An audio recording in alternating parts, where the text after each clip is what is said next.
speak, the presentation that I gave at the Free Your Mind 2 conference. I'm going to give it here extended, in-depth, with slides, and I hope everyone enjoys it and really understands that the New Age movement is something that works hand in hand with the control system. It is, in fact, simply another religion.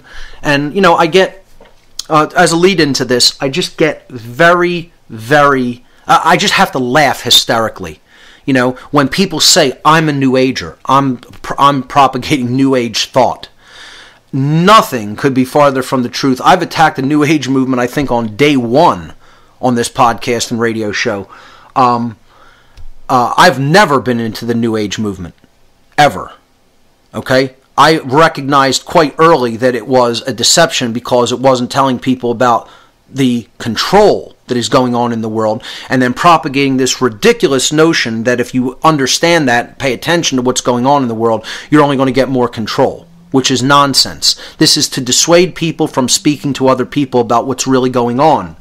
And all the New Agers who believe this nonsense version of the law of attraction are doing everybody a total disservice in this world. So let me just start leading into this presentation with that statement.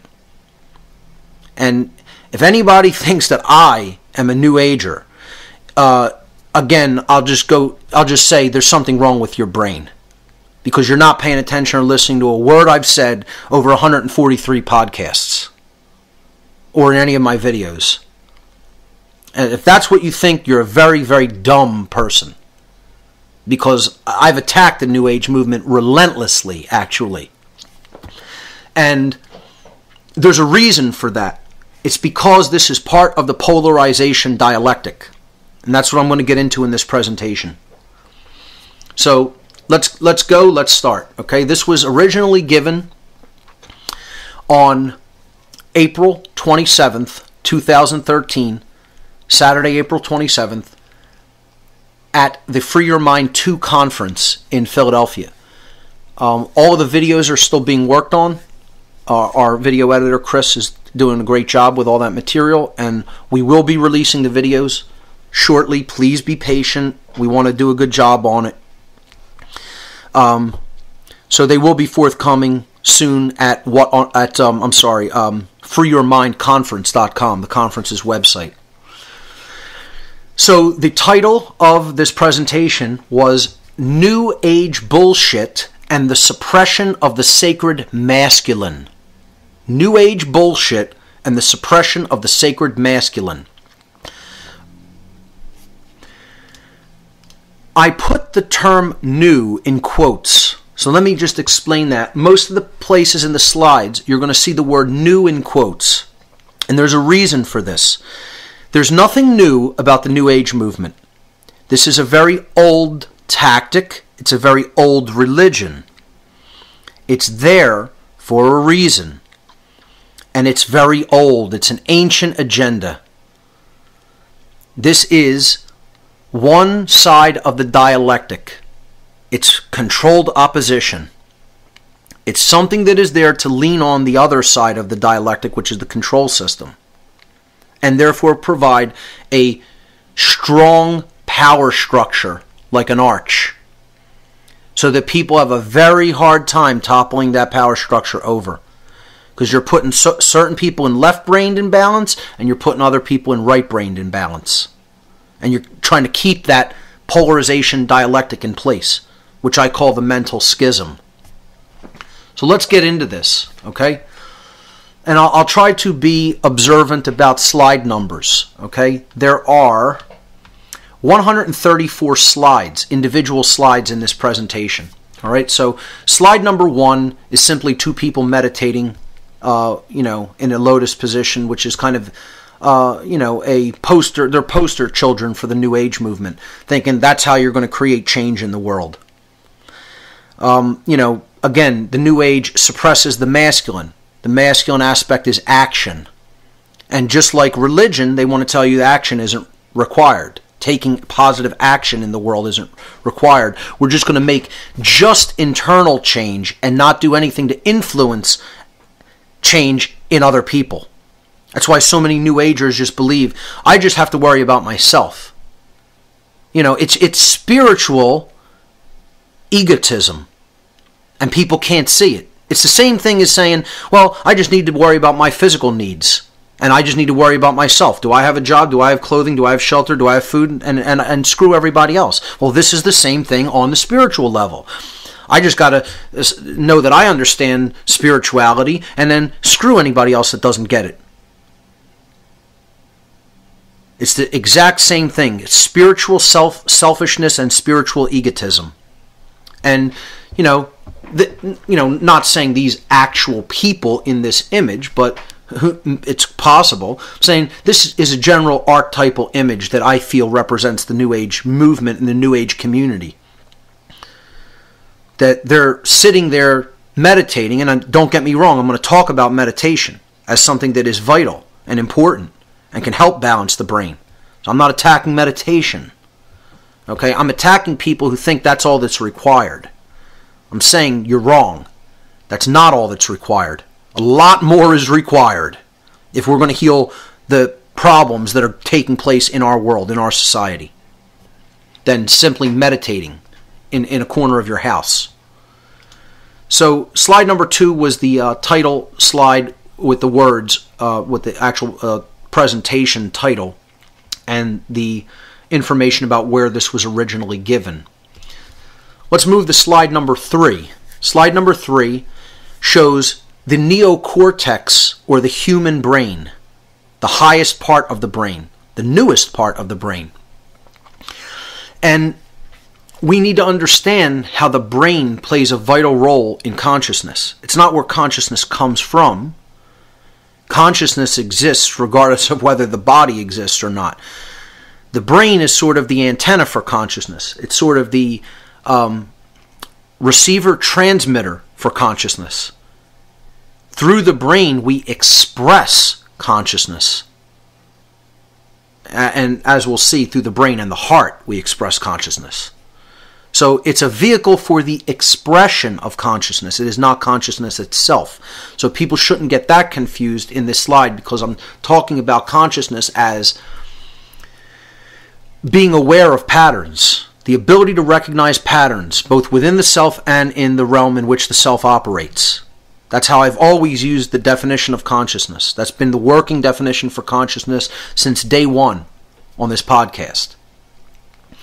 So the brain is bilaterally symmetrical, the neocortex or higher brain, the human brain. It's bilaterally symmetrical. The left brain hemisphere is the intellectual part of the brain, or what we would call the masculine hemisphere. And I put the symbol of the upright pointing triangle, which in the ancient world was known as the blade. Okay? It represents a blade or a phallic symbol representing the masculine in the upright pointed direction. Very simple archetypal symbol. The left hemisphere of the brain largely, and again, the neuroscience is a lot more complicated than this very oversimplified model that I'm presenting. This is called a model that is true enough. Neuroscience is a little bit more complicated than what I'm talking about here. But in general terms, the left side of the brain makes possible logical thought, analytical thought, scientific thought, and mathematical thought. Okay? Linear thought, linear progression, physical tasks and activities, logic. We're not talking about super big picture theory, big picture thinking and uniting patterns. We're talking about laser-like focus, concentration, logical thought, language, math, science. That's what the left side of the brain generally governs and makes possible in a human being. And that is what we would call the intellect. That is the intellect. Now notice that I didn't say that that's intelligence, because I'm going to make the distinction between intellect and intelligence in a moment. Let's look at the right side of the brain, the neocortex. And again, this is a review for those who have listened to this show. But again, I want to put on record and go into depth and make an extended version of this podcast because I have the forum to do this, this presentation, because I have the forum to do this in the form of this podcast. So again, I'm going to take my time and I'm going to go through this material, and it'll take as long as it takes. So the right side of the brain, the right brain hemisphere, is the intuitive or feminine part of the brain. And I have it depicted here in blue with a symbol known as, in the ancient world, the chalice. This is an ancient archetypal symbol of the feminine womb. It was called the chalice. All right? So, people have called it the Grail because it's largely what is lost and not being actively used properly. It's been usurped. It's been taken over. It's been directed in wrong ways. We really get in touch with the true aspect of the sacred feminine, then we're going to understand what needs to be done. We're going to understand that action is required, and then we're going to work together with the left brain hemisphere to actually take that action and do what is required to reverse the trend that we're seeing take place all around us. So the right hemisphere largely governs creative thought, creativity, artistic tendencies. Okay? Holistic thought, being able to see big picture, the big picture, patterns. Really coming into awareness of patterns that are taking place, especially historical patterns as well. It's about compassion, nurturing, respect for other people, understanding what rights are, extending rights and freedom to other people, not intruding on them, because you have compassion and you want people's rights to be respected. So all forms of compassion, nurturing, moral understanding is largely governed by the right brain. And really, to be honest, that's governed by the prefrontal neocortex on both sides, right behind the forehead. It's often why people depicted the third eye being the spiritual center of the being right on the forehead. And again, people say, well, it's the pineal gland. It is the neocortex, the prefrontal cortex, at the level of the pineal gland. Because the eye within the pineal gland activates when we balance these two brain hemispheres, comes online and truly activates the prefrontal cortex, which is where, that's the moral center of the brain. That's where morality is processed. So the ancients were depicting things that they knew about the brain symbolically.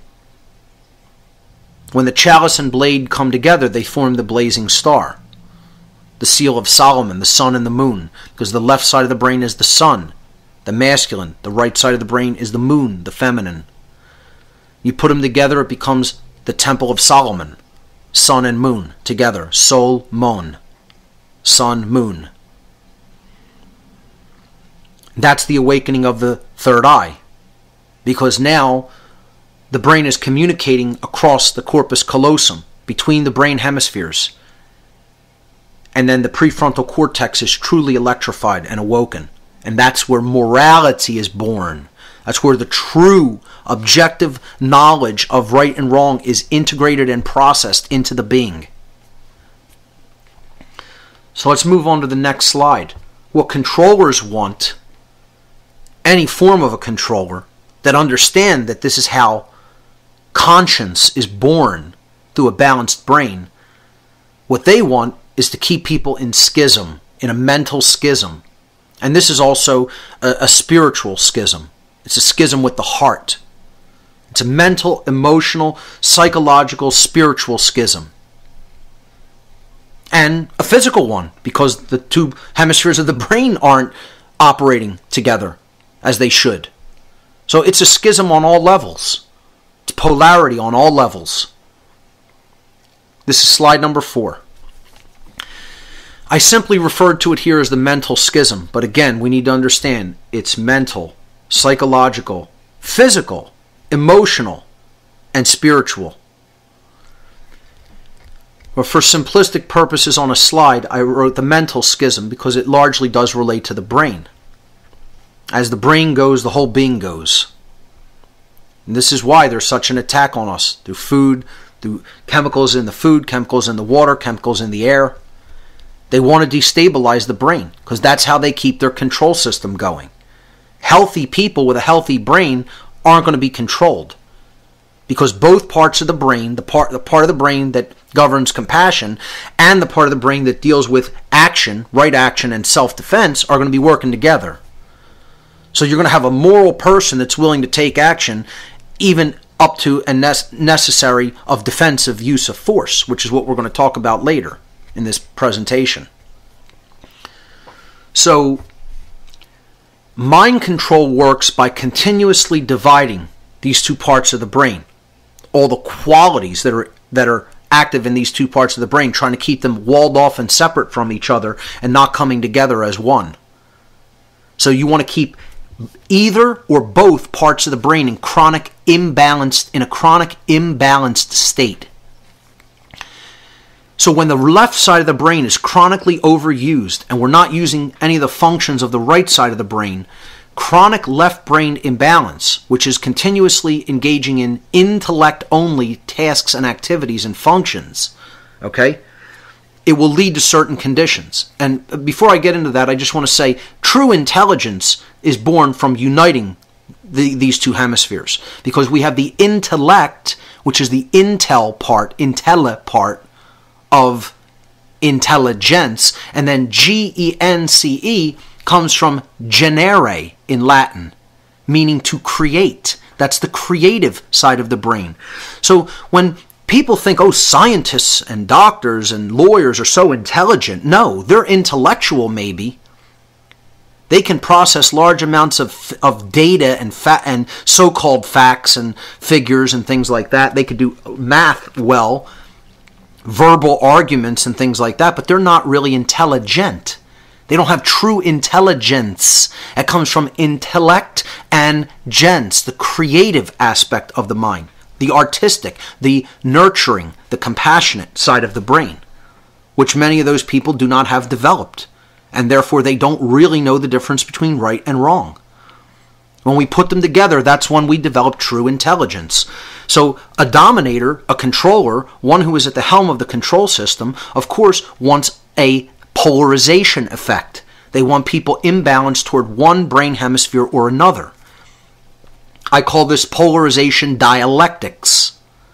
Okay? You're keeping things apart. You're creating that arch structure that is very hard to break down, because you have some people here who are on the left side dominant and they're becoming like controllers, and then you have the other side that is right side dominant and they're exercising slave think. They're going into slave think, thinking that this control system can never be brought down, or we deserve this, etc. And just thinking like a slave who believes that he's the rightful property of the master would think. So that's how the perpetuation of the control system works. You keep one aspect of the population in left brain imbalance, and they become control freaks and secondary psychopaths, and then you can keep the other side in right brain imbalance. So let's talk about what these states of imbalance look like. The intellect, the masculine side of the brain, the left brain hemisphere, if it's continuously engaged and the right side of the brain is not engaged, when you're in chronic left-brained imbalance, this will lead to things like rigid skepticism. Okay, not real science, but just out of control rigid skepticism that becomes like a religion. Okay, you're not willing to look at the evidence even. You actually have a belief system because this is the protocol. This fits in with what the scientific community is saying is possible, even if there's evidence to the contrary. So rigid skepticism. Scientism. Again, this is science as a religion. I like Rupert Sheldrake's talk about this and the book that he's written about science acting as a religion in the modern day. It's no different for all the people who worship science. And again, I realize this information pisses off everybody, because most people are in one of these states of brain imbalance or another. The people who worship science and think it's the be-all, end-all, they're in a form of left-brained imbalance. The people who, are all super religious and think that their religion is the totality of the truth, they're in right-brained imbalance. This has nothing to do with science or religion. This has to do with truth about what is and what is going on within us and around us. And that can be known. And that's the knowledge that's worth pursuing. That's the knowledge that is most worth pursuing. Knowledge of self and knowledge of what is taking place in the realm in which the self operates. If we don't know that, we don't know anything. All other pursuits of knowledge are secondary to that. Not to say that they're not worth pursuing at all. I'm saying knowledge of self and the universe are worth pursuing first. And the knowledge of self has to come first. And understanding the brain and how it operates, the general ways that it operates, you can get lost in the details and the specifics because there's so much about the brain we do know and don't know, more about it that we don't know. And I'm going to get into this in future shows. I promise people I'll be getting into the origins of humanity, the origins of the control system, the origins of evil, the origins of psychopathy, and, telling that horror story.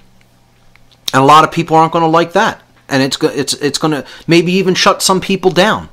But I've prepared the way with all these 140 some odd podcasts, and now it's time to start speculating a bit about what may have led to the cause of this human condition that we're in. This sick condition. Because until you can acknowledge the condition, many people are not even ready to hear what the causal factors may have been. Because of what it's going to force us to reevaluate our entire belief system about what happened here in the ancient past. And what has traumatized us to the extent that we are traumatized that we can't seem to get out of this condition. We have to bring that trauma to the surface, and that has to be done by looking without fear into what may very well have occurred here. So back to the slides. These polarization dialectics or mind control techniques work by keeping people in one form of brain imbalance or another. So continuing with what the intellect out of control leads to, rigid skepticism, scientism, science as a religion, atheism. And again, what I'm talking about here is just thinking that man is the highest power in creation. If you want to really boil it down, that's all atheism is.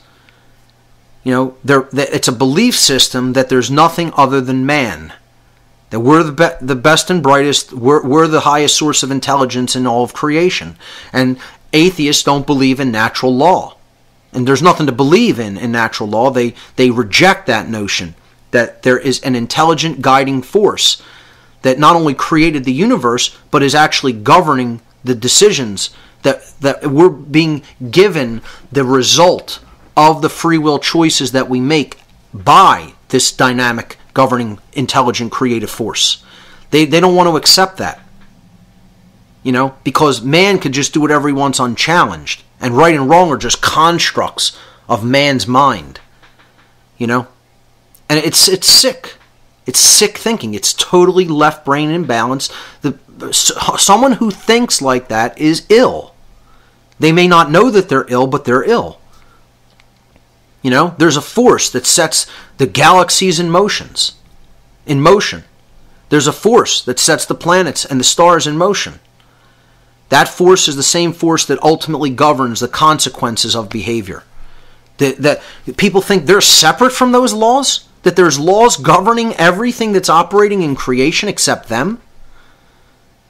Everything else is governed by law, except man. Man can make up whatever he wants. Whether it's right or wrong, do it, there's no consequences. Now, good luck with that.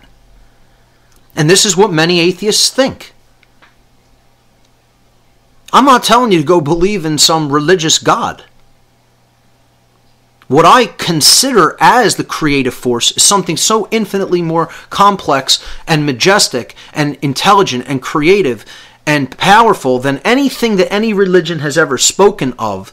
That concept that I hold in my mind, that what religions have brought it down into is an insult to that force. And make no mistake about it, no man or group of men is it. We may be a tiny, infinitesimally tiny part of it. That's not to say that we're not an important part of it, but, basically what atheists are claiming is that man is the authority. That there's no higher power that's governing what we're doing here.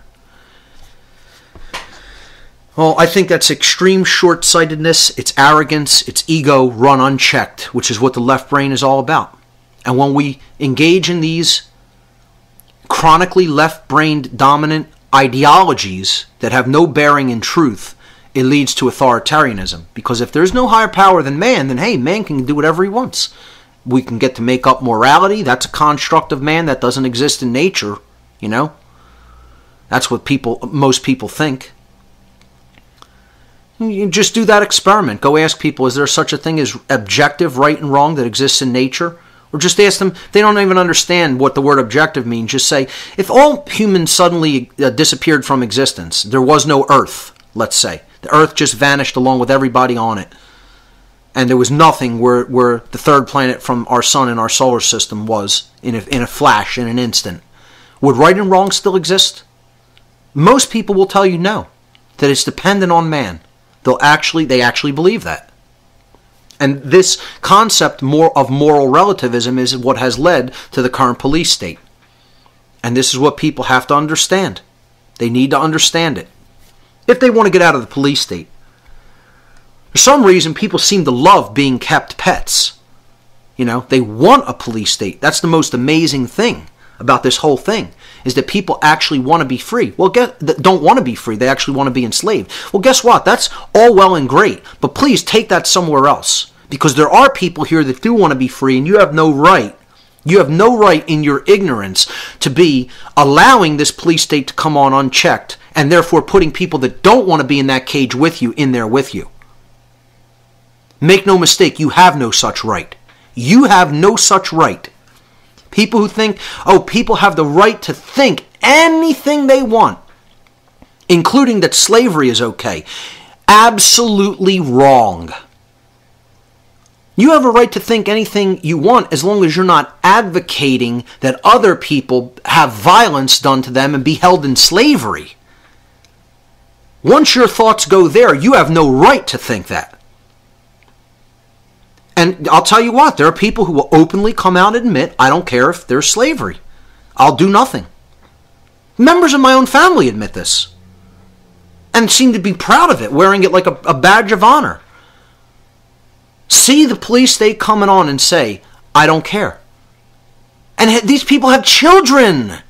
They have grandchildren. And people don't think people are sick, that this is an illness. That this is an illness born of total imbalance of the brain and the heart. We need to understand it's an illness. So that's what happens if the left side of the brain is in balance. Let's move to the right side of the brain. Okay? The feminine side of the brain, the intuitive part of the brain, the creative part. What happens when it becomes chronically dominant? Chronically imbalanced. We're constantly using those aspects of the brain, but we're not exercising the left brain. We're not thinking logically. We're not looking into truth discovery methods, of which the scientific method is perfectly a valid one. We want to just let other people do whatever they want, never challenge them. Never openly say, hey, what you're doing is wrong. You have no right to do this. Not standing up for ourselves, not standing up for our rights. Believing in anything. Any new age mumbo jumbo that comes down the pike, I believe it and I start trying to practice it. This is all forms of right brain imbalance. So this state of right-brained hemispherical imbalance can lead to total naivete. You're not streetwise. Okay? Being very naive like a child. And that's what the whole nanny state control system wants. They want people who think like a child and treat other people like children.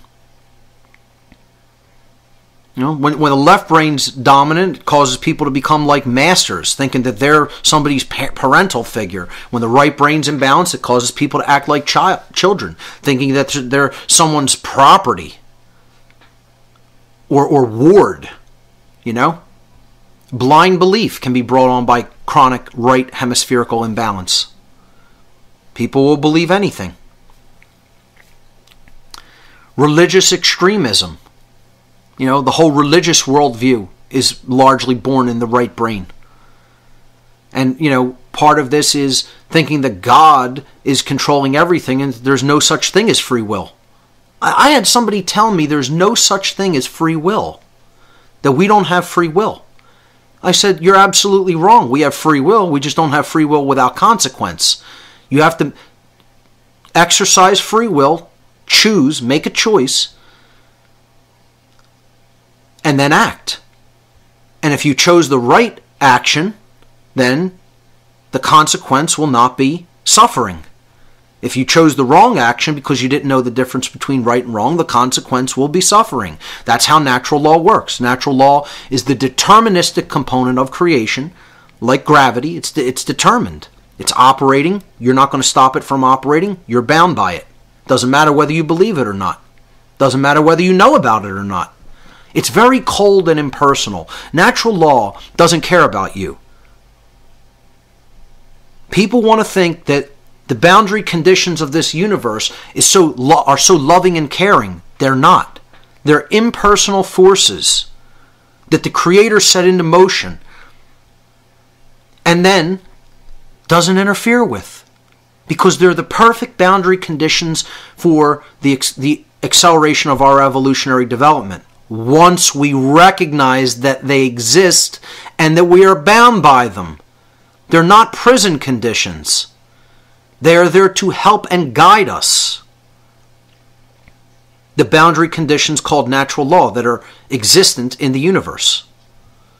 Though that's the deterministic aspect of creation. This war between determinism and randomness is also dialectics. Both are present. Again, I talked about this on day one or the second show. The deterministic component of creation is natural law. The randomness aspect of creation is free will, which we are gifted with. Because the Creator does not interfere with our choices. We have free will to act how we will. But it is governed by the deterministic aspect of creation called natural law, which is the governing dynamic of behavior. Again, the people who are so naive don't think that there's free will, and they don't think that there's natural law. As if everything else in creation is going to have governing principles to set it into motion and guide it, except human behavior. That's completely, not affected by law. That's exempt. So this religious extremism as part of right hemispherical imbalance, comes largely from this determinism that people believe in. Oh, God controls every aspect of creation, including free will, and free will is an illusion. No, free will is not an illusion. People who want to think that want to give away personal responsibility to choose right action over wrong action. And therefore they want to say, I don't have free will. You have it, just like you have an arm, a heart, a head, whatever. It's yours. You can't pull your heart out of your body and still live. It's yours forever. You can't take your brain out of your head and still live. So you can't give away your personal responsibility. You can't take that away from yourself. It's an illusion to think that you can. It's yours and you're stuck with it. Get over it. Grow up. And this is the problem. That people actually believe these things. They actually believe that there's no free will or that there's no natural law. The people in super left brain imbalance don't believe that there's any such thing as natural law. The people in super right brain imbalance don't believe there's any such thing as free will. And these things play off against each other. You have people like Stephen Hawking in such left brain imbalance thinking that he's intelligent. He doesn't have a drop of intelligence. Not a drop. Stephen Hawking is a super intellectual, maybe far beyond anybody else in the world, but he has not a lick of common sense or real intelligence. Not a lick. And I'd tell that to Stephen Hawking's face. The book he just wrote, talking about in the very first chapter that there's no such thing as free will, that free will is dead like God is dead. I mean, you got to be joking. And people look up to this guy and think he's intelligent, that he's smart. Not a drop of intelligence. You got no common sense there, Stevie boy. None. I don't care how intellectual you are. That's not what intelligence is. You don't understand how it works and you think you do. Because you are a worshiper at the altar of scientism and the primacy of matter. Hey, we'll look deeper into the core of the atom, the nucleus of the atom, and we'll find all the secrets of the universe. Good luck with that, Steve. Enjoy what you get. Because you're not looking into the place that's the only place you're ever going to find that answer, and that's the human soul. So, continuing with what right brain imbalance is it leads to slave think. When you're in this state of mind, naive, like a child, believing anything, okay, you are apt to accept all kinds of erroneous claims by dominators and controllers. And therefore you will go into the state where you don't exercise your free will, where you don't exercise your rights, and you just accept. And this is key to this whole presentation, is understanding this part of the brain, the imbalance generated by the right brain. When you're chronically in the right brain and never are engaging left brain functions, you'll never stand up for yourself. You will accept slavery. And this is what the New Age is all about, which is why I say I find the New Age movement infinitely more dangerous than Satanism. When people are reeled in by LaVeyan Satanism or Satanism a la the Temple of Set and other schools of ideology such as that, it's dangerous. It's a very dangerous ideology. But let me tell you something. At least Satanists don't think that they're slaves. They want to be the masters. You know? Not that I'm saying that's right either.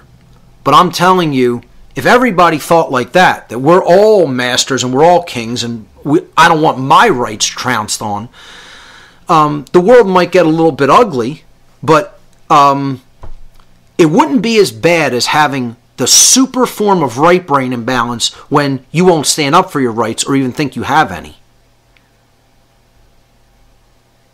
You know, I'll take people who believe in Satanism in the modern day, the mini-me version of Satanism, as I call it, not the super elites, you know, Satanism and Luciferianism. I'm talking about people who buy into the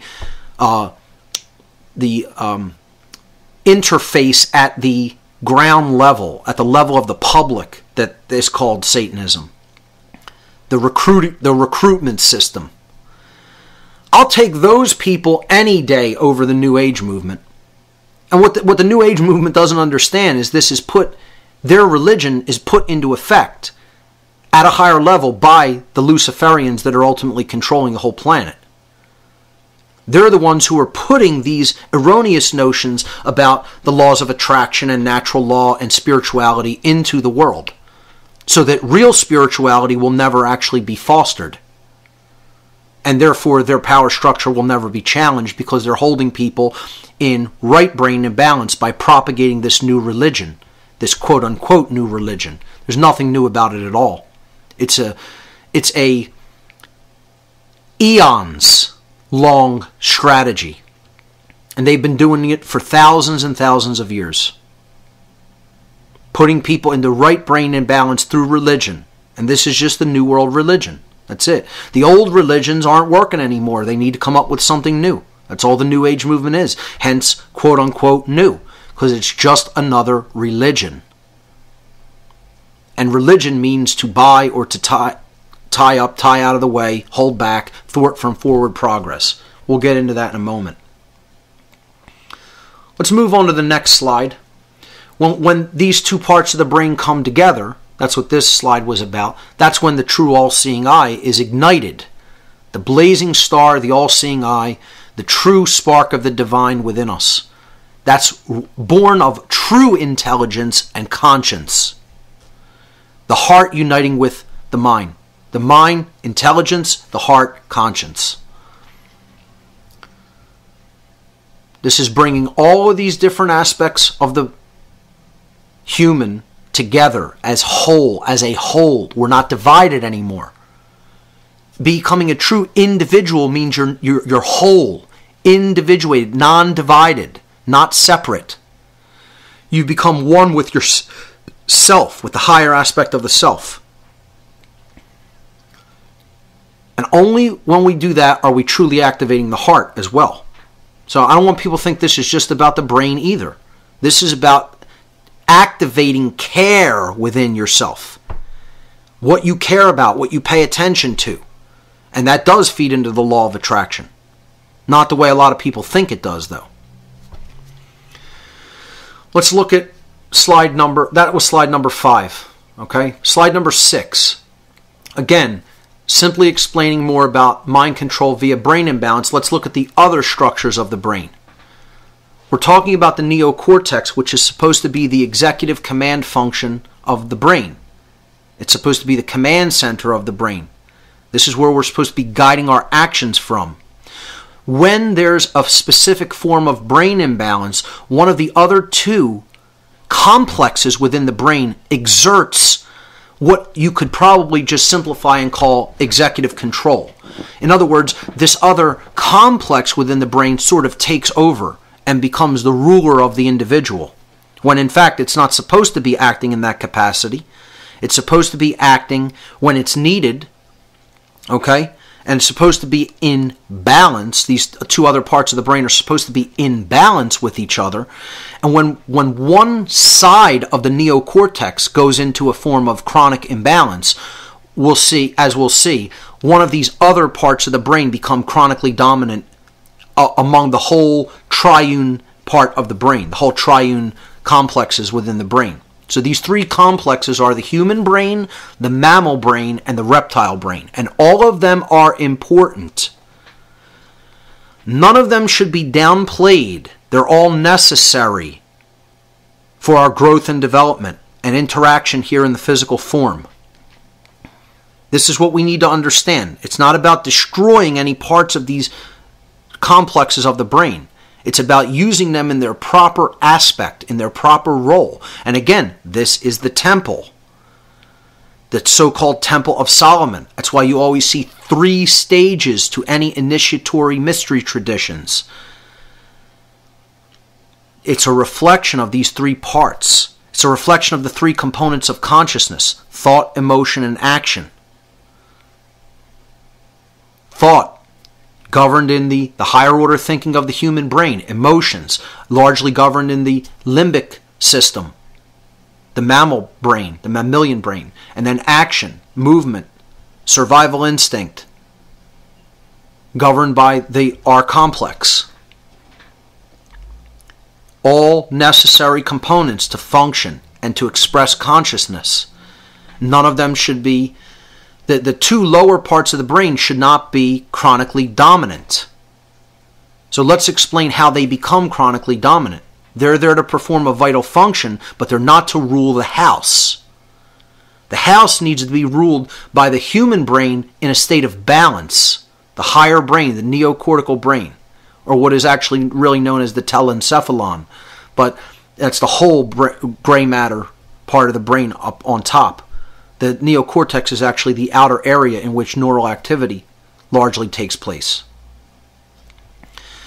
So when the left side of the brain is in a state of chronic imbalance, what happens is the limbic brain, the mammalian brain, the brain that governs emotions, is shut down. That's why a dominator doesn't have any compassion or emotions. The part of the brain that actually sends out the chemicals and the neuropeptides that help us to experience emotion in the physiology is not working properly. It is basically largely shut down. It becomes suppressed. So chronic left brain or masculine dominance creates suppression of emotion. and eventually roots us into the reptile brain. The executive command function center of the brain stops being the higher brain. It stops being the human brain or the neocortex, and those command functions get rerouted. And now we're being ruled by the R complex or the reptile brain. That's what a dominator becomes like, a reptile. Instinct, action only, survival, my way, hoarding, authority. I'm going to take what I want because I can. I'm going to do what I want to because I can. This is somebody who's sick in the left brain. They're trapped in the left brain. They've been firewalled off from the other half of themselves, the sacred feminine component.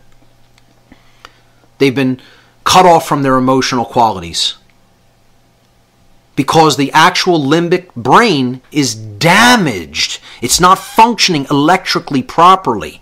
It's like a computer that part of the logic board is broken. It's not going to function properly. These people are ill. They're sick. They literally have brain damage. I'm not saying that I'm not saying that metaphorically. It's physical brain damage that is provable. So what happens in the opposite instance? What if the right brain hemisphere is chronically dominant? What happens in these three major structures within the brain, these three complexes? Again, this is a very simplified model. The brain's actual operation is a lot more complex than this. But in general, this holds true. I'm not telling you this is all there is to know about neuroscience. I'm telling you this is the most important thing to know about neuroscience because it generally gets the picture of how the brain operates in a big way to people. And yes, this does hold true, and this is how the qualities of the brain function together with each other. When the right hemisphere is chronically dominant, the opposite happens. Okay? The same thing happens in the sense that the neocortex stops acting as the executive command functions of the brain, the command center of the brain, as it is intended to be when it is in a state of balance. When the right brain hemisphere is chronically imbalanced, and that's where, the only functions that we're using, we're not using the left brain, the R complex loses its power.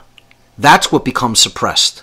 So the survival instinct is suppressed, the person won't stand up for themselves or their rights, and the kind of executive function of the brain gets shunted to the limbic brain, or the emotional part of the brain.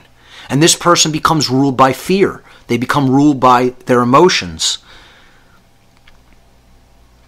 It's the kind of person who will take offense to everything you tell them, try to tell them. It's the kind of person who gets scared real easily at the first thing that they hear that's unpleasant. The person that doesn't want to look at unpleasantries taking place in the world. They think that by ignoring them or putting their head in the sand, somehow that's magically going to go away. They bought the New Age, total New Age bullshit notion that, by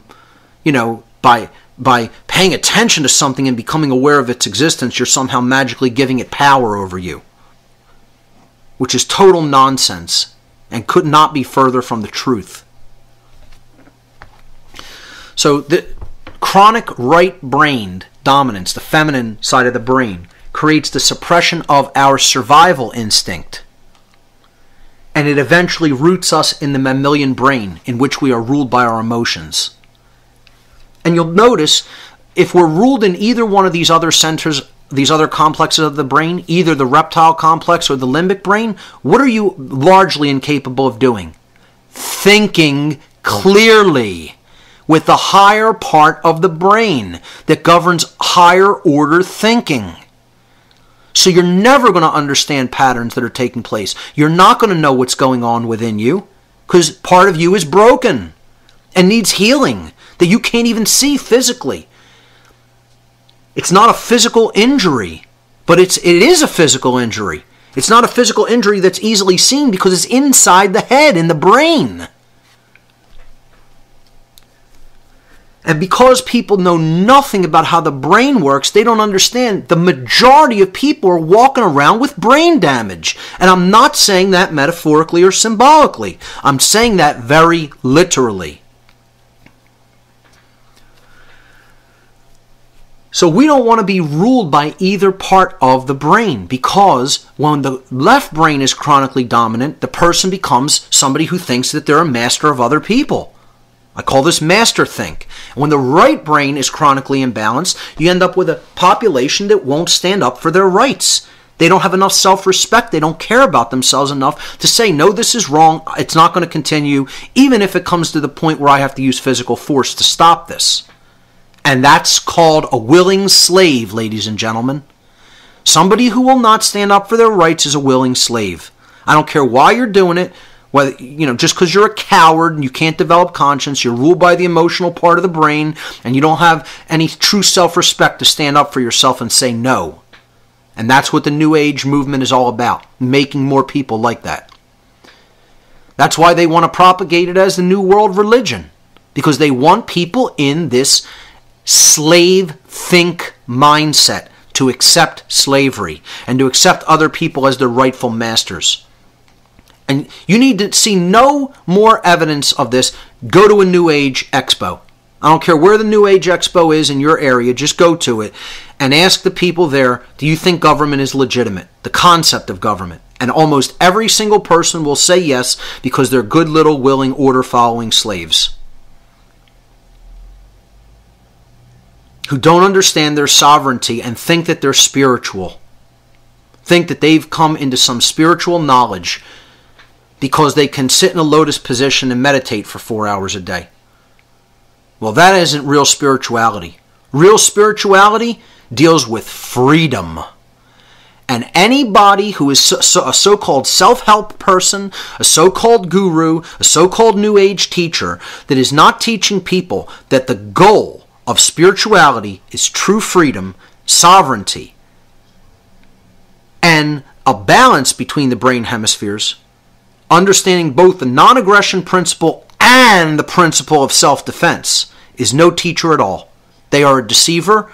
They are either a dupe who has bought a deception and is now propagating it unknowingly because they're not in a place of true knowledge, and you shouldn't listen to them if you have any discernment. Or they're a direct deceiver who's peddling this bullshit deliberately to try to deceive other people and turn them into people who have slave think operating inside of them. Okay, so let's move to the next slide. This brain imbalance toward one brain hemisphere or another, this is slide number 7 now, is the goal and the dream of the dominators of this world, of the occultists. So I want to just tell you a brief story. When I was involved in Satanism, and I was attending satanic rituals at different locations, largely in Pennsylvania and Maryland, some of the higher level Satanists, or what you might call Luciferians, I don't know if they were that high up in the hierarchy, but people who were like, whose house the ritual was at, or, friends, good friends of them, or people who were coming in to be a guest and, witness the activities of the grotto, were telling people that they were very influential in the publishing community for the New Age. And telling people, wait until you see the information, and I'm talking about, we're talking about here the mid-1990s. The mid-1990s. Telling people about all the books and all the information that they were going to be publishing and peddling through the so-called New Age movement. And they said, we're behind this. We're doing this because it's pushing people into the form of imbalance that we want to push them into. I didn't understand it at the time because I was still in their minds. I was still in the mini-me satanic mindset.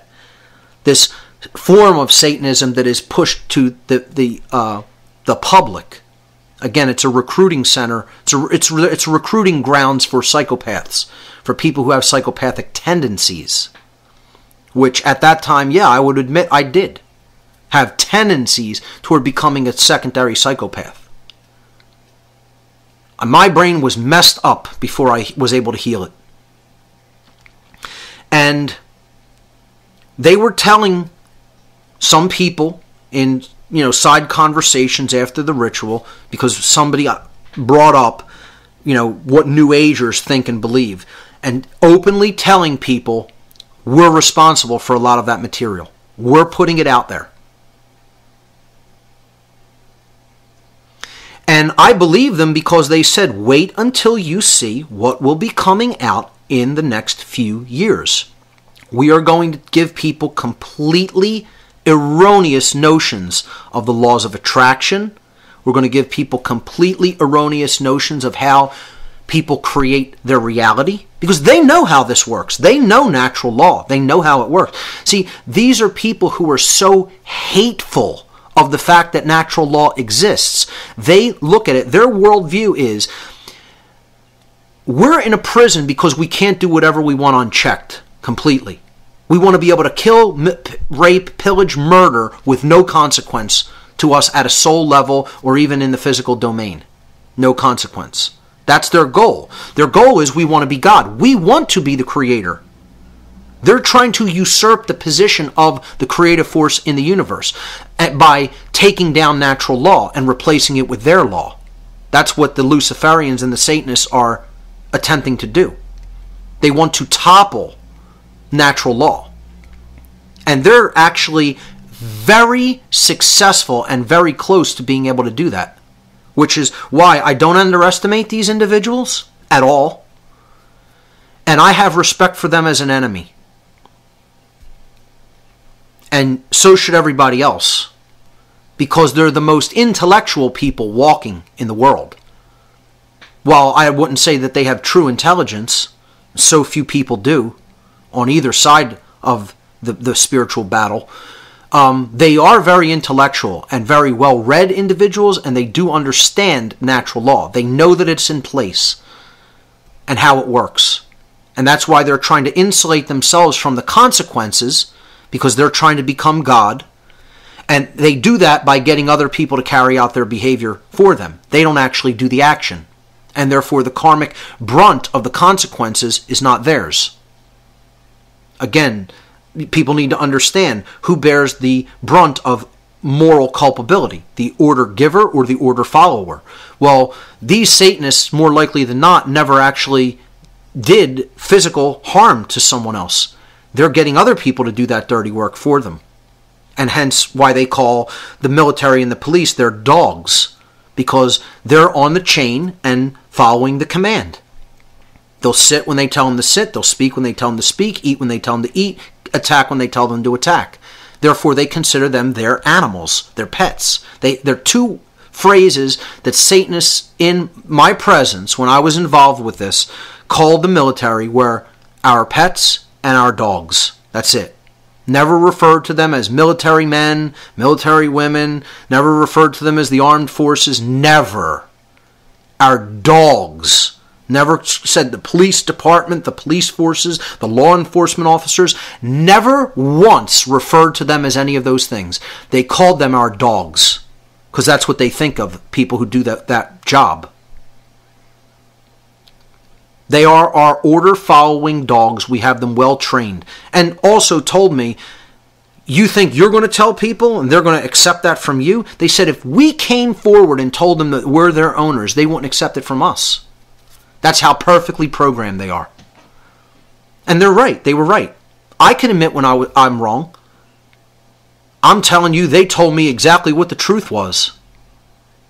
So in a way, I don't really have a lot of built-up anger and resentment and hostility toward them, okay, because they are honest about what they're doing. They're very honest. It's a lot different than a person who says, I think I'm doing the right thing, and yet they're carrying out the work of these psychopaths, these madmen. I have a lot more bitterness and resentment against those people because they have the gall and the audacity to say they're doing something that's right. And they don't know the first thing about right. to somebody with a totally black, sick heart that wants to do evil and is telling people the truth about how they're doing it, I actually have quite a bit more respect. And guess what? I don't really care what you think about that. I don't care whether you think I'm wrong for thinking that way. I can respect that level of unity in consciousness. So I don't have a lot of ill will against them or want to see anything bad happen to them because they're not the ones who are doing it. They're not the ones taking the action. The police are. They're the ones who are following these lunatics' orders. Because they're in a state of chronically imbalanced brain hemispherical action. They're both imbalanced in the left and the right brain because the police want to follow orders. That's right brain imbalance. They're in balance in the right brain as well as the left. Their brain's just totally destroyed. They want to be somebody's master, but they're someone else's slave at the same time. And that's what evil really wants. They want everybody to be a master and a slave simultaneously because they just want the perpetuation of master-slave think in one form or another. They want the perpetuation of slavery. So these people told people in these grottos that we are going to be putting forward tons of deception. We're going to flood the market with deception about these concepts so that people can't discover the truth about them. And they did it. They didn't just say that they were going to do it. They did it. And I'll bet you they threw a lot of this information right into people's hands and say, here, put this out. This is what people want to hear. You'll make a killing. You'll make a ton of money doing it. They were behind it. Guaranteed. Guaranteed a lot of these New Age gurus who write all this crap that they write, they're not even really writing it themselves. They've been given the idea, like a planted a seed, and then, the dark occultist steps back into the shadow after giving them the idea, and then they pen the deception. That's how it works.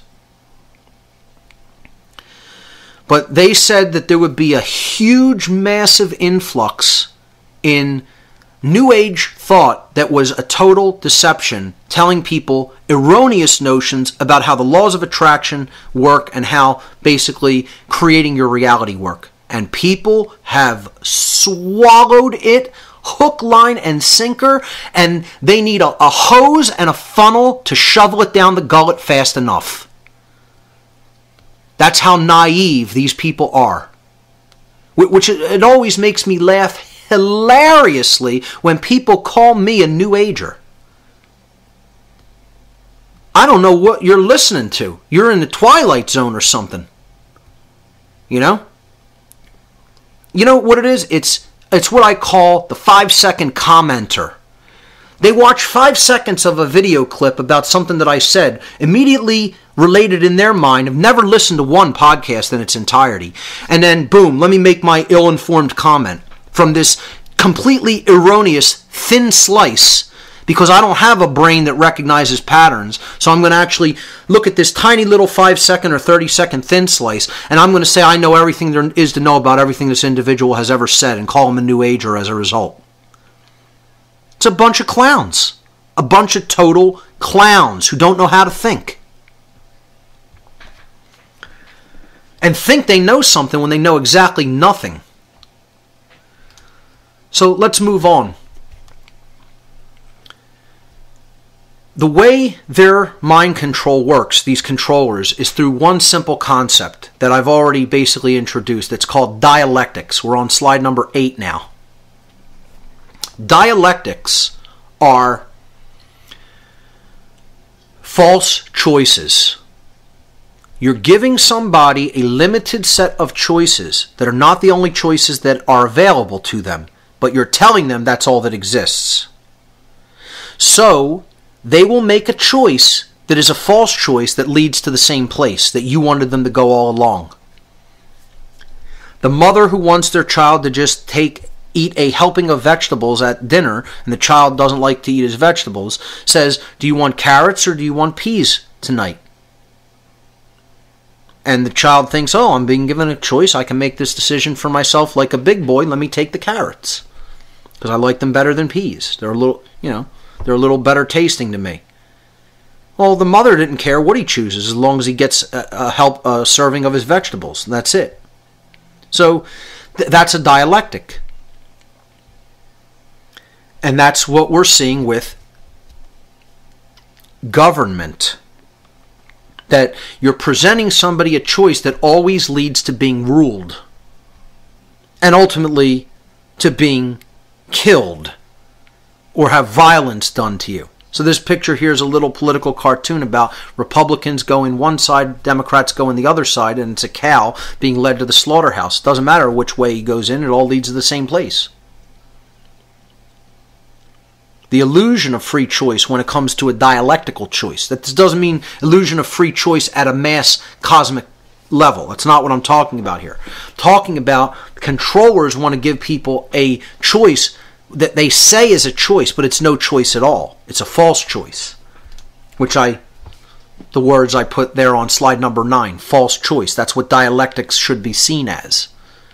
You're giving someone a choice that isn't a real choice. They're not really exercising choice to choose something different. It's like saying, do you want wine, beer, or whiskey? Well, if you don't want alcohol, you don't want any of those things. You might want some seltzer water. You might want some filtered water. You might want a cup of tea. There's other choices than those three things, which you're being presented with. Say, do you want wine, beer, or whiskey? Well, I don't want any of those things. Well, you have to choose between one of them. That's a dialectic at work. Dialectic as a word comes from the Greek preposition dia, which means through or by way of, and the Latin noun lectus, which means choice.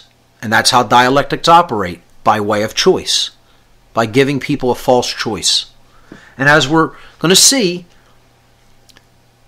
the New Age movement is another one of these dialectics. It's a false choice. Well, it's saying, well, you didn't like these religions, You didn't like Hinduism, Taoism, Buddhism, Shintoism, Christianity, Islam, Judaism, etc. You didn't like any of those. So here's another choice. And they're telling you it's not a religion. But it's a religion. It's absolutely a religion. And there's a lot of people trapped in it. A lot of people are trapped in it. They don't even understand it's a trap. They've bought these notions and they're tied to them. And that's their belief system. And it doesn't matter if evidence can be shown that it's not true. I'm tied to that belief. It doesn't have to make sense. Doesn't have to be practical in the real world. That's a belief. I'm sticking with it, and that's it.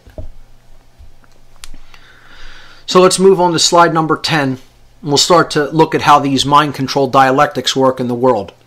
There's two overarching dialectics, false choices, that they want to keep people in. For the chronically left-brained, you have to continue to be believing in government. Government is the first dialectic. It works through the left brain and binds the right brain out of the way. Because it's all about being a dominator, okay? It's all about maintaining control over other people. And compassion doesn't really enter into this. Creativity certainly doesn't enter into it.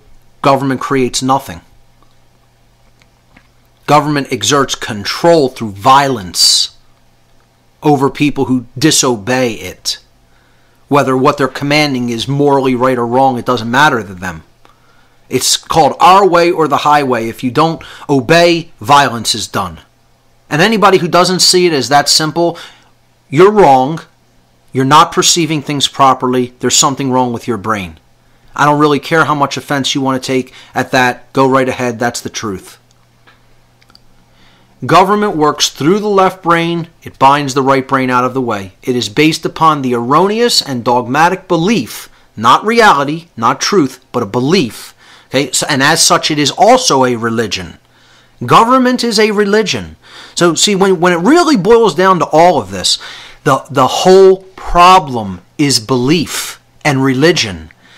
This is what they did to people in the past. They dissuaded them away from looking into truth and tried to convince people truth doesn't even exist, you cannot really ever know. Solipsism in general. So formulate a belief and an opinion, and that's what you want to hold on to. When it's all nonsense and it's all religion. We got to throw opinions away. We got to throw beliefs away. The only thing you need to believe in is that the truth can be discovered, and then go out and do it.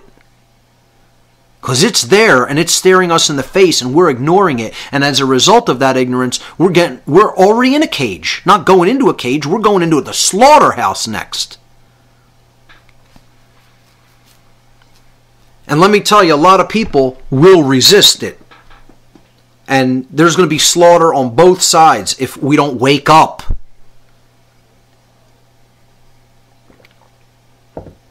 Because they're not going to put the American citizens into the slaughterhouse easily. Not without consequence and not without resistance. You can bet your ass on that. So it's based on this dogmatic belief. A religious belief. Dogmatic belief is religious belief. That there is such a thing as authority that is vested in certain human beings, which gives to those human beings special rights, quote-unquote rights. They're not really rights, but they think that they're rights which others do not possess. People who believe in government believe that certain people have rights that other people don't have. And I don't care how you want to twist it, word it, or justify it. That is what the belief in government is. The belief that some people have rights that other people don't possess. When the truth is, everybody has the same rights, because rights do not exist in the perceptions of man. They exist in nature. They exist objectively and independently of man in reality. Therefore, a right can never be turned into a wrong, and a wrong can never be turned into a right. So, next slide is slide number 11. The left brain form of imbalance eventually creates psychopathic tendencies. When we stay in this state, we become at least a secondary psychopath. Now, I'm not saying you could become a primary psychopath. I'm saying, yeah, that's what we become, a secondary psychopath. Even in people who are not born psychopaths, a born psychopath is called a primary psychopath. They have psychopathy from birth. There's something broken in the human genome that actually creates born psychopaths in about 1% or less of the I think it's less than 1% of the population. That number is not accurately scientifically determined. But I would place the number at less than 1%. However, secondary psychopaths probably comprise over 10% of our society. And I'm being generous. I'm being kind in saying it's that low of a number. It's probably a lot higher than that. I'm trying to give people, not make people totally shut down and saying that my guesstimate is around 10%. So this form of left brain imbalance creates psychopathic tendencies, leading some to the belief that they have the right to rule over others through violence, that they can do violence unaccosted, that they can do violence unchallenged, because they have special rights that other people don't have. I can do this and not be punished, whereas somebody else does this and they'll be punished or jailed. Like the nerve of these sick psychopathic thugs that dared to put me and my wife in handcuffs for speaking and communicating to people with information. They think they have a right to do that, when if somebody tried to do it to them, they'd call it assault. Well, that's what was done to us. They're the criminal. They assaulted us. They don't have any special rights that other people don't have to say you may not speak or peacefully engage people with information just because they're wearing a uniform and a badge. It doesn't give you a right that doesn't exist for another person. Are you insane? Is anybody insane for even believing that that could be? To believe that claim is a form of insanity. Anybody who believes that claim is themselves insane. Themselves, their brain is broken and not functioning properly. So let's look at the opposite dialectic. The dialectic that plays off against the left brain form of the dialectic. This is the right brain dialectic, which is called religion. Slide number 12. Religion is the opposite, dynamic in the mind from government. Okay? Government is a religion, but it works through the left brain. Religion itself works through the right brain. That's why people who believe in government are imbalanced toward both sides of the brain. People who act within the capacities of quote-unquote government are really imbalanced toward both sides of the brain, because they believe they have rights that other people don't, and they also believe in the religion of government. They believe in its legitimacy, which couldn't happen if you weren't also imbalanced in the right brain hemisphere. So they're sick in both parts of the brain, because government is also a religion, and that comes from right belief in religion comes from right hemispherical imbalance.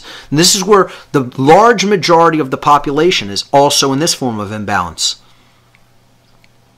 Yeah, we're imbalanced toward the left brain hemisphere too, but more and more you look at the dynamic, people accept some form of a religion and control system. That's what religion is about. Accepting control. Not believing that you are, not knowing that you are sovereign. You are not a slave. That's what the word sovereign means. From Latin, super and regnum. We'll get to that in a moment. Religion works through the right brain and binds the left brain hemisphere out of the way, the logical functions. Because with religion, you want blind faith. You want naivete and blind faith, which are hallmarks of right brain imbalance, which is what everyone who believes in government accepts. They accept its claim of authority. I define religion in this quote, that it can all be summarized that if we give up our free will and our personal responsibility to perform right action, some deity, government, guru, extraterrestrial race, or mystical force will save us from ourselves. We just have to give up our free will and personal responsibility, two things that can't really be given up. See, this whole thing is an illusion. And this is what people who believe in religion, including the New Age movement, believe. Again, I told you, somebody just told me that there's no such thing as free will, and kind of debunks personal responsibility as the way out of this mess. Thinking that we can somehow be rescued from this condition without accepting free will and personal responsibility as something that we have to hold for ourselves, never attempt to give away, and use wisely. Because that's hard work from where we're at. No, the Andromedans are going to rescue us, ladies and gentlemen. Don't you know that? Oh yeah, the ships are just, they're hovering in orbit, waiting for the word from the commander from their home base. Yeah. Mithra's coming down to save us, one of the ancient Persian sun gods. Don't you know that? The return of Mithra is imminent. Just like the return of Jesus is imminent. You know, the sun savior is going to come and rescue us from ourselves. Now, we don't have to learn the actual teachings of morality. We don't have to learn how natural law functions. You don't need to do a bit of real digging into the self. Now, there's going to be an external savior. Yeah. Yeah, right. Sure. Good luck, folks. You have been punked. You have been taken for the clown that you are, wearing the big red floppy clown shoes. Okay? If you buy into any of that nonsense, I feel horribly sorry for you. This is the same thing people believe. Oh, you only need to believe on Christ as the Savior, and that's it, you're saved. I mean, how could people possibly even be that stupid? No, because that doesn't involve any personal responsibility to act correctly. You're not putting the teachings of Christ into effect in your life, if that's how you think. And they'll be the first person to support government, quoting Romans 13. It's called a fake-ass Christian, is what it's called. Yeah, and notice that book, that quote comes from the book called Romans. Okay? The authorities of their day. Yeah. Now, the Bible was never tampered with. Don't worry about it. It's the completely undiluted Word of God. Yeah. And it's meant to be taken literally as well. This is a child's view of ancient writings. A child's view. That's why they believe in a religion, because they're a child. Again, the hallmark of right brain imbalance is naivete, like a child. And believe me, I know there's even a lot of people who have listened to my show, who hear me on other radio shows. They're in this state. I'm talking about you. Some people have grown up and understand how this dialectic works, but not many. Let's move on to the next slide. Slide number 13. Right brain imbalance creates blind acceptance and collectivist groupthink. Again, blind acceptance, naivete, and blind belief. Collectivist groupthink. Leading to a condition in which willing followers will readily submit to, quote, authority. And this is where they need to keep the population, in this state of right brain imbalance, believing in religion like the New Age movement, believing in religion like government. This is really the key, is the coming out of this kind of right brain imbalance and not be susceptible to going into the left brain imbalance either, to maintain balance between the brain hemispheres, because we will not act as slaves, readily submitting to authority and acting as cattle in total collectivist groupthink, which is what so many quote-unquote liberals act like. You know, do anything the government tells you. They want a bigger state. They want a nanny state. But we won't go into the form of left brain imbalance where, oh, we need to, you know, be the policeman of the entire world instead of being an example. And that sends us into left brain imbalance, which so many neoconservatives are in. I'm going to talk about different groups of people and how they're in one of these forms of imbalance or another in a little bit. So let's move to the next slide, which is number 14. When you put both of these things together, when you put government together with religion, now you have a totally imbalanced mind. The psyche is completely imbalanced toward both the left brain hemisphere and its form of master think when left unchecked, and the right brain hemisphere left in a state of chronic imbalance, believing in religion with the naivete of a child, blind acceptance, submission to authority, and going into slave think. That creates a total mind in chains. The whole mind is all bound up and padlocked. The key is creating balance. The key, which I deliberately depicted the keyhole as green, lies in the balance between the two hemispheres of the brain. The color green is the frequency that exists between the two extremes of visible light frequencies of red and blue.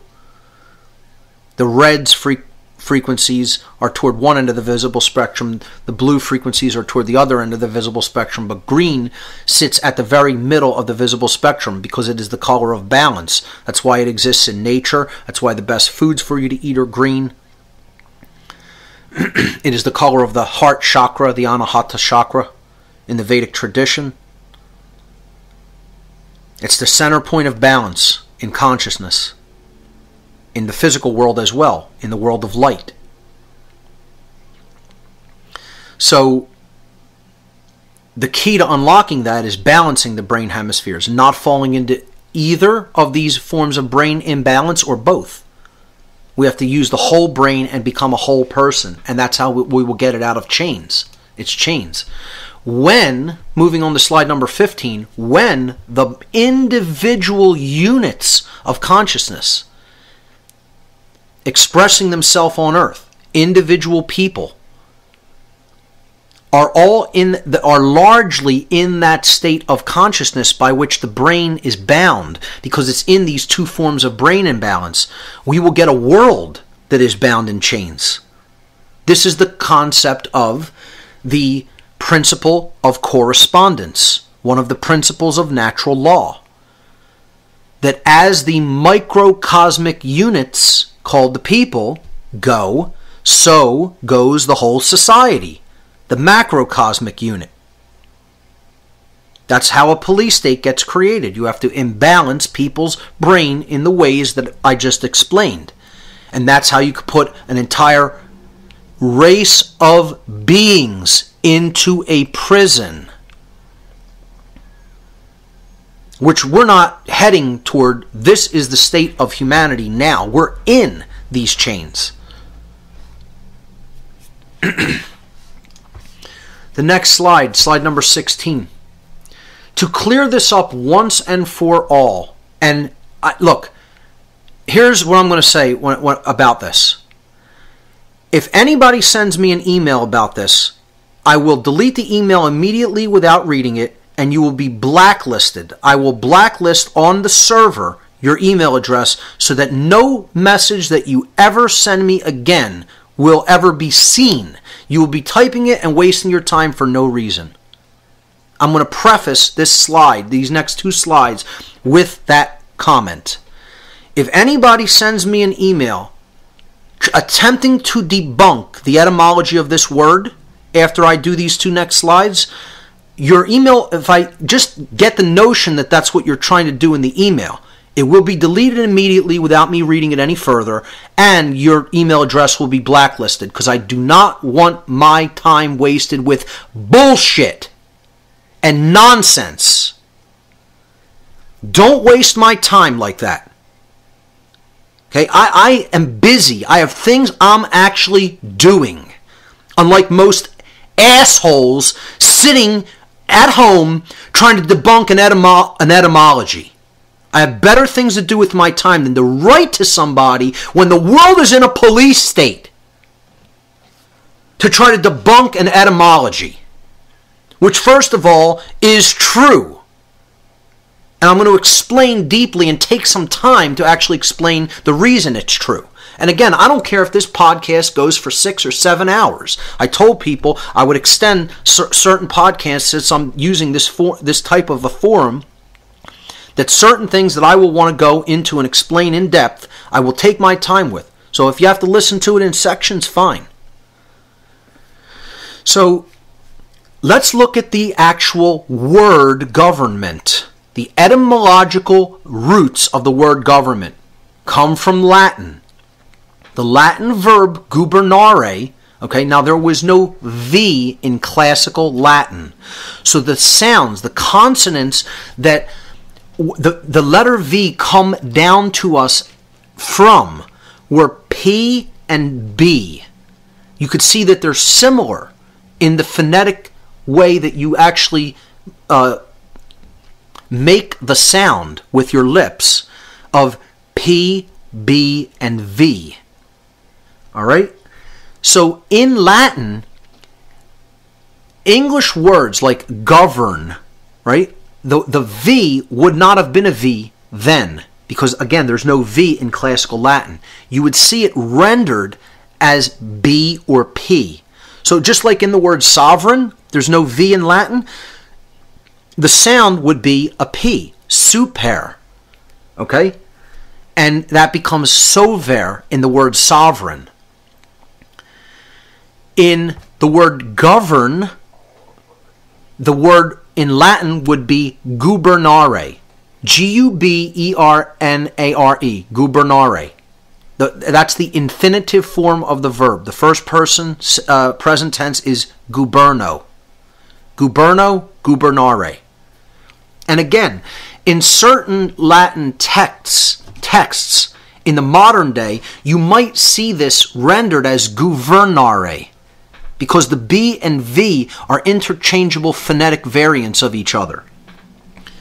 So if you look up guvernare, G-U-V-E-R-N-A-R-E, in a good Latin dictionary, it will tell you that this word was rendered classically as gubernare, G-U-B-E-R-N-A-R-E. For those who have never studied Latin, they wouldn't understand any of that. I, however, have studied it pretty intensively. So, the word gubernare means to control. That's uncontested, and that is where the word govern comes from. To control. To externally control someone else. To govern. So, this is where we get the term gubernatorial. A gubernatorial election comes directly from the verb gubernare. Gubernatorial means related to a governor or a controller, a governor of a state. And when people elect these people who think that they're authorities, that's called a gubernatorial election, the election of a governor. The second part of government, M-E-N-T, is where the morons of the world want to hotly contest and endlessly debate the etymological root of the word meant, of the part of the word meant in any given word. Okay? Not just government. This word, this root component of a word, meant, a suffix, comes from the Latin noun mens, M-E-N-S. It's where we get the word mental from, M-E-N-T-A-L, mental. Because the word mens means mind, the psyche. Okay? So, why would they use the term mens as the suffix to mean the state of or the condition of? Every word that has the word meant at the end of it, the word meant, the suffix meant, you tack it onto something to mean the condition of or the state of. So, bereavement is the condition of bereaving something. Containment is the condition of something being contained. And you can go on and on and on with all words that end in M-E-N-T. It's the condition of or the state of. Understood? Well, why would the people who structured the English language have made the word that means the condition of or the state of based upon the Latin word mens, mentis, which is the mind? And this directly relates to another principle of natural law. The very first principle of natural law. The universe is mental. Everything in creation that exists in the universe must, by law, have existed first in mind. Mind is the root of everything that manifests from it. Everything must flow from mind. The universe flows from the mind of creation itself, from the Creator, from God, if you want to call it that. Fine. Every single condition that exists flows from a mental condition first. I'm speaking into a microphone, which is a piece of technology. This microphone had to exist as an archetypal construct in the mind of a human being before the technology ever came into manifestation. So the condition of this microphone existing is a result of a pre-existing mental condition and a mental construct that thought about the need for such a device, for the capture of the waveform that comes out of a human being's mouth when he speaks, and converting that into information that can be recorded and then played back. That happened, that state happened because it was first held in the mind. Well, a state of control can only first come about when that idea of controlling people occurs in the mind. And it is perpetuated through the control of the mind, which is exactly what the word government means. The verb to control is at the beginning, and at the end, the word mind. So you can say the state of mind that leads to control, or you can say actually controlling the mind and therefore creating the control that manifests as a result of controlling the mind. However you want to look at it, it's still valid. That is a valid etymological breakdown of the word government. And it's more clearly helps people to understand that any noun that we use that ends in ment means the condition of or the state of, because that condition or state had to first exist as a mental construct. Hence, the makers of the English language deliberately chose the noun mens as that suffix. I mean, I don't see how anybody can have such little understanding of language as to not comprehend that easily. Because people don't study language. They haven't looked into linguistics a day in their life, let alone looked into ancient languages to find out where words that we speak on a daily basis came from. So, look, personally, I don't care where else you want to go to argue this point. Don't do it in my email box. I'm not interested. I don't think I know or have an opinion that I know where this came from. I know it. I don't want to hear it anymore. Okay? You want to think that that's my belief? I don't care if that's what you think. I know where the word came from and what it means, because I know why the people who chose that suffix chose it. Because they understood that first principle of natural law, that everything that exists is a product of the mind, a manifestation of mind. So, do not send email contesting this. If I don't care if you believe that that's not the case. Go believe whatever you want. Do not put an email into my email box, because it first of all, to blacklist the email takes me literally 1 second to do.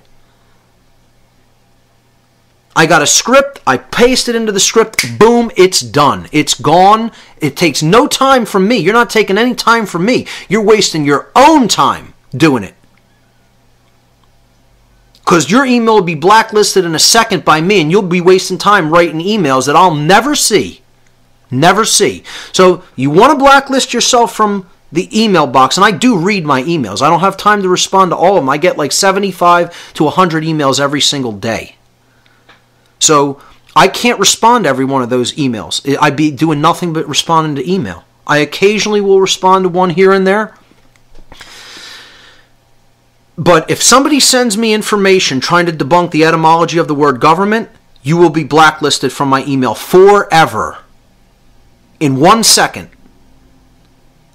I'm not interested. I have better things to do with my time. I've wasted too much of my time already, even in this presentation, explaining this distinction. So let's move on.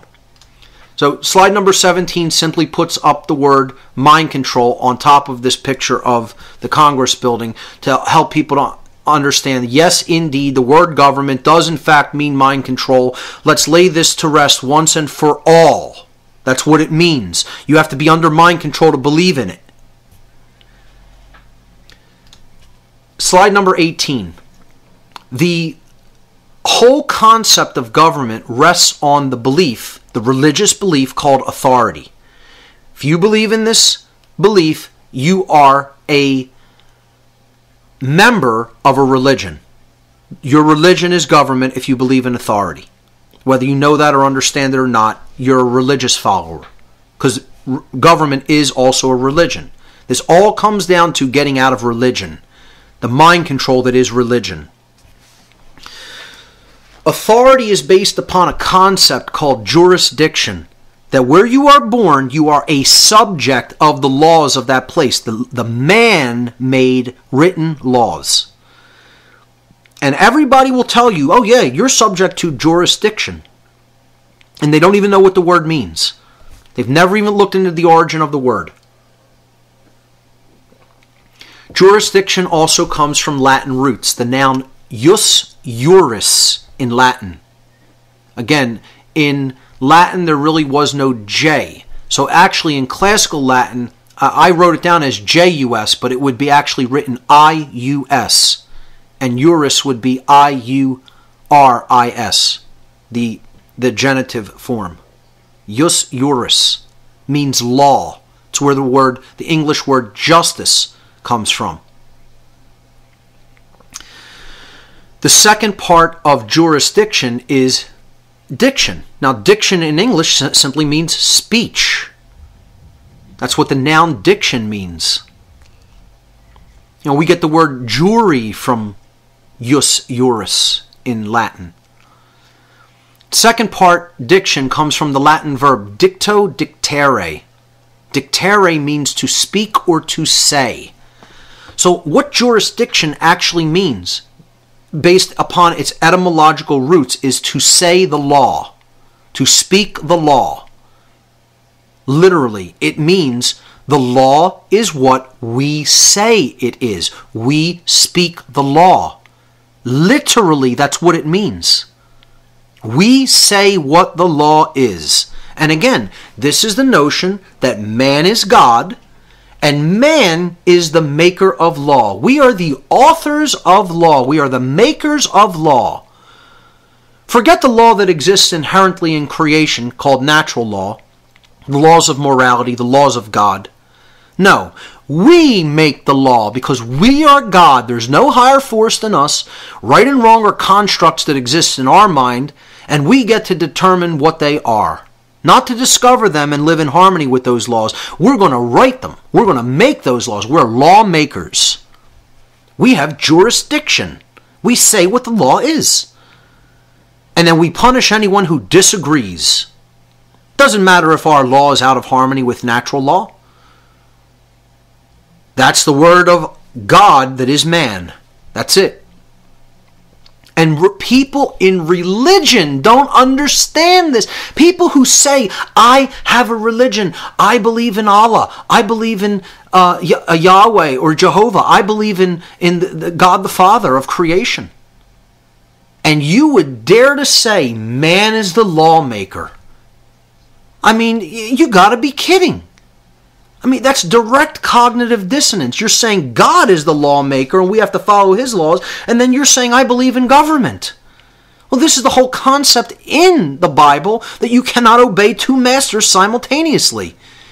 You either know and understand the laws of creation, which are natural law, about the difference between right and wrong, and you live that in every moment of your life, or you believe that man is the lawmaker, man is God, and his laws are the laws of the universe. Because there's no such higher power as man. And this is what anybody who believes in authority believes. Whether they know it or not, whether they accept that or not. Man is not the authority. There's no such thing as jurisdiction. Being born into a certain area doesn't mean you're bound by the man-made laws that are written, regardless of whether they're in harmony with nature's laws or not. You are only bound and can never be unbound and are eternally bound by the laws of morality. That's it. And those laws always have consequence. Whether in this life or another form of existence and consciousness. You're never going to escape those consequences. It is an impossibility. It's like trying to say, I'm going to jump off this cliff and with absolutely no mechanisms for assisting me to counter the law of gravity for a time, and I'm not going to hit the ground and nothing's going to happen to me. Well, good luck. Believe that all you want, it'll never make it true. Just like you could put your hand in a stove, over a stove, and you think it's not going to get burned. Good luck with that. Keep it in the fire for a little bit and find out what happens. It's a law. You're not going to get around law. Cosmic law is always in effect. Once we start thinking we're the maker of law, we're going to write down what laws are and say you're bound to that because we said so. We say what the law is. You're under our jurisdiction. That's man saying he's God. And don't tell me that's not what it is. That's exactly what it is. And this whole cycle, this whole lesson is all about, it's the Creator showing man how much he's not God. Make no mistake about it. You want to know what the whole lesson here is right now on earth at this time in history? You're not God. Could sum it up real quick. 3 words. You're not God. Get that message through your head. You may be an individuated unit of consciousness within the body of God, but you are not God itself. You are not the lawmaker. The nerve of a Jewish person, the nerve of an Islamic person, the nerve of a so-called Christian saying that this is your religion and you don't know the first thing about any of them. If you think man is the lawmaker, you have your head up your ass if that's what you think. All right, I'm just going to start saying it totally, plainly, simply, and I don't care who doesn't like what they hear. It doesn't matter. The only thing that matters is it true or not? Get out of the whole emotional mind control dynamic. You don't like the way truth is presented. Oh, he's too bitter for me. He's too vitriolic for me. It's the same kind of people that can't hear a word somebody like Gerald Celente says because he gets riled up in saying it. I love the guy. You know, want to know why? You want to know why? He's telling the truth to people. Vitriolically. But nonetheless, it's true. I can sit there and listen to Gerald speak for an hour because I don't get offended emotionally when somebody's saying what's true. I only care about the content of what they're saying. So I could listen to somebody scream through a bullhorn all day long as what they're saying is true. The notion that you have to sugarcoat truth to get people to accept it is the problem. This is what the New Age is trying to say. This is the problem, that people accept that and believe it. The New Age movement won't call anybody on their bullshit and tell them that what they are doing and believing in is wrong. And hence the wrongdoing goes on unchallenged because they want peace. They value peace more than they value truth. They don't want to rock the boat, but they don't care that the truth's being buried and with it their freedom. No. No confrontation. No confrontation. And if the truth goes down the drain as a result of no confrontation, oh, well, so be it. No, you could have done something. And you're sitting on your ass doing nothing.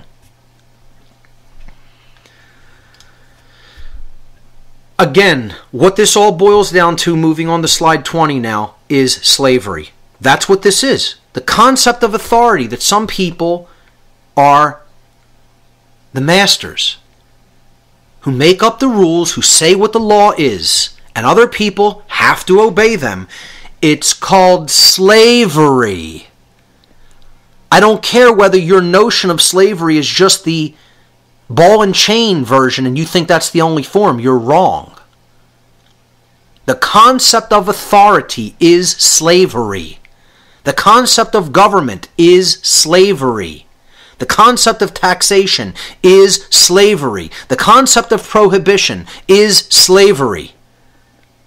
The concept of not being allowed to exercise your rights because somebody else tells you you can't, and they're saying you have to obey them when they say you can't exercise that right, is slavery.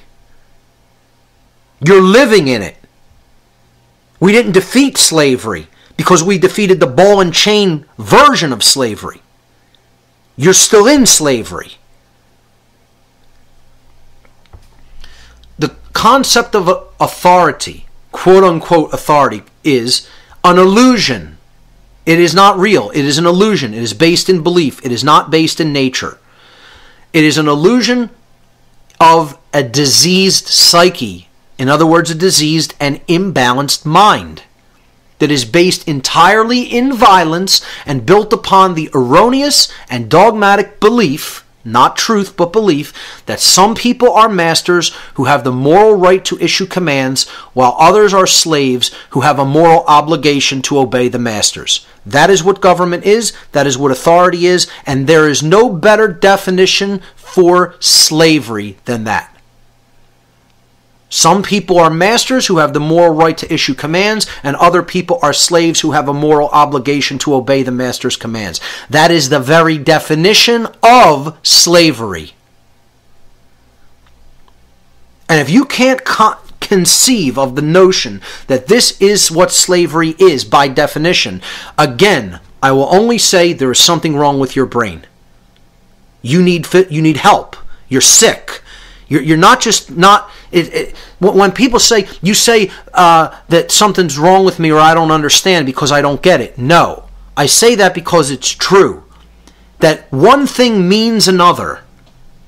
One thing actually means another thing.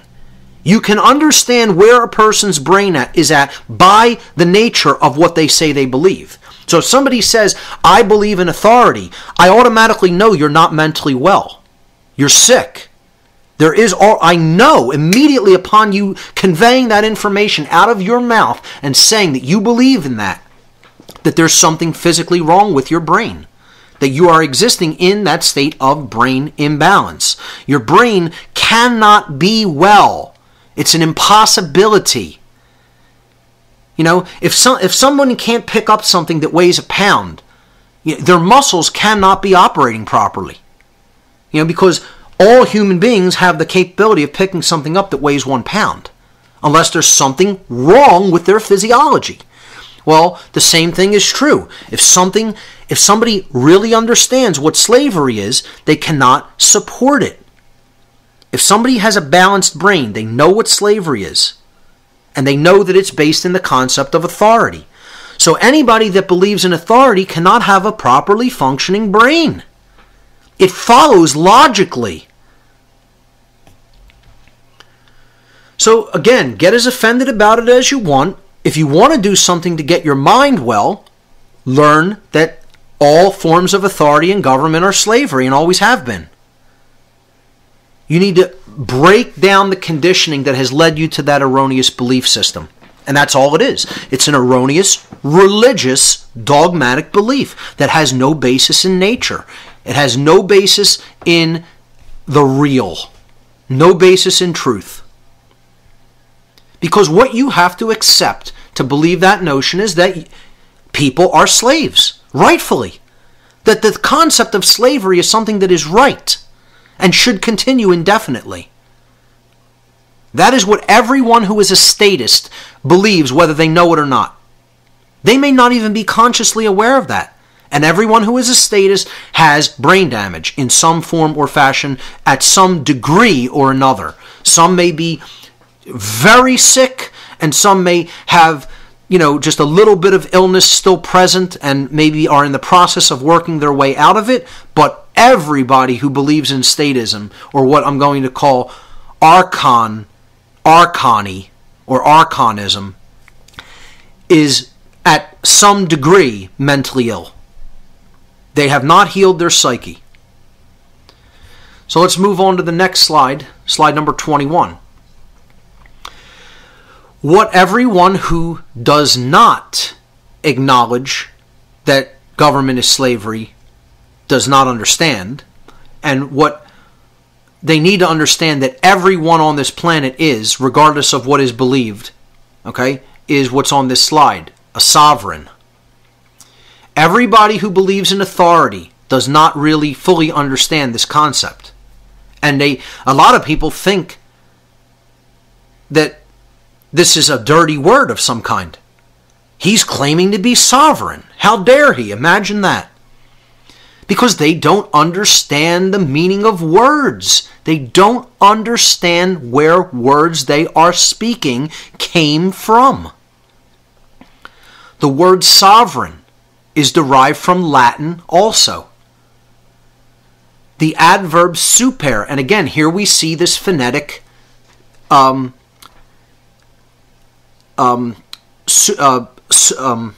the word I'm looking for? We see this phonetic changing, a substitution. That's it. Okay, this phonetic substitution of V, the modern V, in the ancient world, in ancient Latin, there was no V. Okay, so that sound is represented by the P. P in place of V, which we just saw in the previous example looking at the etymology of government, a B in place of a V. So again, P and V used interchangeably in the ancient world in many cases to represent the sound in modern language, such as English and other languages that we represent with a V. Because that V sound didn't exist in their language. So sovereign, the first part, S-O-V-E-R, comes from the Latin adverb super. Super means above. The second part of the word reign, so you're putting them together with one R. Okay? Sovereign. Sovereign. The second part, reign, comes from the Latin also, the noun regnum. Regnum means rulership or control. It comes out of the Latin rex regis, the noun meaning king. Rex regis or regis is the noun for king or ruler. And then regnum, which comes out of regis, regis, regal, okay, means rulership or control. That's the king's rulership. His reign is what it comes down to in Germanic and then English language. So this is based in the Latin regnum, meaning rulership or control. Externally, direct rulership of others, meaning I'm the king, you are my subject. I make the law, you have to obey what I say, my jurisdiction over you, because I'm your ruler and you are my subject, my slave. When we put these two words together, sovereign, it means above rulership or control. One who is not a subject or the slave of another. That's it. So in the next slide, 22, I just put the words not a slave. That's what the word sovereign means. It means not a slave. If you ask every person, just go and do this experiment with your family members. Just ask them, are you a slave? And none of them will want to admit that they're a slave. They'll say, no, I'm not a slave. And the correct response is no. Because regardless of what anyone believes or even what the condition is of other people believing that they're masters and other thugs supporting the masters in their claim that they are the rightful authorities, that doesn't make it true. So are the conditions of slavery in place? Yes, but that doesn't mean anybody is a rightful slave. There is no such thing. Never has been, never will be. Isn't now. The concept of a slave and a master of a slave is inherently illegitimate because it's inherently immoral, because it's based in violence, which is in direct opposition to natural law, to moral law. Therefore, there is really no such thing in creation, legitimately, in nature, in reality, as a slave. That doesn't exist. No one is a slave. No one ever has been a slave. No one ever can be a slave. Can be. It's an impossibility for a slave to actually exist. The people who were taken from their homeland in Africa and brought over here immorally to this land during Civil War period and before, they were kept as slaves. That doesn't mean that that's what they were as people. It's not saying the conditions that we call slavery didn't exist. I'm saying that in reality, those people are not legitimately slaves. Never were. There's no such thing as the legitimization of slavery. They were free then. Even though they were being held, other people believed the condition of slavery was legitimate and they were being held as if they were slaves. What I'm trying to express is that that can never be true in reality. It never makes it true because people do this immoral behavior. It doesn't mean that they have a legitimate claim on that person's body. In fact, they were not their property. Never could be their property. They could only claim that, and other morons who don't understand freedom could accept that claim. The people who helped them to take those people into slavery, into bondage. And unfortunately, and it's true, and many people don't want to admit that it's true, when new generations had come up, yes, the people who were directly taken over here from Africa knew that they were being held as slaves against their will.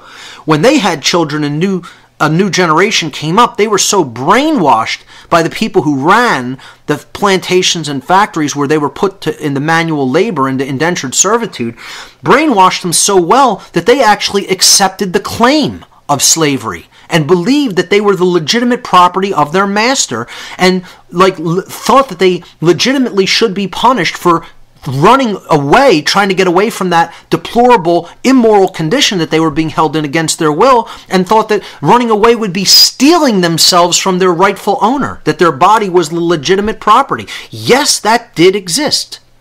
People who want to ignore that and say, no, they even knew that they were slaves. You are incorrect, and you are ignoring historical fact. Many slaves who were being kept on plantations in the South during slavery period in the Civil War era here in this country, and before that, and long before that, actually believed that this was a legitimate claim. Now, many of them did not as well, but that doesn't mean that many of them did. Many of them bought the notion that this was legitimate and should continue. That's how brainwashed through the lack of education that they were given. They weren't allowed to read books, engage in philosophical discourse. They were whipped and put to work in a field. I mean, the nerve that anybody believes that this is ever legitimate. And you know what we have today? We have a population that still believes it's legitimate. Just because they have a harder time seeing that what the conditions we're living in are still slavery.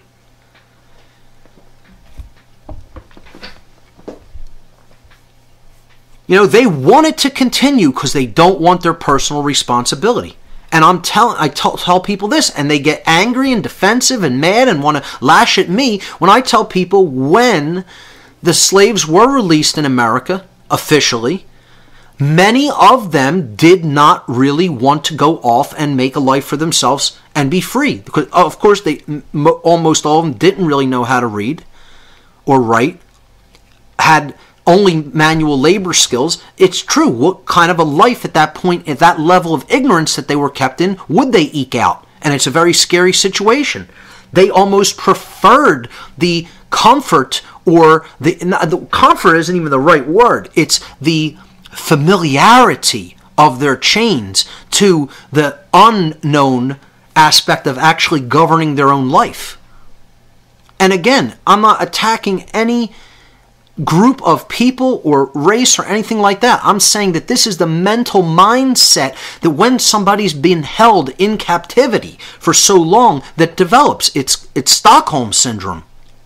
You identify with your condition, your oppressive condition, and with your masters and owners, so-called claimed masters and owners, and that's what people want to continue in their ignorance. And yes, that is also historical fact that many slaves took that mental attitude upon their release. It's not an attack. It's historical fact. I'm not attacking anybody. I'm telling you how it actually was. And of course, many of them did not take that position and absolutely wanted to go to work making a real life for themselves and caring for themselves and building a family and, learning and growing as individuals. Many took that attitude. So I'm trying to say both of these attitudes are still alive today, alive and well. And there's a problem with one of them. One of them is not based in right. It is always wrong because you are supporting, for whatever reason you're doing it. Oh, the government provides this assistance to me. Oh, my child's in a government-run school. It's free education. I wouldn't have to pay for an education. I don't care why you're doing it. No matter what reason you're doing it, it's still support of slavery. It is the support of slavery, whether you understand that or not. And all I'm trying to say is that at all times and places, slavery is immoral and illegitimate and should be ended. That's another thing. A slave master wants people to accept, you're better off with me. I take good care of you. You don't want to be on your own, do you? Oh, you'd have to make hard choices. You'd have to, do other forms of work that you're totally responsible for what you get. Here, the master is the one who's responsible. All you're to do is to just listen to his commands. And that's why police do what they do. They think that they can hand over their obligation to think. It's a moral obligation to think for yourself. It's more than just personal responsibility. You have a moral obligation to think for yourself and make judgments about what right and wrong behavior actually are, based on knowledge of right and wrong. And then an obligation to choose the right action over the wrong action. What a person who wants to be eternally kept as someone else's slave or pet wants to do is to try to give away that personal responsibility, to make that free will choice themselves. They want to think that they can hand that to someone else. And it can never be done. You can only claim that you're doing it. So what we're really looking at here is all of the things that are holding us back from being truly free is some form of a religion. And again, this is not to say that there isn't something such as a positive form of religion as well. There is true religion, there is false religion. And I'll briefly go over both of these concepts. Okay? Religion, again, let's break down the word. I'm going to do this a lot. I do this a lot because it's so important to understand the words we speak and where they came from. Why the people who structured the English language chose the ancient language words that they chose to structure modern language. They weren't doing this arbitrarily. It was a very deliberate design to try to get people to understand what the words mean. The word religion comes from Latin, the verb religare. So ligare means to tie. Religare means to tie back, because the prefix re means back or again. So when we put them together, religare means to tie back, to hold back, or to thwart from forward progress, to bind, to hold back. So what is false religion? And this is the definition of false religion. To tie back, to hold back, to thwart from forward progress, to bind. What is it binding? What is it holding us back from? What is it tying us back? In what way is it thwarting our forward progress? Well, it's tying us back from truth. It's giving us beliefs in place of truth. It's saying, well, this is a belief, this is an opinion, it's as valid as knowledge. No, it's not as valid as knowledge. Knowledge isn't based on opinion or belief. Knowledge is based on truth, which does exist and is discoverable. So what religion holds us back from is forward progress in consciousness, in our understanding of ourselves and the universe. This is why it has to go. It has to go. All religions. The only religion needs to be truth. That's what we need to be tied to. That's what we need to be bound to. What the truth is. Not what a religion says is true or says you should believe, but what is actually true because you determined it. You discovered it. And the main thing that unites us to that is the understanding of natural law or morality. When we understand morality, we become united with truth. We are bound back to that which is true. Because when we fall away from morality, we have fallen away from the truth. about right and wrong. So what I call religion is a control system. A system of control that is based in unchallenged dogmatic belief which holds back the progress of consciousness. That is the definition of false religion. When we make truth our religion, we undo all of that. We undo those belief systems, we go with the truth wherever it leads us, and we unite with it. And then we move forward in consciousness and we become freer. We want to ignore the truth? Going into a deeper cage. As the mind goes into a cage, society goes into a cage. The principle of correspondence. Moving on to slide number 24. So, what is the New Age movement? What kind of a religion is this? What is it attempting to do? What kind of a mind state is it attempting to hold us in? On slide number 24, I have again, that archetypal depiction of the New Age movement with the people sitting on the grass meditating. And I call the New Age movement the last cul-de-sac before the gold mine. And I have a street sign of a cul-de-sac, which means no outlet, no way out. A cul-de-sac is a dead-end street with no outlet, which retards the flow of transportation. Okay, it gets you going around in a circle. That's what a cul-de-sac is. Many researchers who are informed have called the New Age movement the last cul-de-sac before the gold mine. What that means is the gold mine is where the real spiritual knowledge is at. And what that knowledge is knowledge of natural law, in conjunction with knowledge of how the psyche actually operates and the things that we just talked about the brain.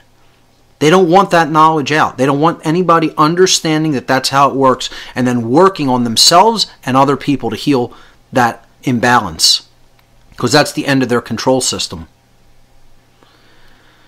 And if you understand natural law, which is the macrocosmic laws of creation, in conjunction with that, you really cannot be controlled. And you're acting within right. You're standing in righteousness and defending right. So, on slide number 25, I put down what I call natural law. What I call the New Age movement. And what I call it is the last religion before the gold mined. This is a religion that is set up deliberately to hold us back, to thwart our forward progress in true awakening. I call the New Age movement a spiritual cul-de-sac, a spiritual dead end with no outlet, which retards the true awakening process. It slows down or holds back the true awakening process. And that, what we are awakening to, is that there is no such thing as authority. That's what the awakening process is about. And anybody who's not talking about the control system in the New Age movement, anybody who's not talking about authority being an illusion, anybody who's not talking about the ultimate goal of the spiritual journey being true freedom, here on the ground, not in some fantasy land, not in some life to come, not in some, other planet that or dimension that we're going to get taken to or ascend to. Right here on the earth. Right here on the ground where the work needs to be done. So that's what I look at the New Age movement as. It's a religion. When the other religions haven't worked and people haven't bought into those religions, you need to get them into one of these other religions. Government and the New Age movement are those two modern religions. Because before they just told you, oh, we're the intermediaries of God. This is your religion. You don't accept that. Our word is law. And that worked for a long time throughout human history. Until it stopped working. Now they had to come up with new religions called government and called the New Age movement. So what I'm going to do here for the duration of this presentation is I'm going to present 10 overarching main New Age movement deceptions or distortions of true teachings that come down to us in a completely distorted way through the New Age movement. Now, great advice for anyone is that if you are going to present something that is negative to people, always talk about the solution. That's why I didn't talk about all the negative stuff going on in the world and not give solutions to people. I put out months worth of solutions, practical, hands-on, everyday ways that we can do things differently to make a different manifestation come about. So when I present these New Age deceptions, I always counter them with what I call a New Age correction. So first will be the deception, and then I will follow it with the correction.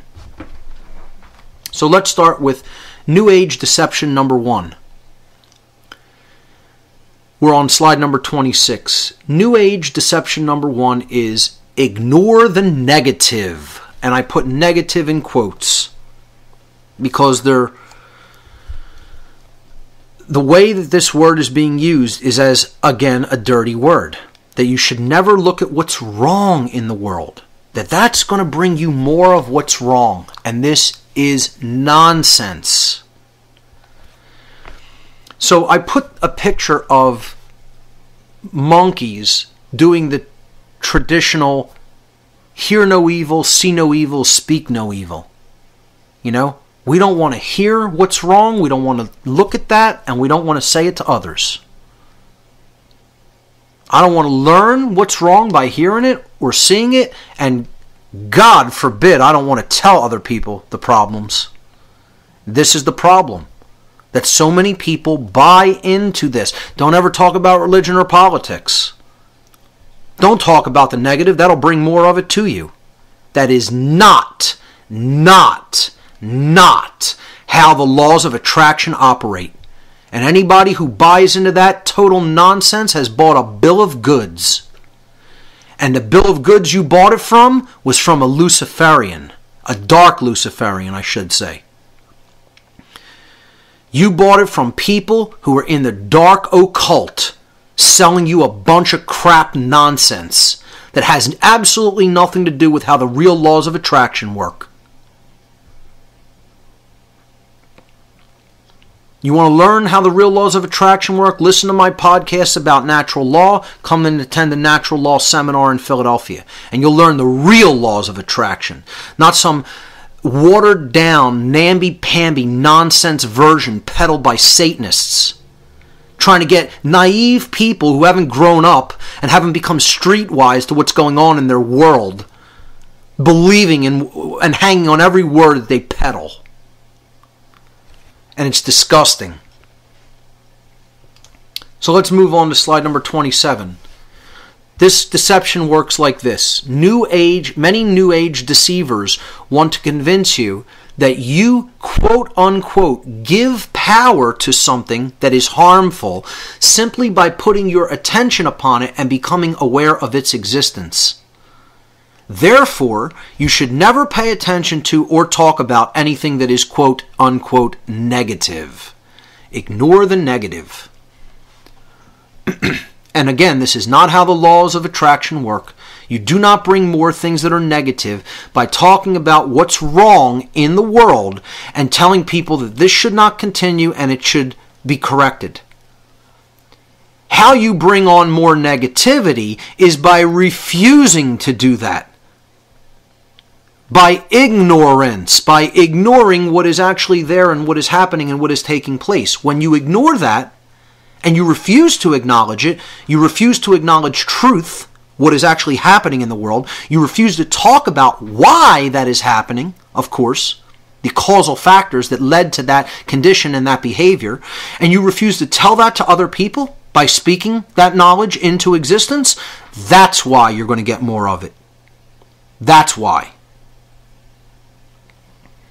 So I depict in slide number 28 now the concept of ignoring the negative as putting your head in the sand like the proverbial ostrich. I'm going to ignore reality and not acknowledge how it actually really works. I'm going to be told by people that I think are gurus or spiritual teachers, ignore what's really there. Don't really talk about that. Oh, you'll just get more of that if you expose it. No, you'll get more of it if you don't expose it. If people can't see what evil actually is because they aren't talking about it, that's why we're getting more of it. It's exactly what's going on. Anybody with a modicum of common sense left in their brain can understand that. We're not calling anybody on their wrongdoing. We're not raising our children in a moral capacity. We're not telling them, no, this is wrong behavior. Look at that. That's what you shouldn't do. That's wrong. No, because we're told never say, no, don't do that to people. Only tell them what they should do. Nonsense. The problem is people aren't morally raising the young and telling them what is wrong, what is not a right. You need to know what rights are not in order to know what rights are. The apophatic inquiry method is always going to be more powerful than trying to tell somebody, here's what you should do. Do this, do this, do this. You need to explain, here's why you shouldn't do this, because of what you'll be manifesting and creating in the world, even for yourself. Because we are all connected, and we are all tied together. And this is the reason, this is the underlying causal factor why you should not behave that way, why that is an immoral behavior. And people are loath to do that work, as we're going to talk about later. So, what I said in the presentation originally, when I gave it at the Free Your Mind 2 conference, is when you're on your knees in this position, please take note that when your head is in the sand, you're on your knees with your ass in the air. In order to put your head in the sand, you have to be on your knees with your ass in the air. Bowing down and accepting authority and getting ready to take it in the rear end. Okay? That's the position that you put yourself in when you ignore something. It's almost like it's amazing that the body works out like that. In order to put your head underneath the ground, the only real way, unless you were completely standing upright on your head, but to do that willingly yourself, you have to be on your knees with your ass in the air. It's almost synchronistic that that's how the body would be designed. Like God is telling you something. I designed the body in such a way so that in order to put your head underneath the sand, you got to be on your knees with your ass sticking up. It's beautifully poetic in many ways for people that can, appreciate that little bit of irony. So, moving on, actually not moving on because we're going to stay on this one aspect of the deception. But this is bullshit. That is bullshit. The whole notion that we should ignore the negative. This is New Age bullshit number 1. Slide number 29 has the bullshit button. I'll add the sound effects in for it, in the editing of the podcast.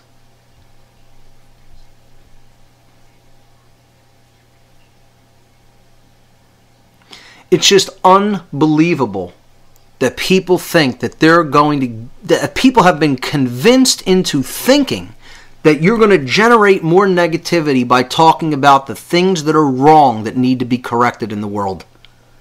And this is why New Agers, these cowards, won't talk about the control system, won't talk about the illegitimate nature of slavery and government. They won't talk about the abuses, the endless train of abuses of this government, the police state that is not encroaching, it's already here. And they think they're going to help people to get out of it. They think they're doing a service to people. by ignoring an entire body of information that is real, that is true, that is happening. No, I beg to differ, ladies and gentlemen. The people who think that way are the ones who are creating and perpetuating the manifestation of that dynamic. So let's correct this erroneous claim that we should ignore the negative. The New Age correction, number 1. Seeing the negative for that which it actually is creates an ability within us to steel ourselves against its harmful effects. In other words, you have to know the causal factors and the harm that is imminent as a result of those causal factors. How did you go awry? How did you get to this condition? How did you get to this situation? You need to look at that. You need to look at that shadow material. That's not there to be ignored. You'll never understand the solution unless you deal with that shadow material. This is about going down into the nested subconscious psychological areas of the human psyche and bringing up that trauma to a conscious level and working with it and healing it. But people are loath to do that work because it's not easy. So when we do that, we are steeling ourselves against the harmful effects of this negative situation. And possibly we can even avert the effects entirely. If you see something coming, you can take action against it. You could do something that is positive and powerful, empowering, so that you will not be affected in a harmful way. When you ignore it, it's going to blindside you, like a tornado that you don't see coming. The next slide, number 31, refusing to look at critical information just because it makes you feel uncomfortable or scared is willfully choosing to remain in a state of ignorance. Ignorance. And therefore to remain unconscious. Unconscious. The people who think they're so awake in the New Age movement, you're not awake at all. You're totally asleep. You are unconscious because you are not talking about what's really taking place in the world. You're living in a fantasy land where everything is happy-go-lucky and nothing is bad. Look, I'm going to go and directly insult this person because, quite frankly, they're a jackass who deserves to be insulted. Okay? A woman who attended the Free Your Mind 2 conference, and I don't really care who this offends, her personally, I don't care. I'm going to say, when I see a jackass, I'm going to call them a jackass. Somebody who attended, and you'll see it on the films, and because she asked, made a comment at the Gathering of the Minds discussion panel, that there's no such thing as a negative experience, actually said that. There's no such thing as a negative experience. Everything is just an experience. The level of naivete and illness that someone has to be in to have their mind worked into this state is so staggering that, like I said, to the Satanists and Luciferians who told me they were going to be putting information like this into the world through the New Age movement, all I can say is, wow, I can't even believe you got it done. I never would have thought it possible. Congratulations are in order in some ways. Like, I would shake your hand as an opponent. Not because I really respect your level of mental sickness and illness and psychopathy, but I wouldn't have even thought it would be possible to make someone's mind that dumb.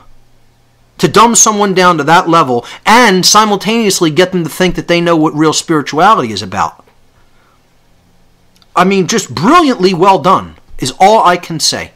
That's all, and I feel horrifically sad to have to admit that, but nonetheless, this is the level of deception that we're up against, and how crafty it is, and how well they're able to carry out what they say they're going to carry out. Because they have created people exactly as they say they're going to create them. This is a golem, an animated creature made by the dark occultist. That's what that person is. Let me tell you something, lady. Pedophilia is happening. And that's not just an experience. The murder of children is happening. And that's not just an experience. That's called evil. And you need to get through your brainwashed religious New Age bullshit skull that evil exists and is operating all around us. Because you're not streetwise. You're a naive child who's bought something that somebody else sold you that you want to hear. You don't want to hear what the truth is. If you're in a rape room being tortured by dark occultists, you wouldn't be saying it's just an experience. Trust me. You wouldn't be saying that. So get over yourself and get out of this nonsense ego trance that is the New Age movement, that is feeding you lie after lie after lie after lie after lie, and telling you that it's spiritual, telling you you're awake because you think that child pedophilia, rape, and murder is not bad. We're judging it when we say it's bad, it's negative. It shouldn't be, it shouldn't exist. You want to talk about having your head in the sand? It's not in the sand, it's up your ass is where it's at. And anybody who promulgates that nonsense, that's where your head is too.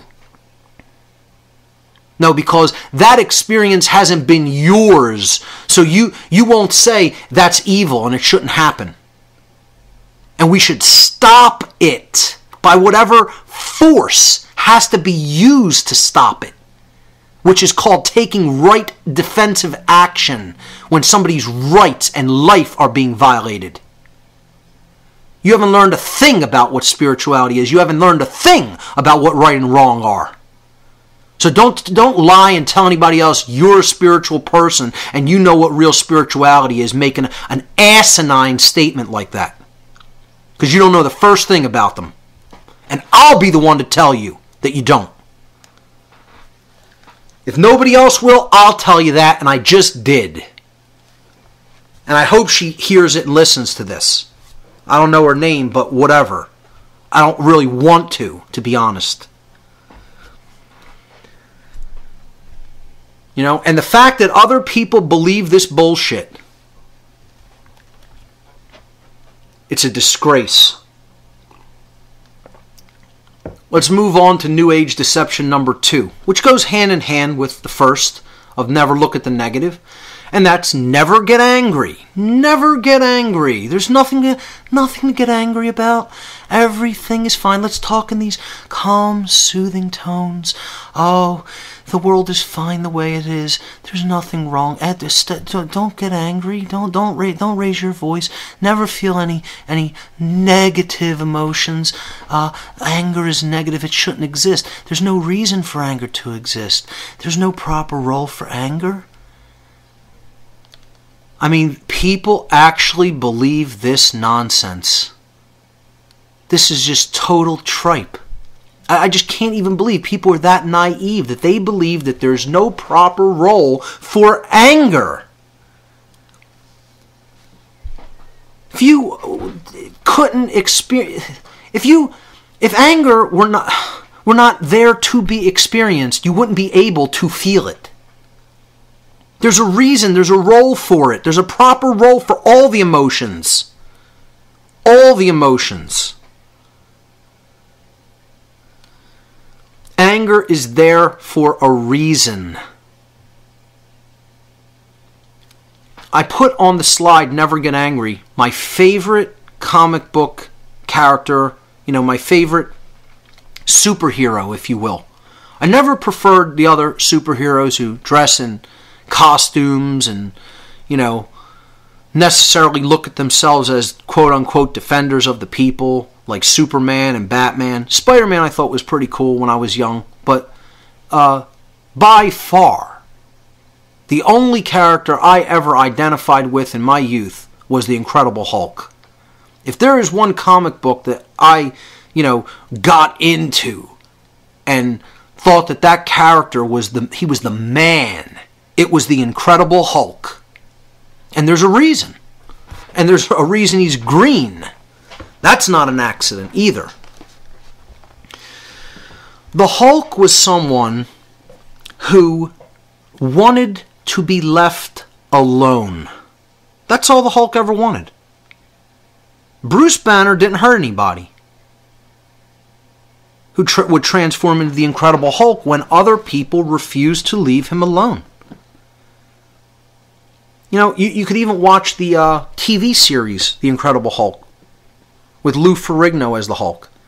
The same concept arises there over and over again. This person wants to be left alone. He wants to be allowed to live his life in peace. And he constantly encounters people who won't allow that. And he tells them, don't make me angry. You won't like me when I'm angry. Because all he's doing is acting in a defensive posture.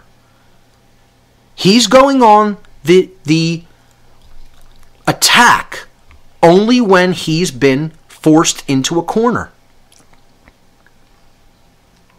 And then he flips out, and people don't like what happens when he flips out. And I would suggest this is where America is right now. We are Bruce Banner on the verge of transformation into the Incredible Hulk. And let me tell you something. When the transformation happens, the people who have pushed us into this corner are not going to like the Americans when they're angry. And I would suggest to them to go study the French Revolution in detail. Because if you think what happened in the French Revolution was bloody and violent, you have not seen anything compared to what is going to happen on American soil. If people do not allow this control system of violence and slavery to deteriorate naturally and organically on its own. You're going to be people are going to be wishing that the Incredible Hulk was tearing things up, because what they're going to witness is going to be something so far beyond that it's the likes of which humanity has never seen in history ever. And that's what I am again attempting to avoid.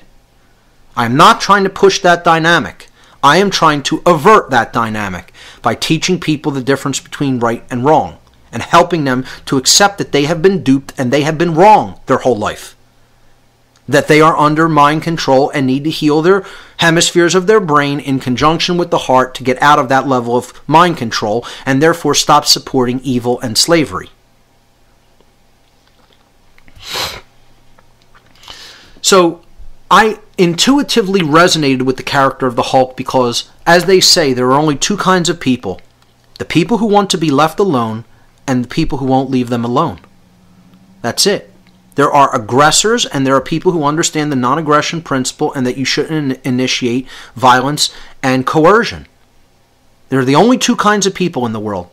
That's it. And then there are people who think that the initiation of violence and coercion are acceptable when they are immoral. So the Hulk never initiated force, ever. He responded to it defensively when he was pushed to the edge. Which is why I intuitively resonated with that character. And the fact that he's colored green when he transforms is no accident either. Because that's the color of care. That's the color of balance. And understanding when forceful defensive action needs to be taken. When we care enough, when we come into a level of balance enough. Now, he goes obviously way out of balance when he makes this transformation, but the concept here is that the green color is representative of caring enough to get angry enough to take right action. Even if that action has to be based in defensive force, which we're going to talk about later in the presentation. On slide number 33, this is what they would turn the masculine instinct into of self-preservation and defense when your rights are being attacked, when your life is being attacked. This is what the New Age movement seeks to turn it into. Somebody who is totally emasculated and is sitting there doing nothing, accepting. See, it's all about acceptance, which is right-brained. It's never about action. This is a theme that you'll see over and over and over and over again in the New Age movement. Always accept, never act. Think and feel, maybe think, definitely feel. Emotions are played heavily upon because that's right brain imbalance. The limbic system rules, so you become governed by the emotions. You're not really truly thinking at a higher order, at a higher function with the neocortex, and you're certainly not taking action. So this takes away the instinct for self-preservation and the preservation of one's rights, making you a willing slave that will sit there when violence is being done to you. And I would suggest this is what protests are all about too. People sitting there when violence is being done to them, not acting back. It's also a testimony, though, to how far people are willing to let themselves be pushed because they don't want forceful confrontation. But at some point when you're being beaten with weapons and weapons of war are being unleashed upon you and you're sitting there doing nothing, you're engaged in a wrongdoing. And I would suggest to you that the original founders of this country waged the first Revolutionary War for far less than what's going on today. The police abuses and brutality are even less than what the founders said was the straw that broke the camel's back and it led to Lexington and Concord. I would suggest we are under deeper oppression, far worse oppression now, through the kinds of taxation that are going on, through the kinds of prohibition that's going on, through the kinds of usurpation of rights and free speech and police brutality and the complete and utter immoral uses of the military in this country. This country is a moral disgrace. A disgrace. There is no grace here. The grace of the Creator is gone from this country because we abandon His law, its law, that force's law, whatever you want to call it, her law. We're not living according to the laws of the Creator. We're not living according to morality. We don't know the first thing about morality in this country, and that's why we're going and are already in the cage. So, to tell people that you need to become some milquetoast,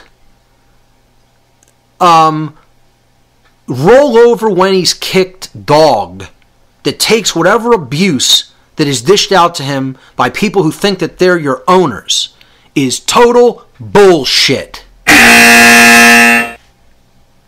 So let's correct this New Age deception number 2 and understand what is the real role of anger.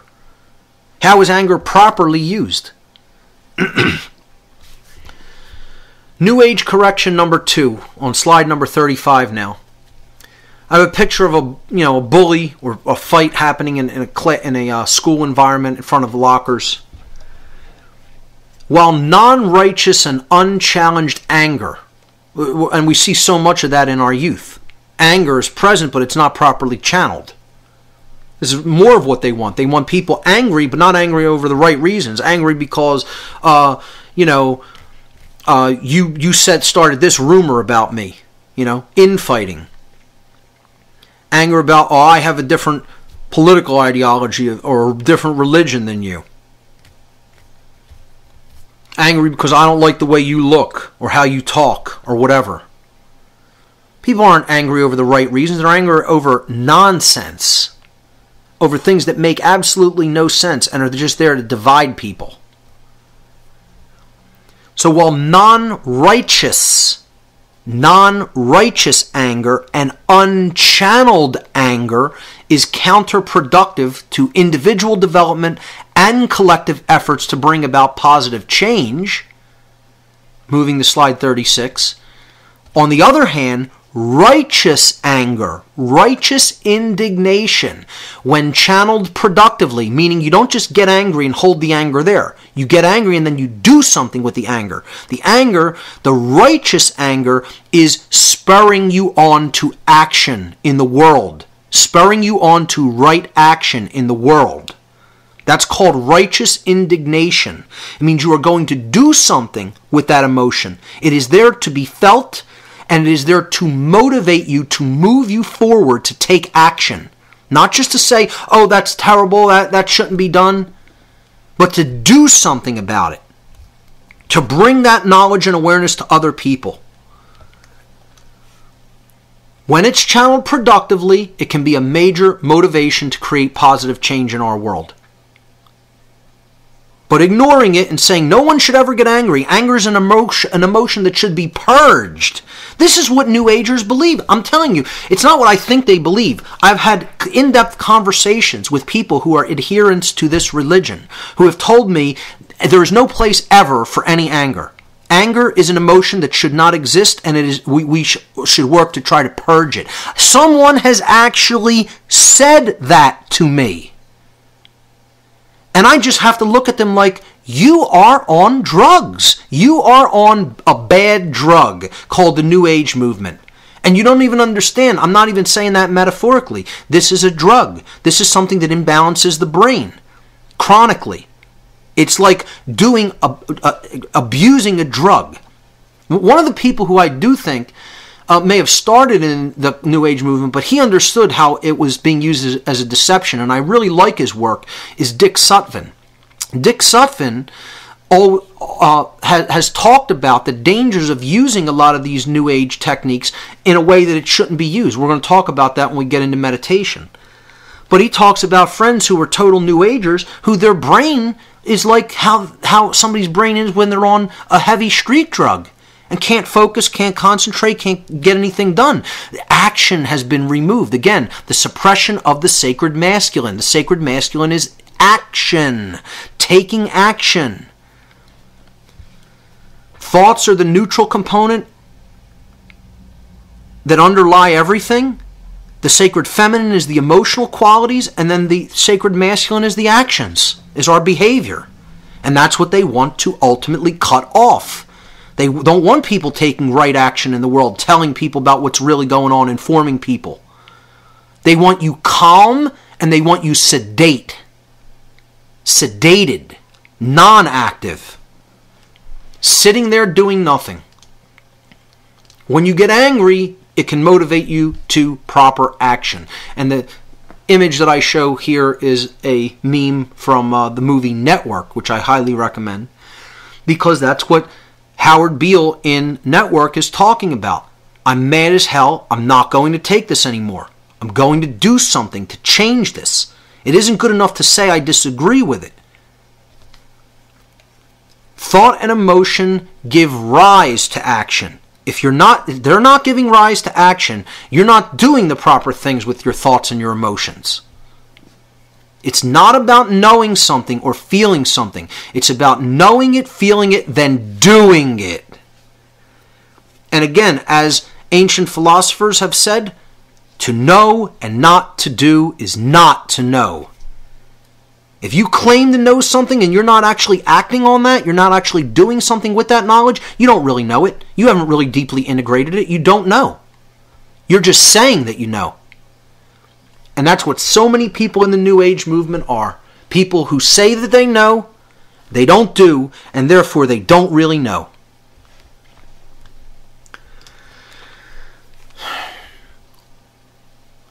More on this correction about never get angry. You know, the whole statement, the meme, if you're not outraged, you're not paying attention. It's very applicable. If you're not outraged by what's going on in the world, you clearly cannot be paying attention to what's going on in the world. Because what's going on in the world is very negative, and it should not stand. It should not be continuing. I told people at the conference, even Jesus got angry in the story. And this is, again, whether you accept it as some sort of a historical account, I don't care. Or if you accept it as pure metaphor. The point here is, he was teaching how to properly interact with people in the world in a non-violent way. But when people were robbing people, which is what the temple money changers were doing, they were defrauding people by creating a monopoly like the Federal Reserve and defrauding people of their savings and earnings by charging them inordinate amounts of money on temple coins so that they were cleaning up. at the expense of everybody else around them because they just didn't give a shit about anybody but themselves. Well, Jesus didn't just stand there and say, oh, okay, I can't get angry about that. I'm not going to do anything. I'm not going to point this out. I'm not going to make a big, confrontation over this. No, he didn't say that. He recognized wrongdoing when it was happening, and he took out the switch and whipped their asses. Because they had no right to do what they were doing. They were morally wrong and should be put in their place. Not put up on a pedestal and say you're the untouchables and you nothing can happen to you as a result of your fraud, your theft, your lies. It's the same thing going on today, ladies and gentlemen. And that's what it's about. It's a metaphor for the human condition, what's still going on. It's not meant to be taken as a literal, single, individual, anecdotal story or historical account. It's a metaphor. You need to understand the in-depth underlying message that is presented in the fable or the allegory. But no, we want to stay in the babyfied literalism variant of the Bible. Yeah, good luck with that. It's called being a moron and wanting to stay one. Because I'm going to take everything totally literally and never really understand the actual concept or the meaning. New Age deception number 3. We're moving on to slide number 38. We're all one, so it's all good. Again, there's nothing bad. It's just an experience. Like in her infinite wisdom, Miss New Age from the I didn't really get that angry until a few people brought that up to me afterward. Like, I heard it and I was like, oh boy, one of these people, who just sat and heard the whole Free Your Mind 2 conference and obviously didn't understand a thing that was said. But when some other people, especially Jay Parker, really brought that to my attention again, it really did sink in and hit me hard. That what this person is saying is, that there's no such thing as bad experiences, as evil being done directly to people. And this comes out of this notion that we are creating our reality individually. If you were raped as a child, you must have created that somehow. That people could be made to believe this bullshit, I can't even believe. I have a hard time believing that this is how malleable that the human mind, the psyche actually is. That it can be distorted into that condition to accept that. I mean, that person has to be so mentally destroyed to believe that. Children are bringing on their own pedophile, torture. Yeah. Okay. Right. Yeah, and you're not a total retarded person. I mean, let me tell you something. People with Down syndrome have nothing on people who think like that. Not to make this some kind of a trivial or ad hominem name-calling fest, but let me tell you something. I don't look at people with a debilitating genomic disorder as retarded in the same way I look at these people as retarded. I mean, they're not slowed down. They have a disorder, people with Down syndrome. The word retarded is not even as applicable. Somebody who thinks that innocent children who are being raped somehow created that because they're creating their own reality individually, as the New Age nonsense teachings are trying to convince people, they're retarded. They're slowed down in their mental capacity and their understanding. That's what a real retarded person looks like. Somebody with Down syndrome was just dealt a bad genetic hand because of something that happened to the human genome, which we'll get into in future episodes. But somebody who thinks that, children are bringing about their own totally violent experiences that are being done to them by someone else, and they think they understand how the laws of attraction work, they are retarded. Meaning they have been slowed down. That's what the word retarded means. Having been slowed down. To retard is to slow down progress. They have been retarded by this religion called the New Age movement, which, if you believe in it in that way, will turn you into a retard.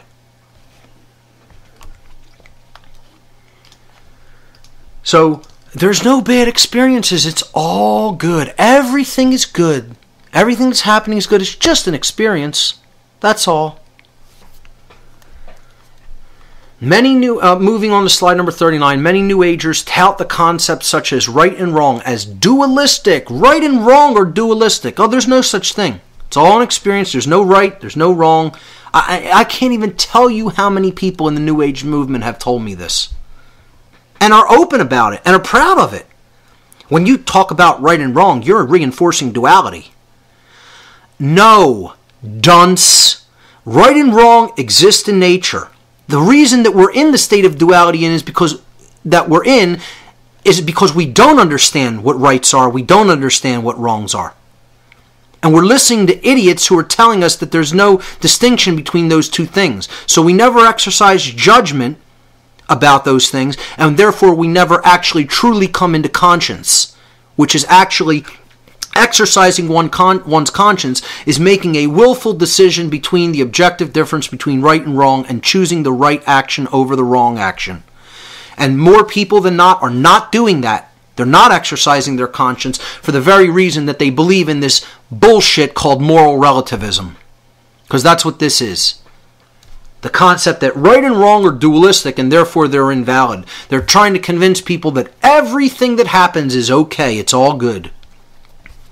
This is a form of moral relativism. The idea on slide 40, I put the words moral relativism up on the slide, that there's no such thing as right and wrong. Man gets to make that up. It's all just an experience. Nothing is good, nothing is bad, nothing is right, nothing is wrong, nothing is good, nothing is evil. And you know what that's called? It's called bullshit. That's what it's called. It's called bullshit. Because if you'll believe that, you'll believe anything. That is just a total naive child's way of looking at the world. And they got people believing that they're somehow spiritually elevated because they no longer accept the dichotomy between right and wrong. And again, this is all about accepting that man makes up right and wrong. That's what this is about. They're trying to peddle that notion of moral relativism in the New Age movement. They got it peddled really well in government, that you could turn a right into a wrong. All you got to do is sign a law about it. You could take someone's right away. Turn it into a wrong that's punishable. Oh, and we can turn a wrong into a right. Oh, these people want to do all this manipulation with people's money, and ultimately it results in total theft, the degradation of their savings, the degradation of their investments. Oh, well, that's legal. They did it legally. We passed a law saying you're allowed to do this. So these bankers can't be tried. They're too big to fail. Don't you know? We could turn a wrong into a right, too, just as easily as we could turn a right, like free speech, into a wrong. And people believe them. They accept this as true. Because they are under mind control and have their head up their ass. And quite frankly, I'm totally tired of it. I'm tired of it. I don't want to live like this anymore. And in order to stop it, you need to get involved. You can't just say you know and that's good enough. You need to know it to such a deep level that you can communicate it effectively and start doing that to everyone around you, regardless of what they think, regardless of how they will receive the message. And the thing that's preventing people from doing that is fear.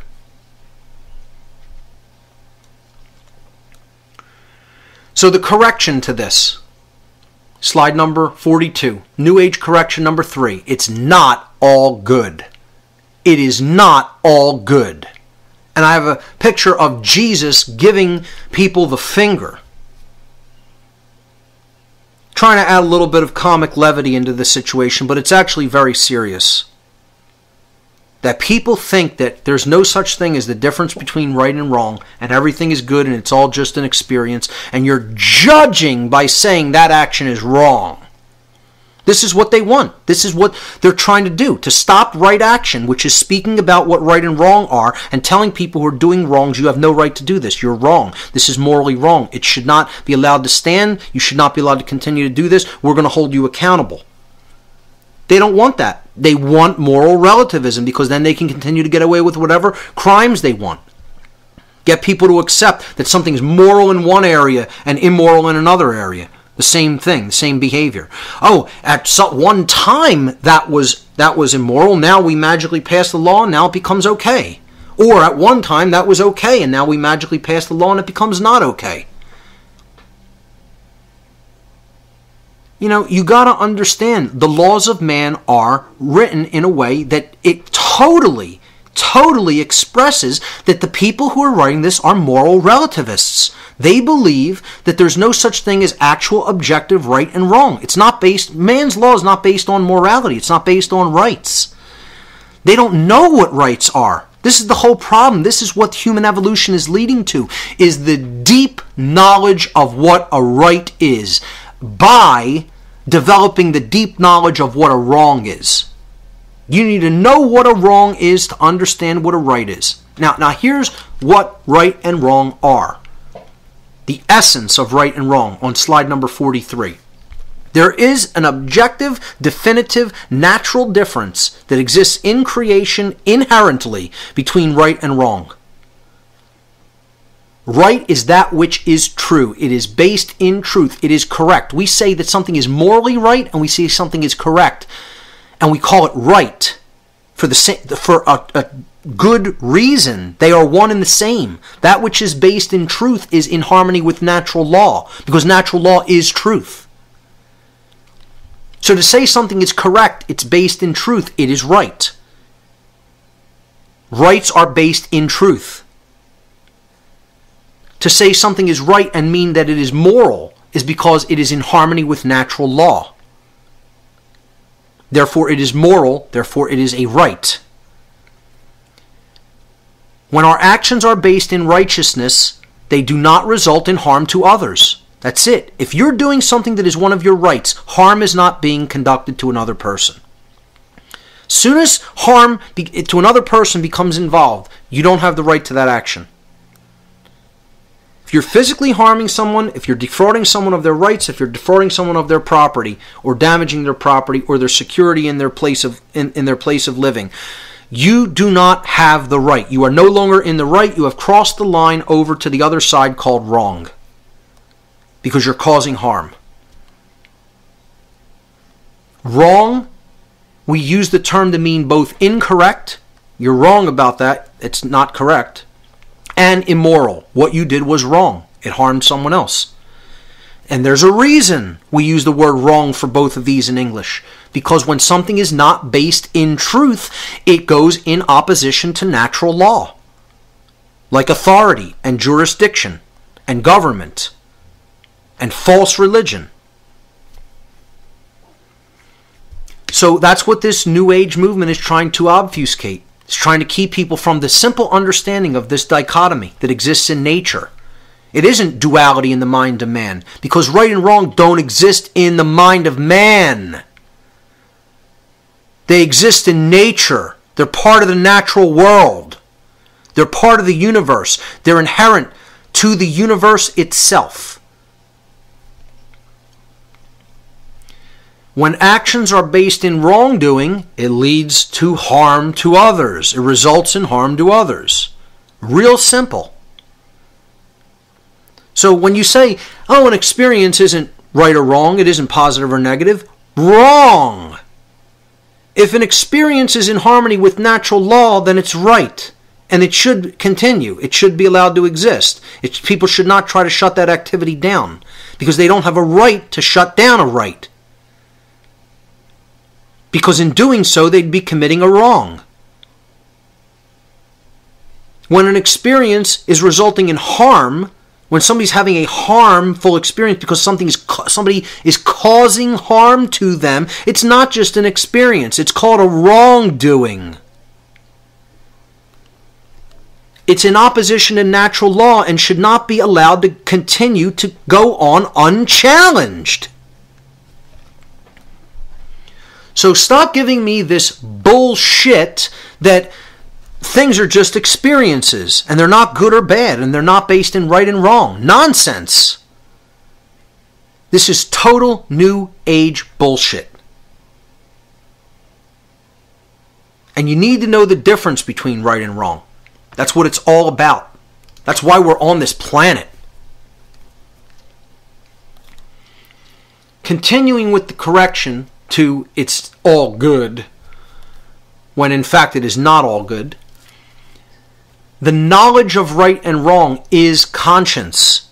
Unless you really understand what rights and wrongs are, you do not truly have a developed conscience.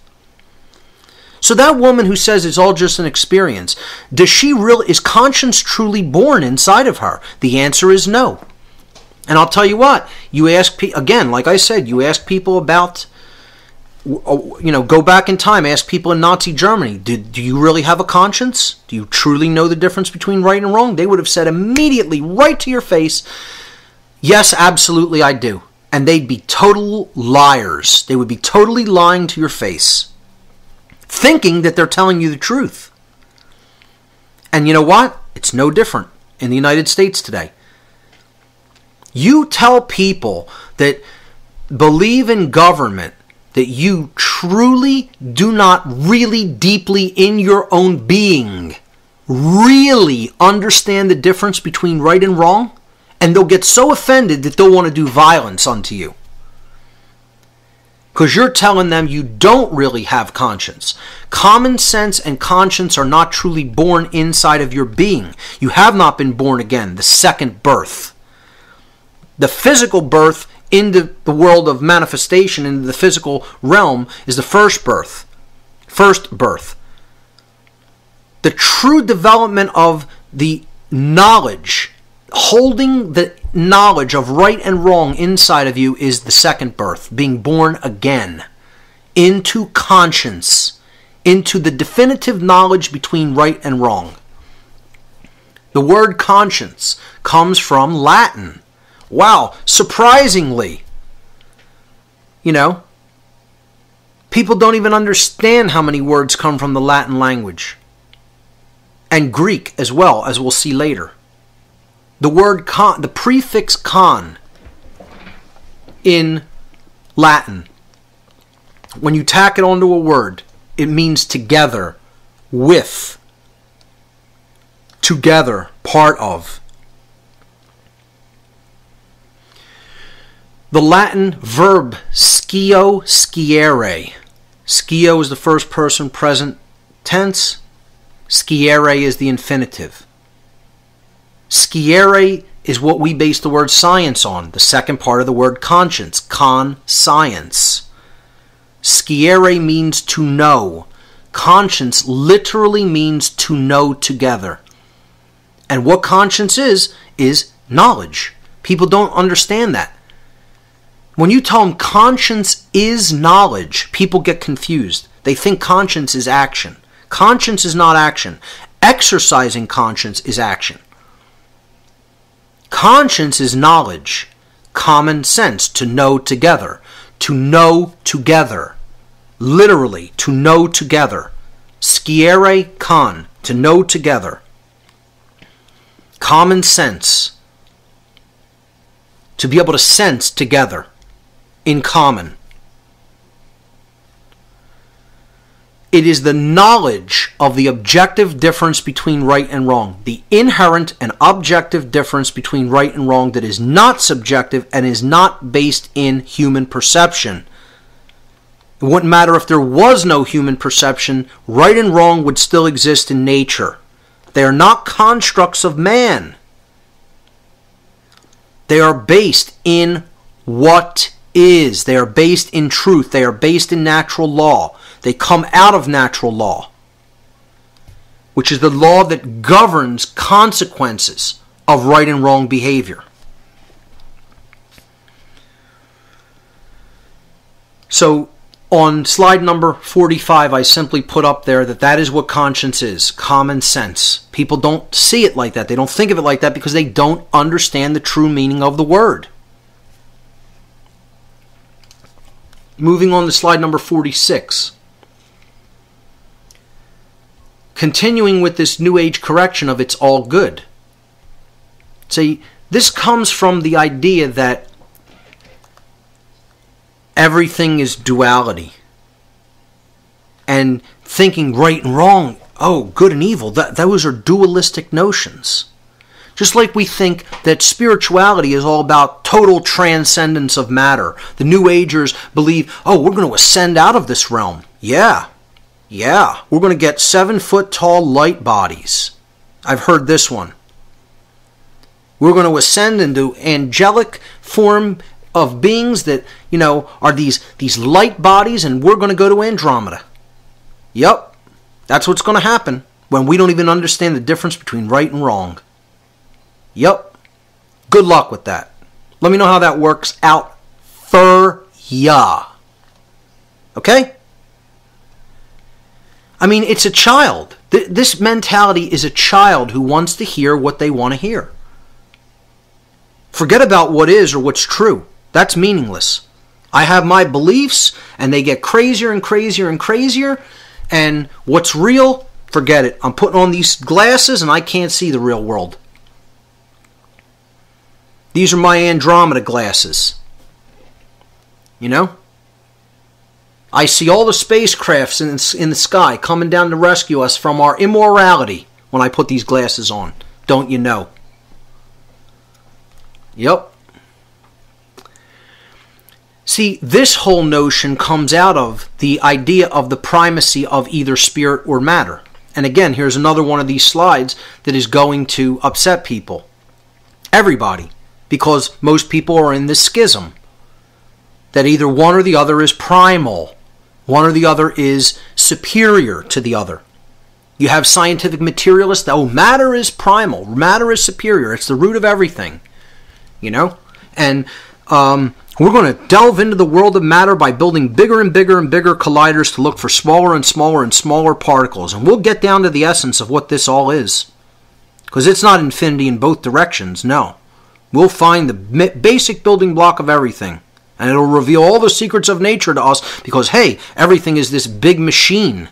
There's no free will. Oh, it's all big machine. It's a dead thing. And matter is going to unlock all the answers. Then you have the New Agers and the religionists. Oh, spirit is primary to everything. It doesn't matter what happens in the physical world, to a point where, you just need to believe something. Forget about what's going on in the physical. This world is transitory, and it doesn't even matter what happens here. Doesn't matter. Takes matter out of the picture. The actual happenings. What on earth is happening is irrelevant. So that's all in the physical domain, and that's meaningless. So spiritualists and those who buy into religionism, and the New Agers all think spirit is primary to matter, and it's superior to matter. Matter is inferior to spirit. Just like scientific materialists believe that the matter is primary and it's superior to spirit, or there is no spirit. And both of these views are totally imbalanced. One comes from the primacy of matter, comes from a totally left brain imbalanced worldview. The primacy of spirit comes from a totally imbalanced right brain worldview. What we need to understand on these two simple slides, if people could really get this, what's depicted on these two very simple slides, what I call the non-duality of spirit and matter, is that they are one and the same. The spiritual realm is the physical realm. The physical realm is the spiritual realm. This is where it all occurs. This is where all the lessons are learned. You're not going anywhere else. You got to be here now and get the lesson. Nobody's coming to rescue us from ourselves in our own ignorance. You're here for a reason. You're here to learn the lesson that will help us to transcend this condition and actually be free. So we can go on to do incredible things and truly evolve. Then maybe we'll evolve into some other form at some future point, way, way, way in the future. But we're not there yet. And I'm not worried about that now. Because I'm here now trying to do active work on the ground in the real world. Not thinking about when is Zoroaster going to come and rescue me? When are the, Andromedans or the Pleiadians coming down in their big craft to transfer our minds into the big light bodies that they're promising us and take us off to a place where there's no violence and slavery. Well, that ain't how it's going to happen. This is all childish nonsense because people don't want to understand that hard work has to be done here.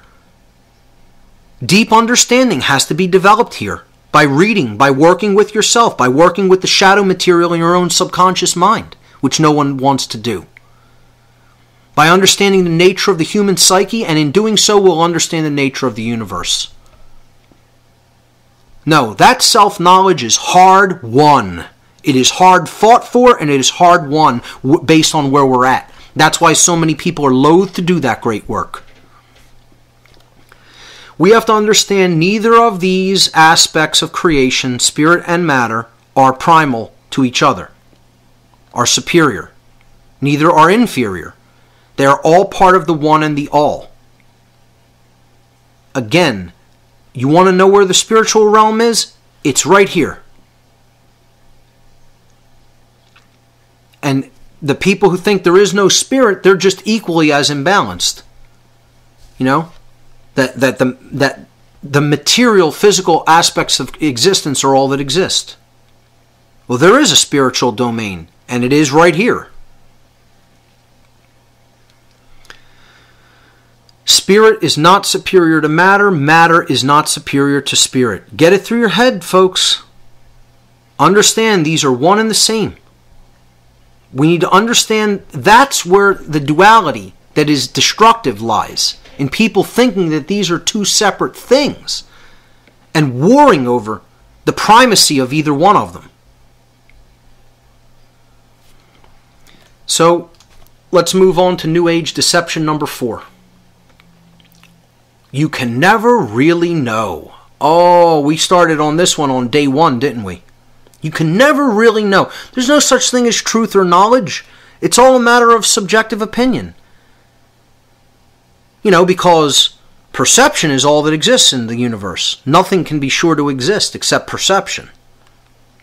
Nothing can be known about what actually occurred. Nothing can be known about how the laws of nature work. Nothing can be known about the self. Oh no, these are all just subjective opinions. Everybody's opinion is just equally as valid as everybody else's. That person's uninformed opinion is as good as this person's years of study and knowledge. Yeah, okay. Yep. And people believe it. And you know what these people are called? They're called solipsists. Solipsism is the religion they believe in. And this is a big part of the New Age movement. You constantly hear, all I know is that I know nothing. Well, let me tell you something, folks. Nobody's going to tell me that I know nothing because I know quite a bit. I don't know everything. I would never make such a ridiculous, nonsensical, and arrogant claim. But what I will tell people that I know just about all there is to know about is what is necessary to free humanity from the current condition that it's in. That I know quite a bit about. And I'm not afraid to tell people I know that. I don't think I know it. It's not a belief. It is not based on my perceptions. I have uncovered and discovered that knowledge, and I know it. I hold it within me, in my consciousness. So don't tell me I know nothing, or that I should be so humble as to say I know nothing. I'm not telling you that knowledge makes me some kind of a Superman, but don't tell me I don't hold it. I don't know it. And I'm not the first, I won't be the last. I'm nobody special for having known that. It's like saying you're special because you know the earth is generally spherical. You know, it's like a ball, and it's not a flat disc. Well, it's knowledge. You're not the first, you won't be the last. You're nobody special for having known that. I'm nobody special. I don't have any superhuman powers because I know what I know. I'm humble about it in that regard. That doesn't make me some kind of a Superman that's better than other people or has more rights than other people. It does make me a more moral individual than most other people. It does make me a more knowledgeable individual than most other people, and I'm not going to be so humble to say that's not true. It is true. That doesn't mean I have any extra rights than anybody else, and it doesn't mean I have any magical powers that I had to use to acquire that knowledge. I acquired it through hard work that other people don't want to do. And so they want to stay in their ignorance and therefore bind me and other people who have done that work into chains. And I'm here to let you know we're not going to accept those chains. You're going to have to take us out of physical manifestation because we ain't accepting those chains in the physical realm. It ain't going to happen. So I put here on slide number 48 this picture of, this was a show. I don't know if it still is. It was called You Don't Know Jack. Some trivia show or whatever. But it's the concept that you can never really know anything. Let me tell you something. Satanists want to push this harder than anything else. And they consider it one of their sins. You look into the satanic sins. Just type that in. I've talked about it before on past podcasts and actually posted it on the podcast I did on Satanism. Solipsism is listed as one of the main satanic sins because they want to peddle this notion to other people as a religion and propagate it. They want other people in solipsistic mindset, but they don't accept solipsism. They look at that as that's one of the greatest evils, to think that there's no such thing as truth. No, because they have to learn the truth and hoard it and occult it from other people, from preventing them from learning it, and therefore maintaining their hegemony and control system. Of course they know that there's truth. And they want other people thinking that there is no such thing. So while they consider solipsism a sin for them, they want to propagate it for as many other people as they can. That's how they can keep people in control. So slide number 49 explains what solipsism is and, of course, where it came from. Imagine this. It came from the Latin language. Wow, I can't even imagine that these words have all come from Latin. People who don't have a Latin dictionary or Latin reader in their home, I don't know what's wrong with you. Because you need to be devouring that stuff and understanding where words we speak came from, and you will look up roots of words and you will piss your pants that you were not able to see that before. You won't even comprehend. How could I have been saying this word my whole life and not really knowing what it means? The word solipsism comes from Latin, and it comes from the adjective solus, meaning alone, by oneself. No one else there, just you. Solus, solitary, in other words. Okay? Soul, one, solitary. Second part of the word, ipse, right? Comes from the Latin, so you have soul and then ipsism. Soul ips, that's the root. And then ism is tacked on, meaning it's a belief system. All right? So the word, the IPS part of solipsism comes from ipse in Latin. Ipse means the self. So alone by oneself. All alone, nobody else there. Nothing but you. It's all about me. It's all about my perceptions. There's no such thing as anything that's objective. Anything that's objective. And the New Agers have bought into this. Oh, there's nothing outside of the self. Yeah, I get the notion. What we're actually being within, internally, is what's creating the external reality that we experience, collectively, in the aggregate. But don't think that means that you are creating the universe, that you yourself are creating the entire reality that is being experienced by everyone. Because that's just a total selfish, ego-inflated notion that there's nothing but you. And I understand the concept that we're all one, but this is not what it means. It does not mean there's no other individuated units of consciousness having an experience here on the earth, in the physical domain, which is no different than the spiritual domain, to understand what it is and to learn and grow. No one individuated unit of consciousness is creating the shared experience. This is total nonsense. And it's called solipsism. The idea that there's no such thing as truth and that your perceptions are generating everything. And that there's nothing else that's outside of perception. There's no objective reality. This is total nonsense.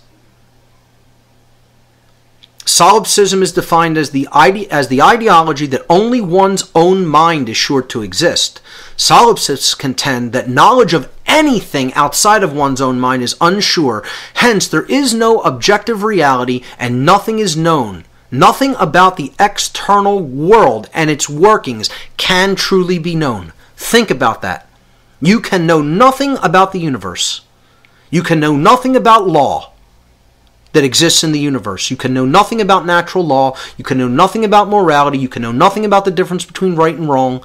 You can know nothing about anything except whatever your perceptions happen to be at the time. I mean, the arrogance, the unmitigated gall and ego of anybody to believe this total ludicrousy. This total ludicrous information, this ideology that has absolutely no bearing on reality. There is nothing objective outside of your perceptions. And what you're saying is, you are God. I get to make up what everything is. I get to make up over whether anything is true or not. Doesn't make a difference what actually is. Doesn't make a difference what actually is occurring. There's no such thing as what is. No such thing as truth. I'm making it all up as I go along. I mean, imagine this. This totally discounts every other person. You're basically saying, I'm the only one here. You're not real. You don't matter. Well, what's that going to do about people's belief of rights, or understanding of rights, I should say? It's going to throw it right out the window because, hey, you're not even real. You can't possibly have rights. There's no such thing as the difference between right and wrong because there's no such thing as truth. And if right and wrong are supposedly based in truth, they can't exist because truth doesn't exist. Therefore, you don't matter. Anything that happens to you doesn't matter. I mean, people say there's not, there can't really be any such thing as solipsism. I tend to agree because then you believe you don't matter. Start doing something harmful to somebody who says they're a solipsist and watch how much they say you have no right to do this. Well, hey, I don't exist. There's no such thing as right and wrong. I'm unsure even to exist in your mind. It's infancy. This is spiritual infancy. Spiritual infancy.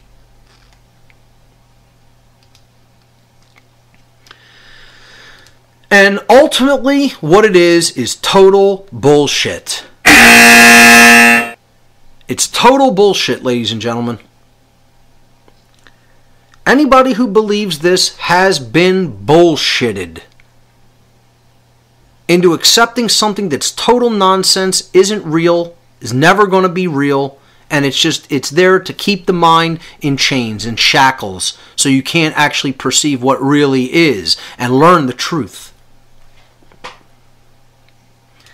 See, I'll move into slide 51 here. This is the correction to this idea that there's, you can't really ever really know anything. Truth exists independently of perception. Perception and truth are two different things, contrary to popular belief and the asinine saying that perception is reality. This is completely untrue. Perception is not reality.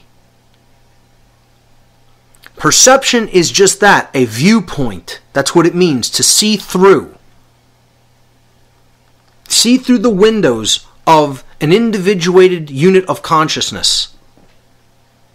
You're seeing through the lens of an experience. That's perception. That doesn't mean that reality does not exist independently of perception. That which actually does occur is what we're talking about as truth.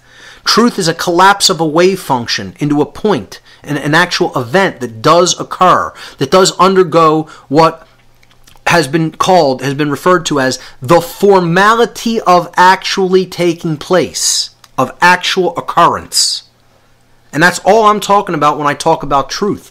I'm not talking about the underlying reasons for existence and the totality of the mind of God or any such super abstract concepts. I'm talking about what has occurred. The truth is that which has occurred in the past and is happening now. There is no such thing as the truth existing in the future. Truth is what happened 100,000 years ago, 100 years ago, last week, 2 seconds ago, because it occurred. All the possibilities that could have happened in the wave function eventually collapsed on the present moment and created the reality that was experienced in that time, called the past. And those possibilities are being collapsed in every present moment as we move through this construct that we call time. So the truth exists in the past and in the now, and nowhere else. The future hasn't been created yet. I could make something different happen that might not have occurred if I can make a different decision.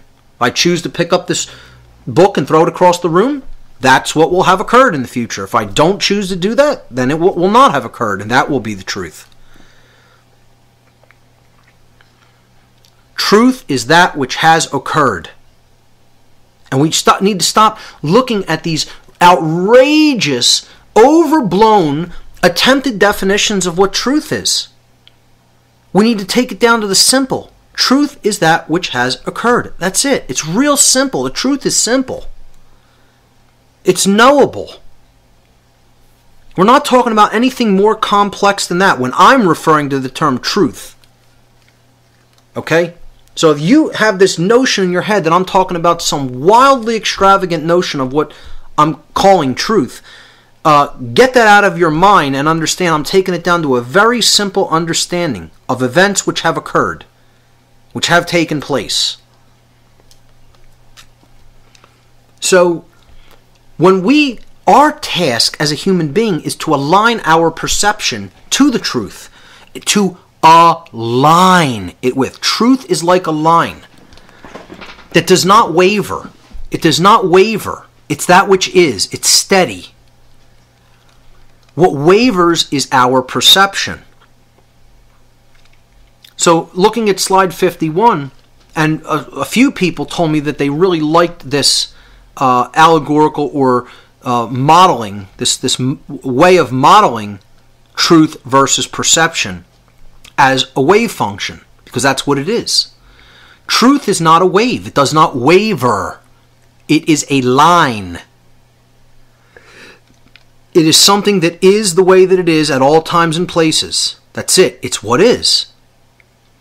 Perception wavers. It comes into accordance with truth at certain places as the wave moves, and it goes out of alignment. Now, when you have a low frequency wave, it has a long wavelength. So it hits the line that represents the 0 point axis very infrequently, meaning it has low frequency. The less frequently it hits the line means it has a low frequency. Well, this is what inaccurate perception is.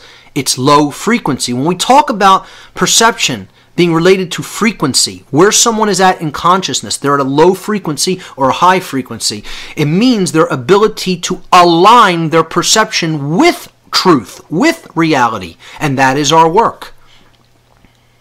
Our work is to align our perception with reality so that we raise our frequency, and in doing so, you can see this middle wave is a higher frequency, a shorter wavelength, therefore it comes into contact with the line in the same distance, in the same amount of time. It comes into alignment with the truth much more frequently, the places where the line hits the axis, which represents the truth. Then when we go up to the highest frequency, it comes into alignment or touches the line the most frequently. Therefore, it is the highest frequency. And I hope that's clear to people and they understand what I'm talking about with this model. And that's the best way that I think that I can explain it. So perception isn't reality. What our work is to come up to a higher frequency so that we're open to receiving truth and therefore aligning our perception to that which is. The next part about this correction that I'm offering, related to that you can never really know anything and that, perception is reality, is explaining what solipsism really is. Solipsism is a defining hallmark of spiritual infancy, as I said before. This is slide number 52. Departing from this diseased ideology is a surefire sign of the beginnings of human maturity and true spiritual development. Solipsism is spiritual infancy. We have to understand that there is true objective reality. And that's what we have to strive to understand, to grasp the truth about what is, regardless of how scary it may be, regardless of how uncomfortable it may be, and regardless of how much we may not want to face that reality. Objective reality does exist. This is on slide number 53 now. The truth can be known. Rights are inherent to creation itself and are based in truth and natural law. Those who don't know what rights are will never say no to those who attempt to take their rights away. This is the concept. If you don't know, K-N-O-W, you won't know, N-O.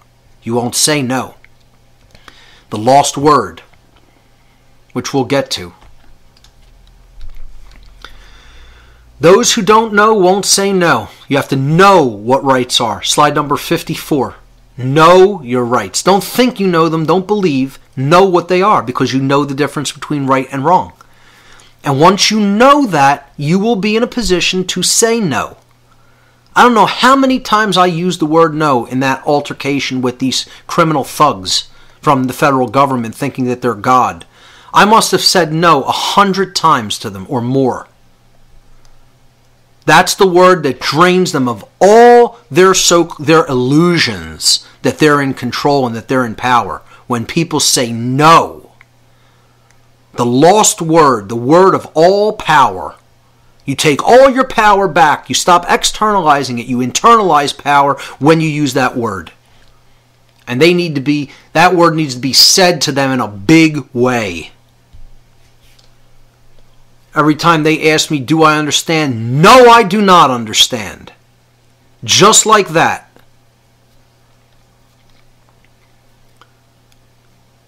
All right, so that's the correction to the idea that nothing can be known. You can never really know anything. Nobody has any knowledge.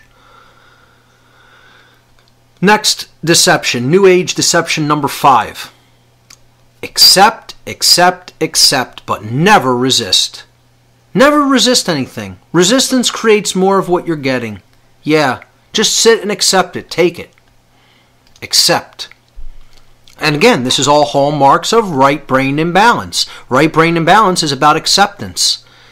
And they're not talking about acceptance of what is. They're talking about acceptance of the world in its current condition. And many of them will be very honest about that. You have to accept the world as it is. No, I need to accept the truth as it is. The world as it is a completely different thing, because that is changeable. And that's what we're going to get to here. What should be accepted and what should be rejected. What should be resisted. What should be changed by our power to change it. And the difference, knowing the difference between those two states, those two things. What can be changed and what cannot be changed. What should be changed. So we'll talk about that in the solution part to this 5th deception. But there's different parts to this deception. And again, on slide number 55, I put a picture of George Bush Jr. and Dick Cheney as the Borg saying resistance is futile. And that's ultimately what sick psychopathic control freaks, by putting out all this New Age nonsense, want people to believe. Resistance is futile, when in fact resistance to tyrants is obedience to the Creator. Resistance will ultimately lead the way to freedom and victory in this spiritual war. It is not futile. Resistance is everything. And anybody who doesn't know that knows squat about real spirituality. So there's different components to this particular deception because it's such a big one. Getting people to stand down, to accept their lot in life. There's different components to getting them to do that. The first is the total abuse, the improper usage, the abuse. Abuse. Meaning not using it, you're abusing it. The wrong usage of meditation and yoga. And I want to touch on this for a while. The New Age movement has been twisting these spiritual practices of meditation and yoga into means to take people's minds off the fact that they have been enslaved and to make it easy for them to accept the current condition of the world as their lot in life. And anybody that isn't looking at meditation and yoga as it's being used and so-called practiced in the New Age community and says that that's not exactly how it's being used, you're not paying attention. Because this is exactly the reason they're using it for. Come and meditate. It'll help you deal with your job better. It'll deal with your slave job a whole lot better. Because you won't care about how your soul is being insulted. You won't care about how you're following other people's immoral orders. You won't care about how you're being used as a tool and your place of employment doesn't give a shit about you. No. Go and meditate on it for hours and hours and hours until you finally accept this is your lot in life, slave. And that's what the New Age version, the New Age variant of meditation is largely about. And there'll be people who will deny this and say, no, that's not what they're using it for. Nonsense. That's exactly what they're using it for. Yoga is the same way. Oh, go do yoga just to trim up the body, to look attractive, and it's also to help you to just accept things that they say you can't change. I know that's nonsense. It can be changed if enough will is developed. There are things you can't change, and no amount of yoga or meditation will ever change those things because they're inherent to creation. They weren't set into motion by man. They weren't created by man. Man is bound by them eternally, and you're never going to change those things. That's what you have to accept. Meditation and yoga isn't going to help you accept those things. They're what are regardless of what you do. And those things, that's called natural law. So, the second part to this deception of stand down, accept, never rebel, never resist, is don't react to anything. How many people in the New Age movement have I heard this from? Oh, you're getting angry about that. That's reactive. You should never react to anything. You should just watch it, just observe it. Which is a totally irresponsible teaching of the observer principle and observer effect. Whereas observation is very critical, but you have to be observing that which is true and real.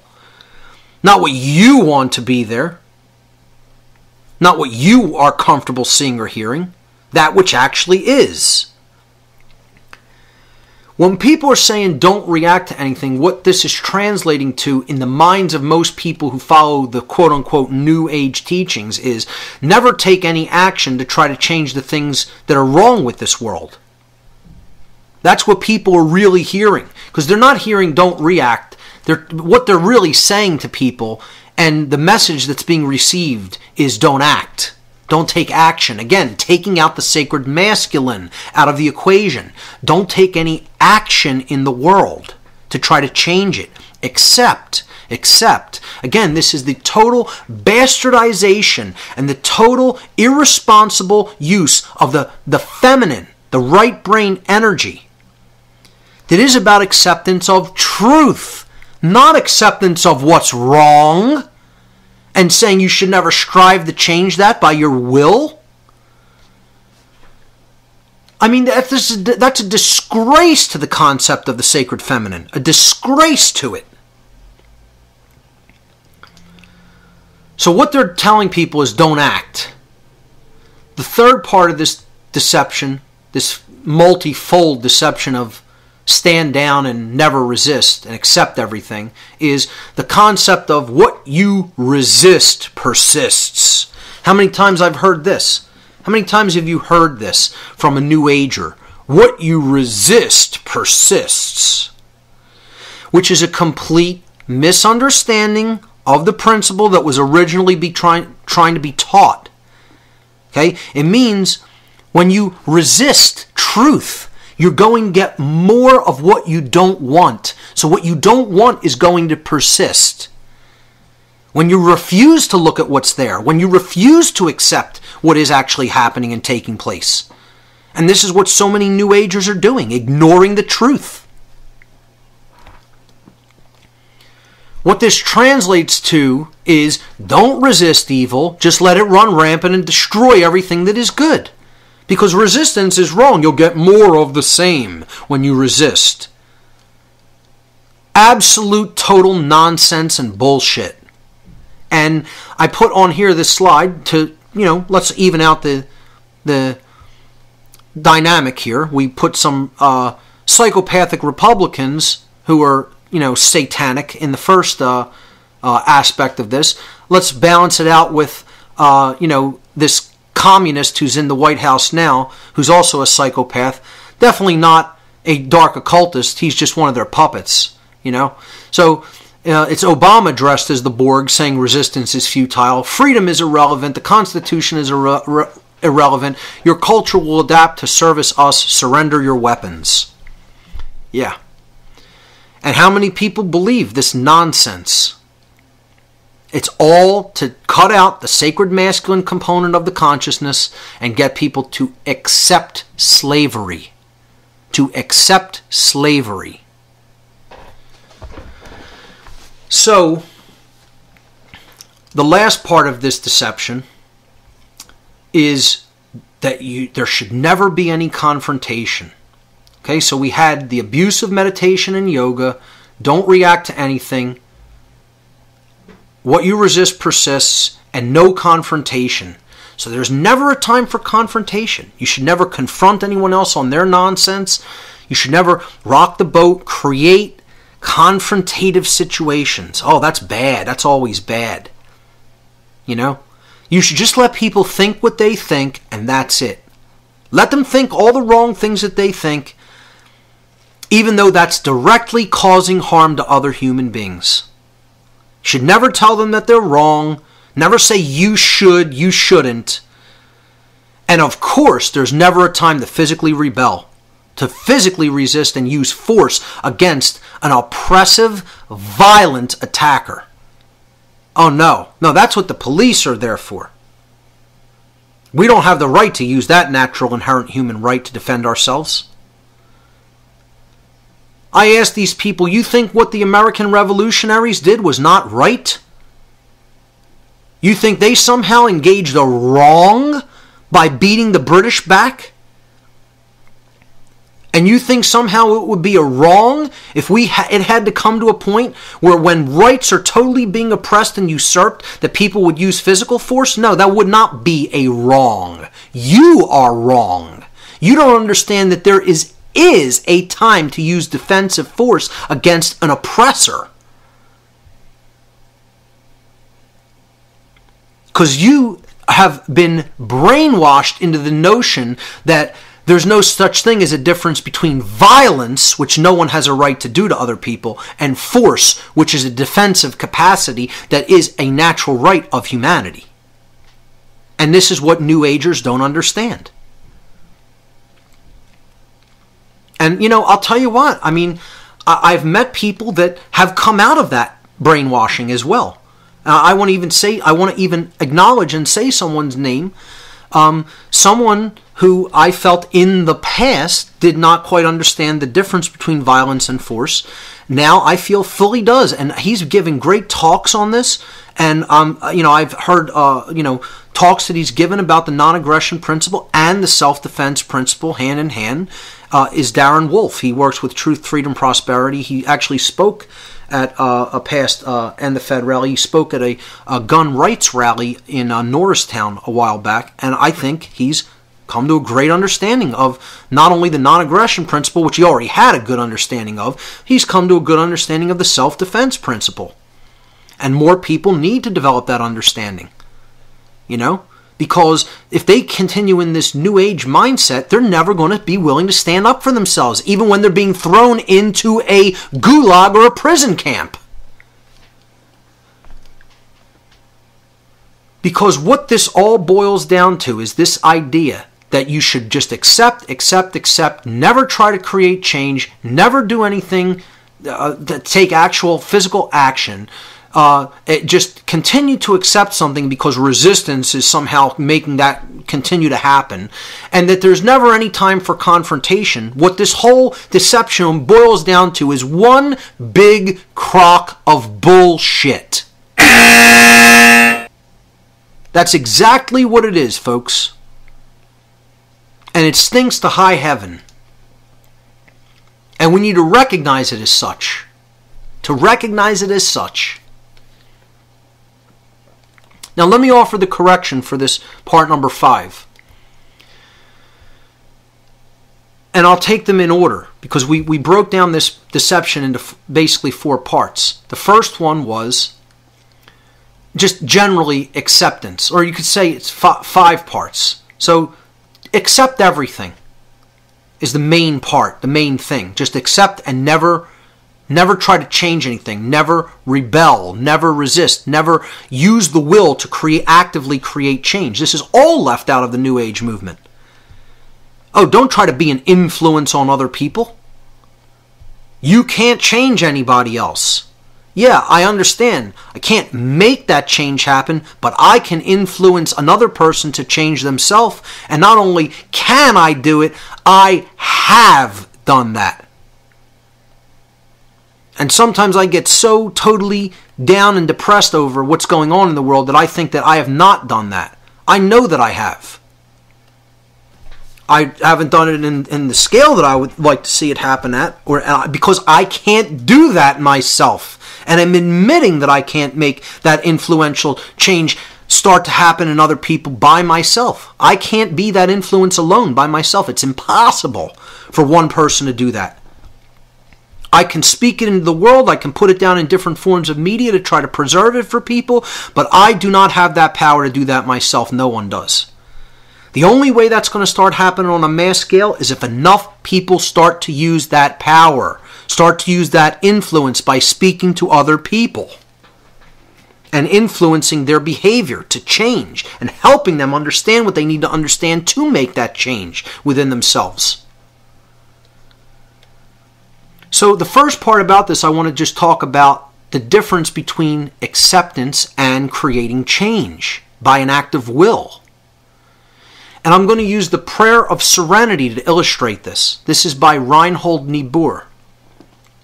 And this prayer is given in a very distorted and diluted form, a watered down form.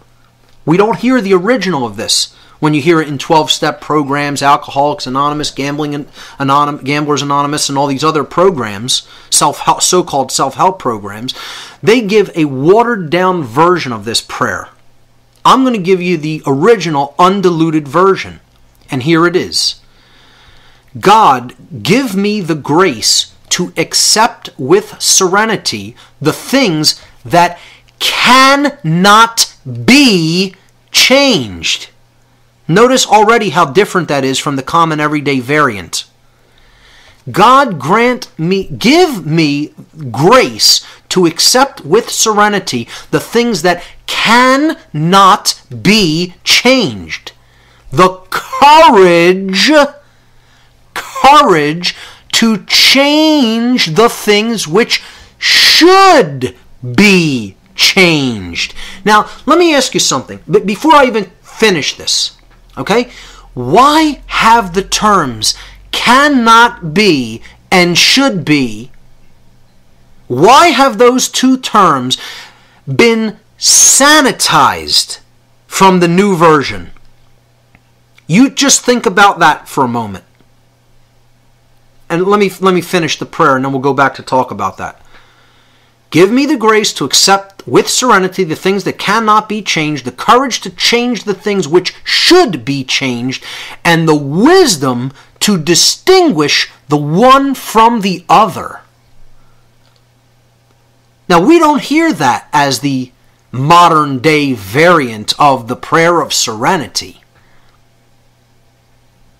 We hear it as, let me try to paraphrase it, grant me the serenity to change the things I can change, accept the things I cannot change, and the wisdom to know the difference. Now you see how much less powerful that is? It's based in the ego. I. The word I is not in the prayer. It's a give to me something, okay? But it's not saying the things I cannot change, meaning little things that go on in my life. It's not saying those things cannot be changed. That which cannot be changed is natural law. That's what has to be accepted with serenity. We need to accept with serenity that which we are incapable of changing because they are inherent natural laws that act as boundary conditions to behavior in creation. You're never going to change that. It's going to exist eternally for as long as the universe exists, which will be eternally. The things that cannot be changed, and then they sanitize that to the things that I can't change. It's a watered down, sanitized variant of something that is very powerful if it's properly understood. The courage to change the things which should be changed. It says nothing about what's going on in my life. This says nothing about my immediate situation, meaning my personal life. The courage to change the things which should be changed. That means on a grand scale, change injustices that are taking place. Change consciousness. Help other people to change consciousness, which is what the real great work is, and why nobody wants to get involved in the real great work. Why there are so few people doing it. The wisdom to distinguish the one from the other, meaning, do you know that which cannot be changed, natural law? And do you know that which should be changed and can be changed in an act of our will? Do you know what is capable of being changed? And this is what people think, that this condition of slavery, the human condition, cannot be changed. They believe that. They've been conditioned into believing that. Well, the human condition can be changed. It is a matter of will. Will it be changed? That is a function of the human will. What will you do? See, that to change it, it lies in the changed state lies in the future. Hence the word will. Have you used the will to create change? I have. And I've created change. I've been doing this since years in the past, and as a result, people have changed. And in an act of will, meaning as I spoke information over time into the future state, what will be was changed.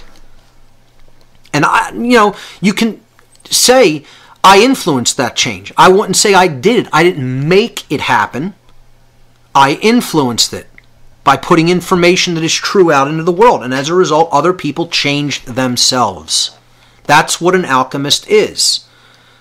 Somebody who can give people the tools to help to give people the tools to change themselves. I shouldn't say give people. It doesn't come from the alchemist. It doesn't come from the practitioner of the great work. Let me try to accurately phrase this. The alchemist helps to show people the tools with which they can use to change themselves. He will show them that tool set that's there, that he used to change himself. And then in doing so say, hey, you can do the same thing. You just have to know how to use these tools. That's it. Now you can do it. And he can't do it for them. It's an impossibility. He can only show them the door, they have to walk through it. He can show them the way, they have to set foot on that path without fear. So, very important distinction to make between acceptance and the will to change something. not just accepting what should be changed. You're using your will to actually change it. So in the next slide, slide 63, I put like a little simple modern variant of it. Accept what you can't change and change what you can't accept. I think that summarizes it nicely. And what I would say should never be accepted, which is injustice and wrongdoing and violence and slavery, should never be accepted. So change them. Use your will to change them. They can be changed. The will has to just be developed enough to change it. And that's done by speaking the truth. That's where it starts. Accept what you can't change. Understand natural law. Accept it. What I would say is, yes, you do have to accept that without resistance. The more you resist that, because again, that's not a condition of mankind. That is put here by a force that is the boundary conditions of the universe. You are not going to change those laws. You can rage all you want against gravity, against magnetism, against electrical forces, against how the physical matter in the universe operates and works and moves. You are not going to change the laws that govern those things. No more than you are going to change the laws that govern behavior. That are not written by man. That are unseen, occulted forces that exist in nature. That are boundary conditions to the universe, which the intelligent, dynamic, creative force of creation itself set into motion and put into effect and put into conditions that are binding in our life. No man is ever going to change those things. Get over it. Accept it. And that doesn't make this universe a prison. These are the guiding boundary conditions that will guide us to our highest evolutionary progression if we accept them. Because that's the truth. We have to accept the truth, accept what is, accept natural law. And the condition that we're currently in, because we've rejected that, can be changed. We need to understand. That's the wisdom to know the one from the other. That condition is capable of being changed. It's not something that's eternal. It's not the human condition of slavery is not natural law. God did not make us eternally into slaves. Sorry, wrong. To just hint at some things I'm going to talk about in the future, maybe the gods, with a little g, did make us into slaves, but that doesn't mean that has to be the eternal human condition. The true Creator did not make that condition. We are capable of transcending it if we understand the boundary conditions known as natural law. So the right use of meditation and yoga. Let's get into this as a New Age correction. Meditation's correct usage is for balancing the brain when it has been chronically left brain dominant. The word meditation actually means to take to the middle, to come to the middle. And that's what you are doing if you are chronically left brain imbalanced and you're using a right brain consciousness modality called meditation in its proper usage. You're attempting to balance the brain hemispheres. You're not sitting there meditating endlessly because you want to ignore the world, because you want to get high on the endorphins that meditation often creates, or because you want to be able to put up with other people's bullshit better, like at your work, or your family, or anything like that. These are abuses of meditation. The proper use is to help to heal the polarity that has resulted as a result of all the different mind control techniques and the crap that's in food and air and water that has imbalanced, and the media, the sick, conditioning forms of media and all the propaganda that has imbalanced the left brain, the brain toward the left brain hemisphere. Meditation can help to bring the brain to balance if it's used properly. Similarly, yoga has a proper usage. Yes, okay, part of it is to make the body healthy, but its true usage is to help us to discover what our true work is. That's what yoga means, is work. What the physical, getting all the physical endorphins and the physical, energy flowing in the body is to put us into a proper balanced bodily state so that we will go and do the true work, to motivate us to do that work. And speaking of which, I just want to tell the listeners, because I've been saying the term great work, over and over, and I'm going to talk about it later too. I just want to say thanks to a listener named Gary who made me a beautiful plaque, a wooden plaque carved in the labor of love.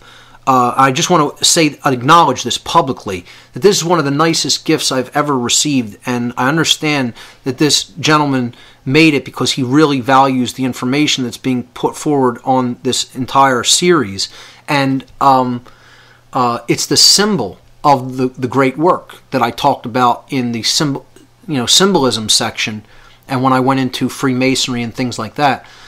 That says one great work, truth, love, freedom, with the all-seeing eye prominently in the center of the seal. And he carved this. It looks to me like it was hand dremeled, if I'm not mistaken, out of a light wood and then painted beautifully. Just a beautiful gesture, and I just want to say thank you publicly to this gentleman for doing this, because I could tell it was a tremendous labor of love for the great work itself. So I'll display a picture of it with the podcast as well. So just wanted to say that. So there are right usages of meditation and yoga. You should not throw out the baby with the bathwater, as the saying goes, because the New Age movement is largely abusing these things, and they're making a lot of money off of them, and they're not really teaching people what their true usage is. So that's part of this correction. Another part of this correction is that this whole thing is always about the suppression of the masculine, which was the subtitle of this whole presentation. The suppression of the sacred masculine. It leaves out actions constantly. It tells people don't act. Don't react, don't act. Don't take actual physical action. Okay, it's all about your thoughts and your emotions. This is how the New Age movement paints the law of attraction. You just think about it and have the feeling, and then it will be. Action isn't required. So many people believe we're going to come out of this situation that we're in, the condition that we're in as a species, and no real action is going to be required. It's all just going to be about doing some internal work on ourselves and magically becoming enlightened. And not even understanding the control system, not understanding the wrongs, not understanding the occult, not understanding natural law. You don't need to do that. You don't need to read. You don't need to pay attention. You don't need to listen to podcasts and internet radio, etc., and watch documentaries. It could all be skipped. Knowledge is not the way you're going to get there. It's all just going to be done through a feeling. And I cannot tell you what a deception that is. This is what's keeping people ignorant. They don't want to do the hard work of reading. Again, in ancient Rome, they had one word that meant two things simultaneously. The word was liber. Liber simultaneously in Latin means book and free, meaning not a slave, a free person. Think about that. That's how strongly they associated reading and knowledge with freedom. They understood and then Rome fell because they fell into this ignorance as well. They could not maintain any aspect of real knowledge. Well, first of all, by the time the Roman Empire had even come about, these people weren't free. They had already pillaged the ancient mystery traditions of Egypt, through the Ptolemaic period in Egypt. I mean, it's just a disgrace what they did to the once, rich mystery traditions of Chem. So it's the same way. We think we were so enlightened at the height of American civilization, we were already going in and pillaging another civilization that had already existed here, largely in harmony with natural law. Not saying that civilization was perfect either, but we came in, took their land, pillaged their civilization, gave them all kinds of diseases deliberately. It was a genocide. And that's the real roots of where we're at now. And so the sins of the father are visited on the son. It's just all about karmic debt. We started this country with that kind of karma. What makes us think we're going to just have an easy time of becoming free without understanding all the wrongdoings that have been done here? So, what this part of discouraging action by saying don't react to anything, just watch everything, just be an observer and never take action, is about totally dismantling the sacred masculine, the child of action, the male child called action, that is the byproduct of our thoughts and our emotions. The thoughts can be looked at as the father, the sacred feminine component, emotions or spirit as the mother, and then body, taking action in the real world to create change. This is the true trinity in consciousness. Mind, spirit, body. Father, mother, child. Thoughts, emotions, actions. The father, the thoughts, the mind. That's that first component. The second component is the mother, the spirit. Those are our emotions, internal qualities.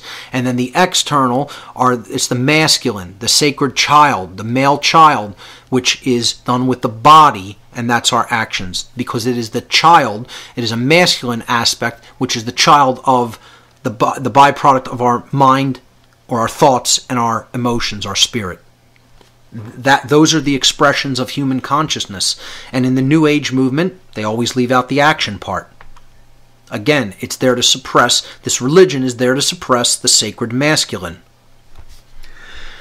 The next part of this correction to accept everything and never resist or rebel is a refutation of this concept of that which resists persists. When I was trying to explain to people what this original teaching is about, is resisting the truth. And if you resist the truth, you're going to continue to receive more of what you got as a result of resisting it. So, the better way of saying this, which is more clear and true to the original teaching, is that which manifests as a result of what you are wrongly resisting is that which will persist, is that which persists. So you've been resisting this teaching, you don't want to know the truth, and you've been getting this particular result that is suffering. You don't want that suffering. Well, then you have to stop resisting what you have been wrongly resisting. And as a result of that resistance to truth, you've been generating self-inflicted suffering. And it is continuing to persist for as long as your resistance to the truth persists. That's what was originally meant by what has come down in a totally watered down, nonsensical state as what you resist persists. It's just total nonsense, that statement. That which has been manifesting as a result of what you have been wrongly resisting is that which will continue to persist. Understand that. Understand it. You may need to read it a few times or hear it a few times. That which has been manifesting in your life as a result of what you have been wrongly resisting, meaning the truth, meaning the understanding of natural law has been resisted and rejected and ignored. Okay? The result that you've been getting because you've been ignoring those things, because you've been resisting that truth, is what will continue to persist. That's what was the original teaching. All right? So I put here the example that natural law is like a huge locomotive. And what people are like is, this futile moron who's going to stand on the tracks when this is getting ready to mow him down at, 150 miles an hour. And he's going to try to put his hand up and he's going to stop that. Because that's what real resistance to truth is. See, we need to resist evil by accepting truth and natural law and the laws of morality. That's how we resist this great evil that is upon us.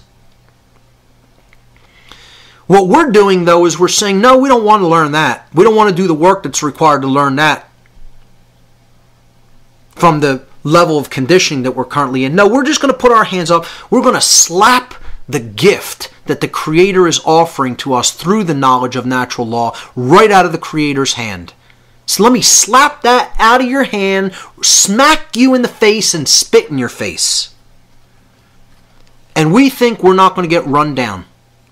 Once again, folks, good luck with that. Enjoy what you get as a result. Well, apparently you've been enjoying it. You want slavery to continue. Most people. So my hint for people, my advice would be, don't be that guy who's just going to stand out on the tracks in front of the locomotive with his hand out thinking he's going to stop it at full speed. You're going to get run down. And it's already happening. It's not going to happen. We're getting run down. We are getting steamrolled by a locomotive called natural law. The Natural Law Express. So the next part of this refutation to this New Age deception number 5 of accept everything and never resist, one of the parts of it was don't actually resist evil. Just let it run rampant. Don't ever physically do anything to stop somebody who is violent and has no right to do what they're doing. They're a perceived authority figure. Oh, they have the right to do this. There's never a time to physically rebel. There's never a time to physically use force.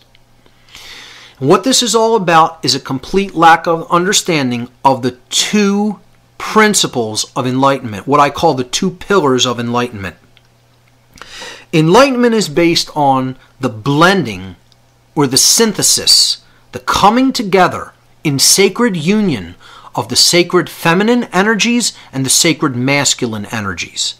If either one of these principles or forms of energy are not understood, not worked with, not combined, you have imbalance, and therefore the structure cannot stand. Because it needs the support of both of these pillars.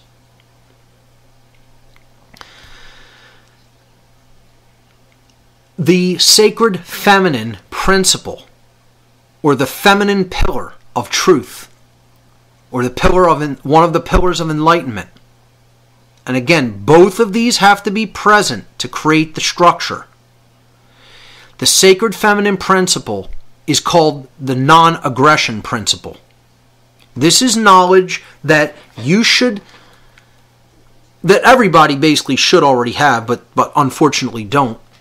That it is always wrong to initiate coercive usage of force, to constrain, compel, or usurp someone else's rights when you have no right to be doing that.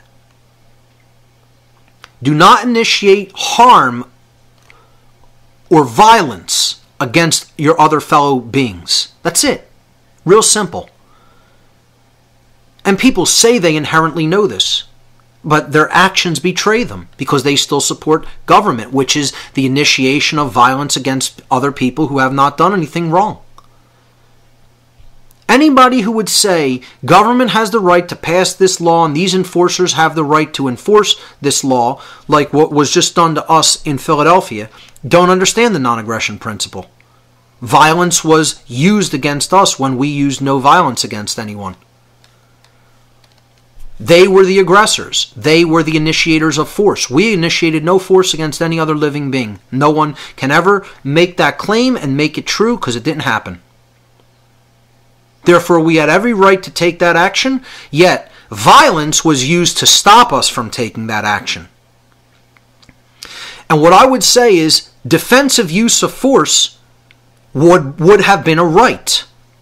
Unfortunately, we have so many brainwashed people that they would think you can never use defensive use of force. It absolutely would have been a right to exercise. I chose not to exercise that at that point because people's minds are still so controlled that they don't understand that's a right. But more and more people are starting to come together and understand the sacred masculine principle, which is what the New Age movement is trying to suppress in other people. And here's what it is. When I say the suppression of the sacred masculine, I mean the sacred masculine principle of self-defense. which is an inherent natural right of man, of humankind, of humanity. When violence is being conducted against you and the person is not in the right, violence means you're not in the right. There's no form of right violence. There's a form of something called the right usage of force in a defensive capacity, but there is no such thing as the right usage of violence. Using violence is always wrong. Because violence as a noun comes from the verb to violate. What you are violating when you are taking someone and putting them under violence, when you are doing violence to somebody, you're violating their natural rights of life, freedom, and property. That's what you're violating, which you have no right to be violating. So people don't understand the difference between the self-defense principle, the usage of force in a defensive capacity, and violence. And I'll tell you what, I'll say this statement, and I guarantee you more people who are listening to this than not, if they've gone this far. And again, like I said, this might go into 8 hours. Okay? It's going to take as long as it takes. More people than not will hear what I'm about to say and totally reject it and say, I'm wrong, and they know the difference between violence and force. So let's look at the difference between force and violence. This is slide number 68. Force actually means the capacity to do work or cause physical change. Force is energy, strength, or active power. It's the capacity to make change happen, to do something, to create change. We use this every single day in our lives. You use force to pick anything up, to move something across the room. You use force when you speak, just to modulate the air, to create movement, to create force, to create energy. That wave energy in the form of sound. Force is action which is in harmony with morality and natural law because it does not violate others' rights. It is action which one always possesses the right to take, which includes the defense, the active use of defensive action against violence. That is within morality, that is within natural law. If someone is harming you with violence, then you have a right to defend yourself using force against violence. Violence, on the other hand, is always immoral. It is the immoral usage of physical power to coerce, compel, or restrain when you have no right to do such a thing. This is done in an immoral capacity, meaning without right. It is not done within rights, meaning you are initiating it. You are initiating a form of coercion against another. You are starting it. And this is what matters. Who started it is what matters. That's actually the crux of the entire issue, is who started it. Violence is the initiation of coercive action, which is in opposition to morality and natural law because it involves the violation of others' rights. That's the reason that it's immoral. That's the reason that it's in opposition to natural law.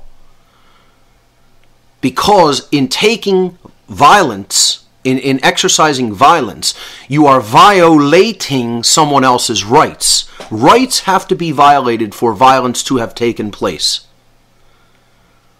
And violence, as a result, is action which one never possesses the right to take. The right to take violence is never there. It's never present. You never have the right to take violence, to exercise violence against someone else. And what matters is who started it. We're hammered in this notion that if a physical altercation takes place, that it doesn't matter who started it. And I would suggest that is absolutely, completely wrong. That is total brainwashing. And there is no truth to that, because all that matters is who started it. Because the person who started it initiated coercive action against another person. And the person who responded with force was defending their right to remain unharmed. So, I'll give an example. A couple walks out onto a street from their home. Let's say they're going to walk to a restaurant and have dinner. And a mugger stops them with a switchblade knife and demands all their valuables. Says, give me all your possessions. I want your wallet. I want your purse. I want your jewelry. I want your shoes, etc. Whatever they have. I want your rings. Your everything that you have on you. All your money, etc. Now, that person initiated coercive action against this couple. They started the violence. That was an act of violence. You are initiating coercive action, okay, which is the immoral use of physical power to coerce, compel, or restrain. It involves the violation of their rights. They have a right to remain unharmed in their person and to keep their property which they acquired rightfully. And therefore, that person has no right to take that action. If, let's say, the woman reaches into her purse and pulls out a 9mm handgun and blows this guy away, that was not an act of violence. That was an act of self-defensive force that she has a right to take. Now, people will say, well, going right to that might be overkill, might be too much. And I would say that's within the right of the person that this event is happening to. If they want to take that action right off the bat, they have a right to do that. I would say you could ask someone who's doing violent action like that one time to stop, to desist from doing it. And if they refuse, then I would say you have a right to take whatever amount of force you feel is necessary to put them down, including deadly force. And the people who don't understand that don't understand the difference between force and violence and don't understand rights. They don't understand what rights are. And anyone who would say that that person used violence to counter violence doesn't understand. That would not be violence. That would be the defensive use of force in a capacity of right. They're using a right that they have to defend themselves with force if they come under attack by violence. So only one instance of violence would have occurred in that whole situation. And that was the person who started the altercation by brandishing a weapon and telling someone, if you don't do what I tell you, if your will doesn't conform to my will, which is coercion, then I'm going to hurt you physically. That threat is an act of violence those people have a right to put down and to stop with whatever amount of physical force is required to stop it, up to and including deadly force. They don't need to call a cop. They don't need to file a report. They have a right to take action. And this is how people are brainwashed. They don't understand this. Another example that I like to give is boxing. You ask people, and this highlights the obfuscation in language of how these words are used interchangeably when they're not the same. They're not absolutely not words that should be used interchangeably whatsoever. Okay? They are actually polar opposites. Force and violence are antitheses of each other. They're diametrically opposed concepts.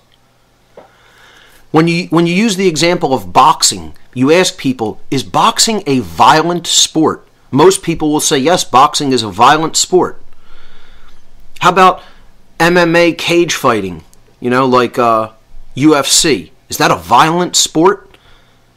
And people say, oh, yeah, absolutely, that's a violent sport. There's a lot of violence going on in that. Again, it highlights how we obfuscate the actual definitions of words by using a word that has nothing to do with that activity. Thinking, and that by repetition, that gets people to think, oh, that's what violence is. That's not violent behavior. Violence has to involve the violation of someone else's rights. That's why it's called violence. It comes from violation. So I ask people, where is a boxer's rights being violated? Explain to me how either boxer or either UFC fighter is having their rights violated. They agreed to this competition. They are there by an act of their own will. No one is coercing them to put them into the ring. Now, gladiatorial combat back in ancient Rome would have been violence because they were forced to be there. You know, if you threw, people competing in the Roman arena for the, sick entertainment of the crowd and the Roman elite, they were thrown in there against their will and forced to compete. That's violence against them. When people are making a willful decision to do something, it's a mutual decision that both parties agreed to and weren't coerced to do. So they're both in the ring under their own free will, engaged in a competition that involves force, the usage of force. But no violence is taking place in a boxing match. No violence is taking place in a UFC fight. Because the people are there with as a result of exercising their own free will. Free will has to be coerced for violence to take place. Violence was done to me and Barb outside of Independence Hall. Our free will was coerced. We were peacefully exercising speech and giving people free information, and then someone violently stopped us, violating our rights, stopped us from proceeding on our way, stopped us from exercising free speech. That's an act of violence. Violence was done unto us because violation of rights took place. That's the difference between force and violence. And when people respond to an act of violence with defensive force, they're not responding with violence. That's what people have to understand. That's not violence, because in doing an act of violence, the perpetrator of that violent act has abandoned their rights. That's the way that someone abandons their right to remain unharmed. When you do violence to someone else, when you initiate violence, you have just abandoned your right to remain unharmed. And therefore, the person you're doing that act of violence to, or anyone else that wants to stop that act of violence, has a right to stop you by whatever amount of force is necessary to stop you from continuing that action. That is a natural, inherent right of every being and cannot be taken away from any being or abdicated to other people just because somebody else thinks they have a monopoly on the usage of force, which is what government is, and police forces are, and militaries are, standing militaries. These are people who think they have a monopoly on the usage of force. And they're not even using force, really. They're using violence to do what they want to do and what they're commanded to do. They're not even using defensive force. They've been turned into violent criminals. The park police that did what they did to us are violent criminals. Whether anyone understands that or not, that's true. That's the case. So, the problem is that people are polarized and either understand only one of the pillars of enlightenment. They don't get them both, and therefore there's no secure structure. There's no stability to the structure, which is why people can still be controlled, misguided. They don't have the full picture. So on slide 69, I bring up these pillars again to explain you can't only get half of the equation. You have to get both. In this instance, it's both and. Okay? You need to understand both the non-aggression principle, which is do not initiate coercive violence against someone else. You have no right to take violent action against someone else. That's the non-aggression principle. Violence is always wrong to initiate. Don't initiate the usage of coercive action, coercion, against someone else, against your fellow beings. And when violence is initiated against someone, there exists the self-defense principle, the right to defend yourself against that initiation of coercion with force, with physical force, which is the sacred masculine principle. And groups of people who are seemingly well-intentioned don't understand one of these principles or another. So moving on to slide number 70, I explained that halfway understanding will not accomplish true freedom. It will not get it done. Halfway understanding of both of these principles will not get it done. So the My Freedom movement, the people who are interested in my freedom, not freedom for everyone, just my freedom. Tea Partiers often fall under this whole thing. So-called patriotic Americans. They understand the self-defense principle. They don't want anybody touching their guns. And I agree with that wholeheartedly.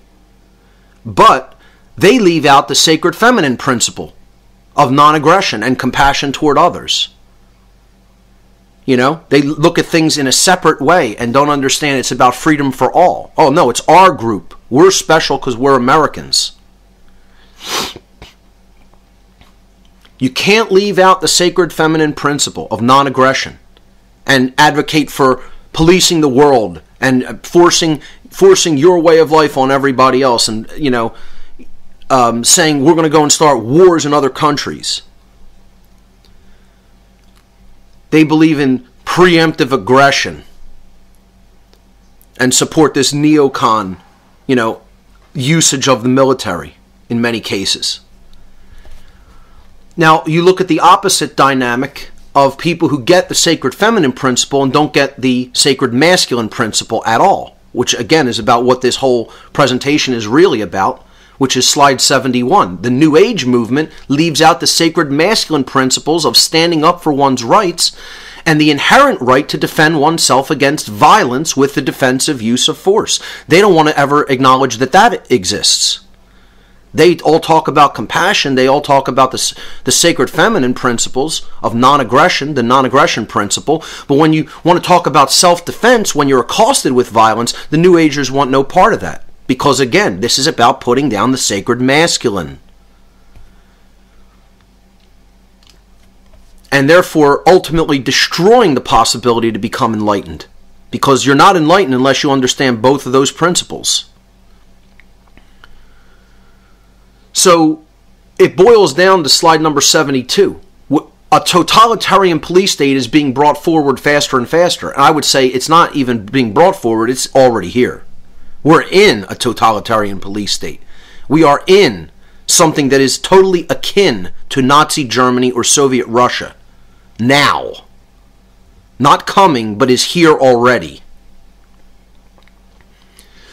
The occult controllers need to propagate a religion to push people deeper into right-brained imbalance so that they will never stand up for their natural rights. And the New Age movement is that religion. That is the religion of pushing people into right-brained imbalance so that they will not stand up for their natural rights. And will watch this police state take over without resistance. And it really does boil down to that and the next slide, 73. I call this cutting through the bullshit. What's the real reason most people don't want to speak out against government? And its inherent wrongness. Its inherent immoral nature. Its inherent illegitimacy. They don't want to speak out against it. The real reason that most people, including the New Age movement, does not want to speak out against government is because deep down inside, this is all it comes down to, deep down in the very deep core of their soul, they are cowards. They do not have courage. They lack the courage to stand up to a bully. They have not developed inside of themselves courage to stand up, to speak out, and to do what is necessary to stop a bully. That's it. That's all it comes down to. And anybody who understands how a bully operates is he's going to keep doing what he's doing until someone stops him from doing it. You're not going to reason with a bully because his brain is burnt. A bully's a dumb person. Their brain is burnt. You look at a bully's brain, you're going to see all kinds of neural holes in the brain. Neural activity is going to be deadened all over the whole neocortex. It's going to look like craters on the moon or Swiss cheese, the holes in Swiss cheese. You know, and I tell people, just go look at SPECT scans of people's brains who act like this. Go look at SPECT scans of people who have, outrageous post-traumatic stress disorder. Go look at people's scans, brain scans who are psychopaths. Go look at people's brain scans who are raised on shit food and television their whole lives. And you'll find out real quick what a damaged brain looks like. And a bully has a damaged brain. Whether they know it or not, or anybody else understands it or not, it's true. They're not going to be able to listen to reason. They just know what they want. They're acting like an animal. A bully is an animal. They're operating from the R complex of the brain like a reptile, like a lizard would act. Instinctual response only, survival only. Take what I want, doesn't matter whose rights I violate. And a bully is going to keep doing that until somebody makes it clear to him that he's not going to do that unchallenged, without consequences. When a bully gets his face smashed and his nose broken and blood dripping down into his mouth, he thinks twice about going and doing that to another human being. Because that person exercised defensive force because the bully had no right to do what he was doing. And it does matter who starts it. If a bully comes up to me and says, "Give me all your money," and I smash his face with all the force I can muster and bust his nose and blood is splattering everywhere, he thinks twice about continuing to come at me. And I had the right to do that. The problem is not enough people understand that. And they'll say you did something wrong for smashing in the face or the head of a bully. When in fact, that person initiated the violence and all that was responded with was defensive usage of force to stop the act. People need to understand that this is a right. This is a right. No one has the monopoly on being able to use defensive force. And people need to build the courage to start to understand we have this right. And that when we are accosted by a bully, that right has to be exercised. The bully first, I feel, needs to be told no, first and foremost, and that their action is wrong. And then if they don't stop, then the option to use defensive force has to be looked at. So the point here is, in slide number 74, is we need to start saying no, first of all. Get ideologically involved. That's the first step. Make it clear this is wrong and I'm saying no, and I'm not going to listen to your coercion. I'm not going to accept your coercion. The word no is the lost word of Freemasonry. That is what Freemasons have called the lost word. They call it the lost word because this is something that people aren't using. They're not saying it. It's not something that is being used. The right to say no.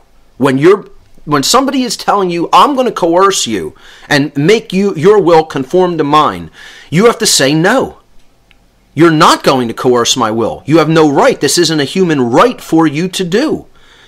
And if you don't have that right, no one has that right to do that. I don't care how many people you get together and call it government and do whatever kind of a, mystical ritual you're going to do to, and sign paperwork and say, now this person is bound to do what I tell them. No, it's not true. No, it's not true.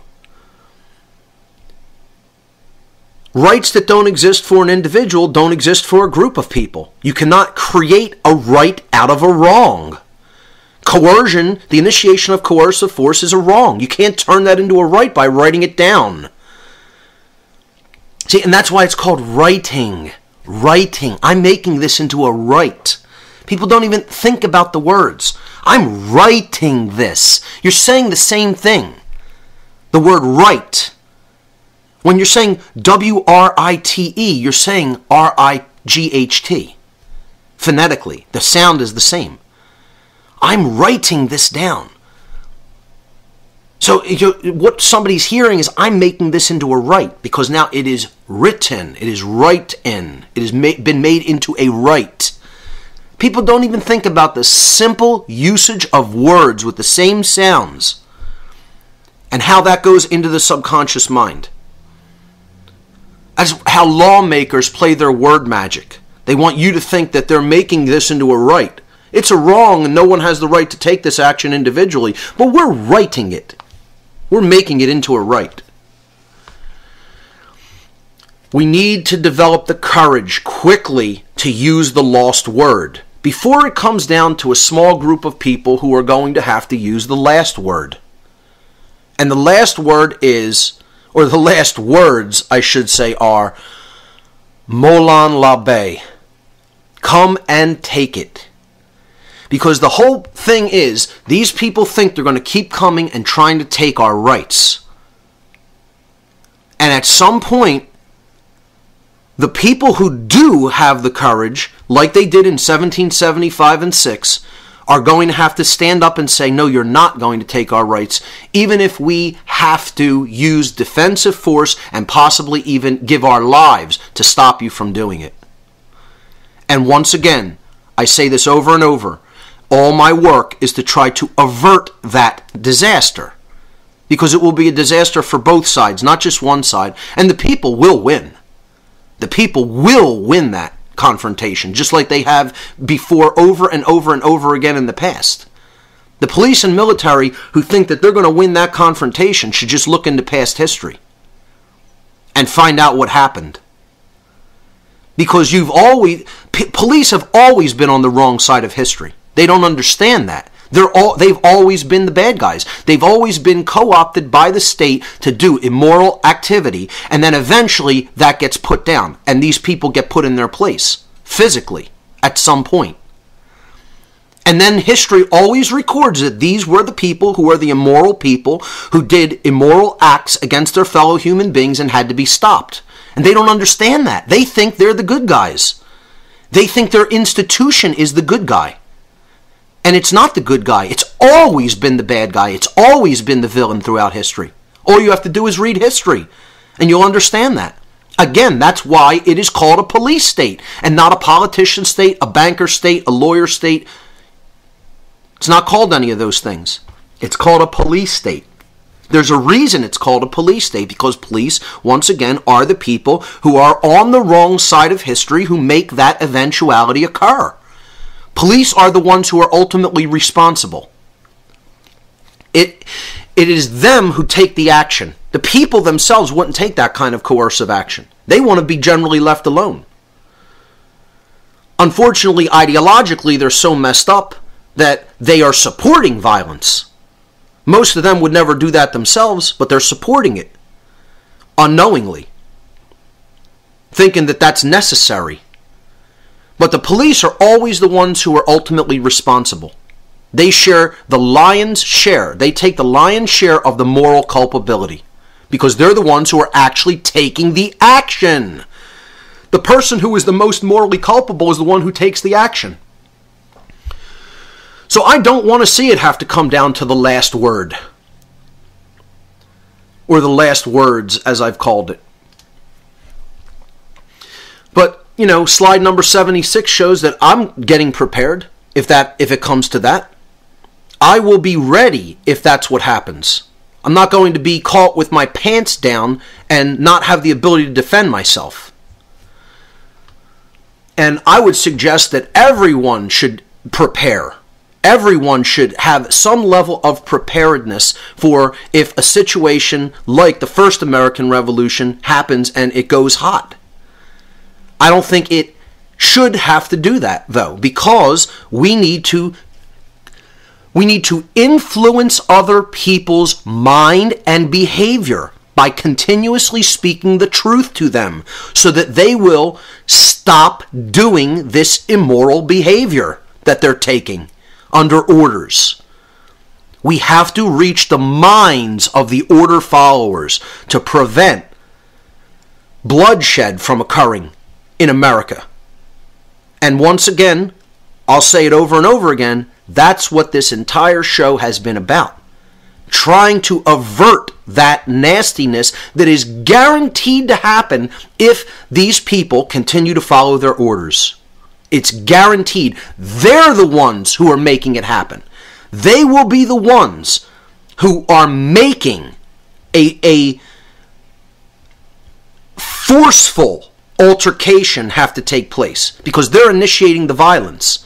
And people are only going to take so much violence before they rise up and act in a defensive capacity. And then once that starts, it's going to be very difficult to stop it. And they all know it. They're all running scared because they're backed into a corner because they look at it. Their lives are so meaningless to them that they have just put everything, that they're so identified. They're so attached to what they do. They think this is all I can ever do, that I can never stop doing this and do something else because they know how uneducated they are. I'm not trying to say this even as an insult to police, but they know deep inside, they know how stupid they are. And actually, let me take that back. They're not stupid. They're ignorant. There's a difference. Stupidity means that you don't have the capacity to understand. You actually something is inherently damaged and broken inside the brain, and there's the actual capacity to learn is not present. And I would say that isn't what police are. They're just ignorant. They're ignoring all the information that is out there about the truth, about natural rights. They don't want to learn it. They look at that as hard work. And that's harder to them than doing all of this coercive, compelling, restraining stuff that involves all this physical activity. They'd rather do all of that work than actually do the work that would be required to read, to learn, to understand something philosophically. They look at that as scary and frightening because somewhere along the line they got into their mind that they're incapable of understanding that stuff. And that's traumatic to them. They've always been looked at as and look, there's some people who have a modicum of intellect in the police departments, obviously. But the whole point is they don't have true intelligence. They don't have big picture thinking. They have not integrated the feminine part of the mind, which involves creativity and intuition and deep understanding of patterns. That doesn't come from intellect, as we've already seen earlier in this presentation. So these aren't intelligent people. They have the capacity to reach intelligence, but their brain right now is not functioning properly. They're so in left brain imbalance that they're ruled by the R complex of the brain. And from the R complex, you're not going to do any higher order thinking. They need healing over time by taking in proper information. It's no different than getting off of a crap food diet and over time generating health by putting the correct nutrients into the body. The same is true for the brain. You need to get off of the poison information and the brainwashing that you've been receiving and get onto positive and truthful information about what actually is going on around you and within you, in your own mind, in your own brain, what's going on. That's what real intelligence is, being able to understand those patterns. That's what consciousness is. And they don't have consciousness. They are unconscious. And in their unconsciousness, they will be making the unpleasant situation. They already are making it. They're generating it and don't even know it. They're creating something that is going to be extraordinarily horrific for them and everyone else in their unconsciousness. They are unconsciously creating that situation and don't even know it. Which is why it is up to us to forcefully speak this to everyone. Use the force of voice and speak this to everybody that you can, especially police, because them and their family are going to be particularly at risk if they continue to push and push and push and push and push. And I don't want to see that eventuality occur. But that's what they're going to be creating. They don't understand that they are not going to win a war against the American public. It's not going to happen. It's not going to happen. And the people who are so thinking that, oh, the police and military are so big and bad and they would put down a rebellion, you don't even understand where the sentiment is. I'm telling you, just go to some gun shows and just listen to what the sentiment is. It's terrible. It's just terrible where people's heads are at.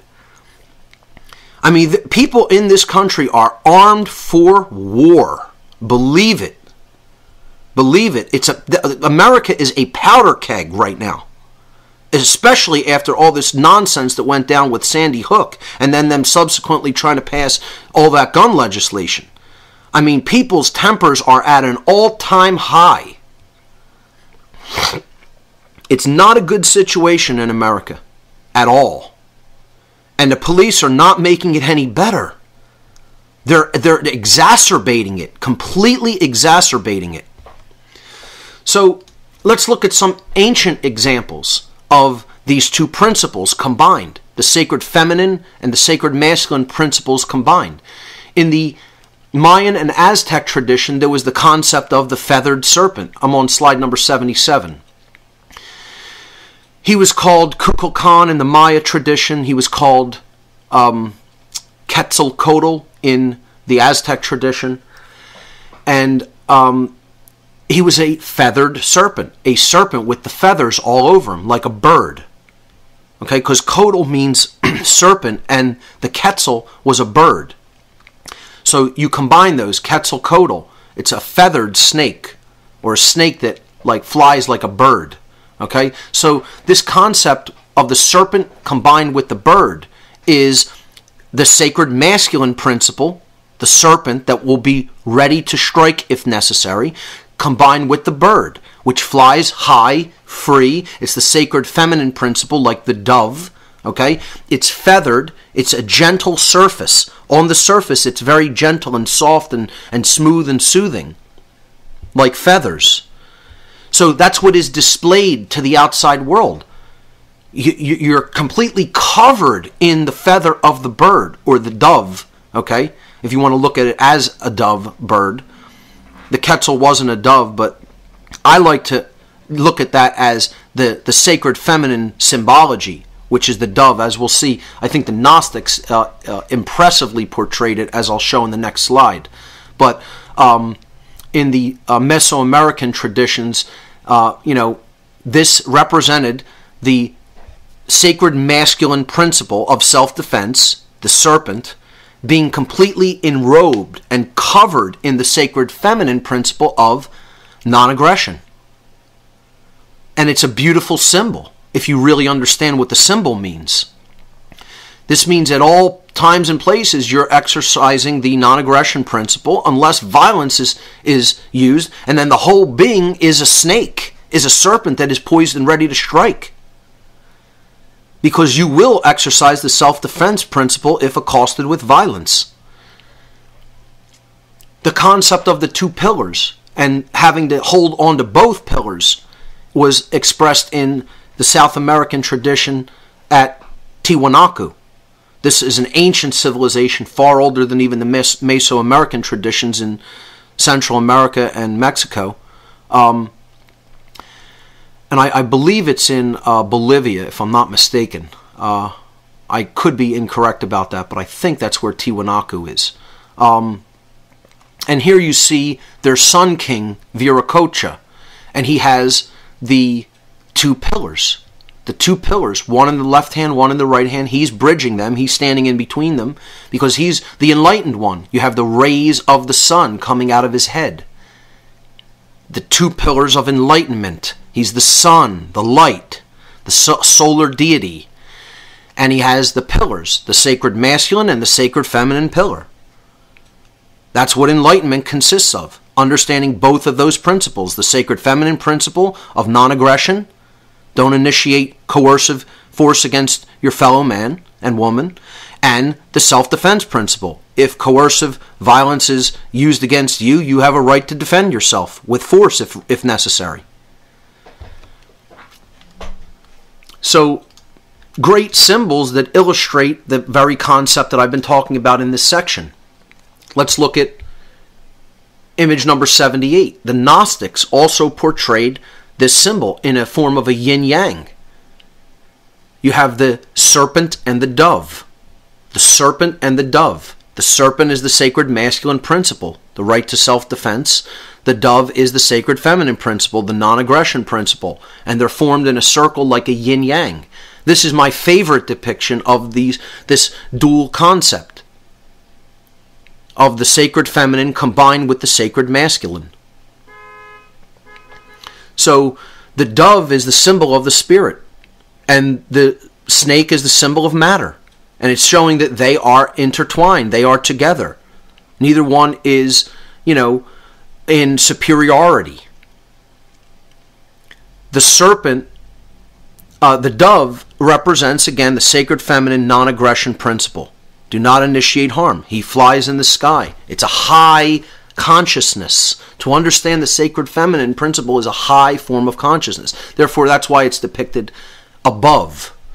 The serpent is a practical matter of fact philosophy. The self-defense principle is about keeping your feet on the ground.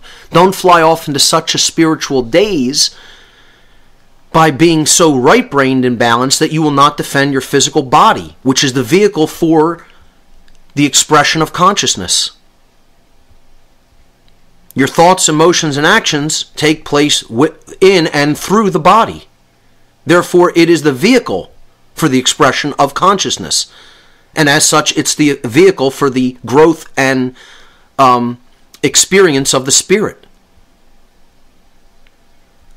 So that should not be ignored. And therefore, the serpent is included in that sacred union and that sacred dance, because it represents the sacred masculine principle that should not be abandoned. The ability to defend yourself when you are accosted with violence. In the Hermetic tradition, this is a movie picture on the right-hand side of a movie called The Man from Earth, which is a great movie, by the way. But I chose this to depict the Hermetic concept of the stellar man. The stellar man in the Hermetic tradition is the awakened and enlightened being. And it doesn't mean just man, woman, the stellar being, let's call it, okay? The stellar being has their head in the stars, in the high consciousness, but their feet on the ground. They have not abandoned practicality. They have not abandoned common sense in the real physical world, because they understand there's no separation between the physical and the spiritual domains. They are one. And they act as a bridge between the two. And I think that's, whether that's the intent of the makers of this movie picture, I think it illustrates the concept. The stellar man stands upon the earth, but his head is in the stars. Once again, he's grounded. He's practical. He understands the importance of the physical world and the physical body, and doesn't look at them as inferior to the spiritual. But he has his head in the spiritual domain, because he understands that that we are actually all one, that everything is an expression of the one. So he gets that, but he operates on the ground. He does his work on the ground in the physical world, and doesn't ignore the physical and say that, it's subservient to the spiritual. No, it's about taking the spiritual knowledge and bringing it down to the earth, where it can be used, where it can be put into practice, where it can be put into effect in our lives. So these are great symbols that illustrate these points of the sacred masculine and feminine principles coming together, and also the physical world and the spiritual world being one and the same. So let's move on to New Age deception number 6. The watered down version of the laws of attraction. This is slide number 79. The watered down version of the laws of attraction, as propagated by things like The Secret, that tells you you have to just think about it and hold an emotion and it'll come to you. You know? It's all removing the sacred masculine component of action. That action is required in the real world to make happen, to manifest what you're going to manifest, what you want to manifest. You know, it's all based on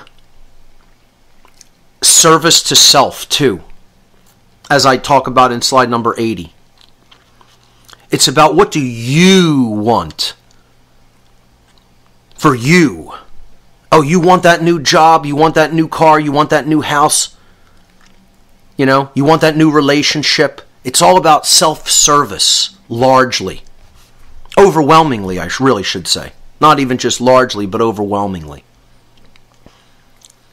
You know, it's about looking at only your microcosmic situation. It never talks about how do you want to influence people's mind and behavior in a big way so that they will stop acting in a capacity of coercion and violence and supporting that and thinking that that is okay to allow to just continue on unchallenged. Never gets into anything like that.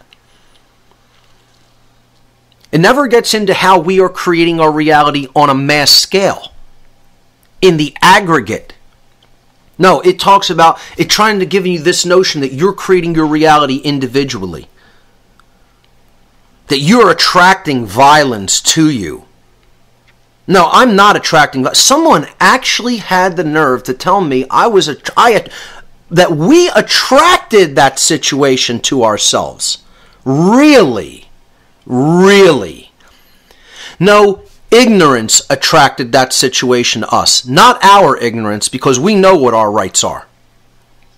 The ignorance of society, of other people who abandon common sense and morality. That's what attracted that situation to us. Make no mistake about it. It was not us. We're doing what is right and doing a duty to inform people about what is wrong and how they're being taken. So don't give me the bullshit, which is exactly what it is, that somehow I attracted that situation. No, the ignorance of other people attracted that situation and its prevalence in society. The prevalence of that ignorance in society. Okay? That's like saying the Jews attracted the situation that happened to them in Nazi Germany. Yeah, they attracted the gas chambers to themselves. I mean, people who think this way are total dunces. Total dunces. And that's just how it has to be said. Because they've bought a total lie about how the laws of attraction operate. A total lie. That's put there by dark occultists to get you to think of as the victim as the perpetrator. And there is such a thing. There are victims and perpetrators. There are people who are doing things that are bad to other people. Get over it. It's not just an experience. No, it's a wrongdoing. It's an injustice that should not be allowed to stand and continue. So get over your New Age bullshit of it's just an experience and those people attracted that to themselves. Whatever people. I mean, really, this is how destroyed someone's mind is, that they accept this nonsense? Really? I mean, you know, hopefully there's people out there with a little bit of common sense still that can understand how much total trash these teachings are. Trash. And they have nothing whatsoever to do with the real laws of attraction. The real laws of attraction are natural law, which are never spoken of once in any aspect of the teachings of the so-called laws of attraction in the New Age movement. It's never mentioned. You want to know why? Because that's the deepest occulted information, and the New Age movement has no idea that it even exists. Because they've bought the occultist's agenda, unknowingly, to hide the truth about natural law as the real laws of attraction, and they're peddling this total, utter bullshit version, which is exactly what it is. Total bullshit based in ego. As I show on slide number 81. It's all about the self, service to self. That's it. And ultimately, it's bullshit. So, let's offer a correction and try to get people to understand how the real laws of attraction operate. And again, this is what the whole New Age seminar, the whole natural law seminar is going to be about. I guess this is the New Age seminar right now, teaching people what the New Age movement really is. You're in the New Age seminar right now, you know? A mini seminar on the deceptions of the New Age. The natural law seminar is going to explain about how the real laws of attraction operate. So let's get into this. Of course, the New Age movement's variation of the laws of attraction do not include action. They leave action out of the equation. Once again, this is the suppression of the sacred masculine. They all constantly talk about thoughts, holding a thought in your mind, a vision in your mind, and then feeling an emotion about it. But they leave out the action part. That alone is not going to make anything change in the real world. Get over it. Sorry, that's not how it works. You need to take action to put into effect what you're holding in your mind and in your emotional self. Action is required to make change happen in the world. It doesn't just automatically happen because you want it to. The real law of attraction is natural law, on slide number 84 now. And my working definition for natural law is the universal, non-man-made, binding, and immutable conditions that govern the consequences of behavior. We've talked about this endlessly on this show. I'll just briefly go over this. Universal. It exists everywhere in creation. There's nowhere it is not operating. It's non-man-made. That means it is inherent to creation itself. Man didn't make up these laws. Creation made these laws. They're boundary conditions to the universe. Binding. That means they're operating at all places, all times. You are bound by them, whether you understand them, agree with them, know about them, or are ignorant about them. It doesn't matter. Belief is irrelevant. They are binding. It's just like gravity. Doesn't matter how much you know about gravity, whether you believe it exists, you're bound by it. The end. Same thing with natural law. Immutable. That means they cannot be changed. They weren't put into effect by man, therefore they cannot be changed by man. They're not negotiable. They are, you're bound by them, it's unchangeable, and that's it. They govern the consequences of human behavior. These are boundary conditions that govern what actually occurs as a result of what free will decisions we make and then what actions we take as a result of those decisions.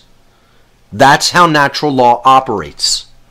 And again, the seminar will be going into this very in-depth, giving many examples and many related works for people to study as well. So the expressions of natural law, which we've talked about, and I'll go through these quickly, are a positive expression and a negative expression. When we work with a certain polarity, and again, this is on slide 85, when we work with a certain generative polarity, either the positive one or the negative aspect, we're going to eventually create a specific result in our lives. If we work with the positive expression of the generative polarity called love, we will seek truth and acquire knowledge. This is how the expression begins. It's what I call the initiative expression in the positive sense. Seeking truth and acquiring knowledge. When we do that, we move toward an internal expression within ourselves of natural law. And this is called sovereignty. We already talked about what sovereignty is. It's the recognition that you are not a slave, that you own and rule yourself. And it's even more than that. It's about coming into internal harmony with the self amongst the expressions of your consciousness, unifying your thoughts, emotions, and actions such that you are a being that as you think, so you feel, and so you act. And you're not internally divided. You become an individual, non-divided. This is the state that I call internal monarchy, being the one ruler of the self, monarch. Mon meaning one, and archon meaning ruler from Greek. And we'll look at that word soon. Sovereignty is the truth about what everyone is, what all beings are. We are sovereign. We don't have a ruler, a master, nor do we have slaves. When you understand sovereignty, you understand the inherent legitimacy of slavery, the inherent illegitimacy of slavery. There is no legitimacy to slavery ever. Ever. You are already sovereign. You are not a slave.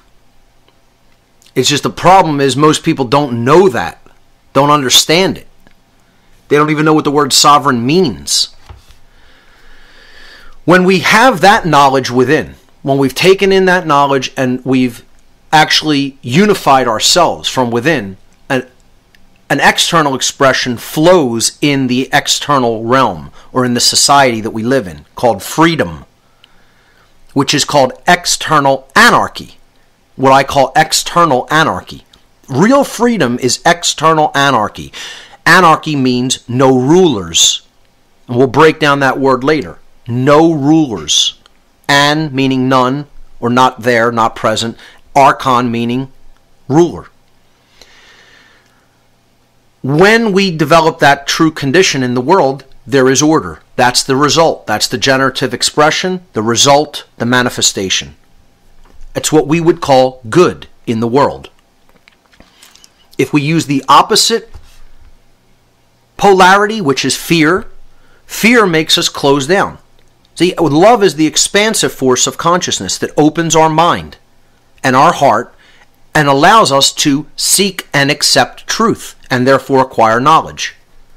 Fear is the force that shuts down consciousness, keeps us not wanting to know, and therefore refusing truth and staying in the initiative expression of natural law in the negative sense called ignorance. Ignorance, as I like to call it. We are ignoring that which is there, thinking that we're going to prosper by ignoring the truth and saying we don't care, we don't want to know. Impossible. There is no such thing as a free people that are ignorant people. Impossible. Those two states cannot exist simultaneously. Ignorance and freedom. It's impossible. When you're ignorant, you're going into a cage. You're going into enslavement. Because you've refused truth. That's the reason. When you refuse truth, you cannot be acting rightly. And there's a reason. Because inside, we're in a state of confusion. In ignorance, when you're in a state of ignorance in the mind, inside, you're confused. You don't know what the reality is. You don't know what the truth is. You don't know what's really going on, either inside you or in the world. And this is internal anarchy. That means inside of you, there's no ruler. And that's a bad thing.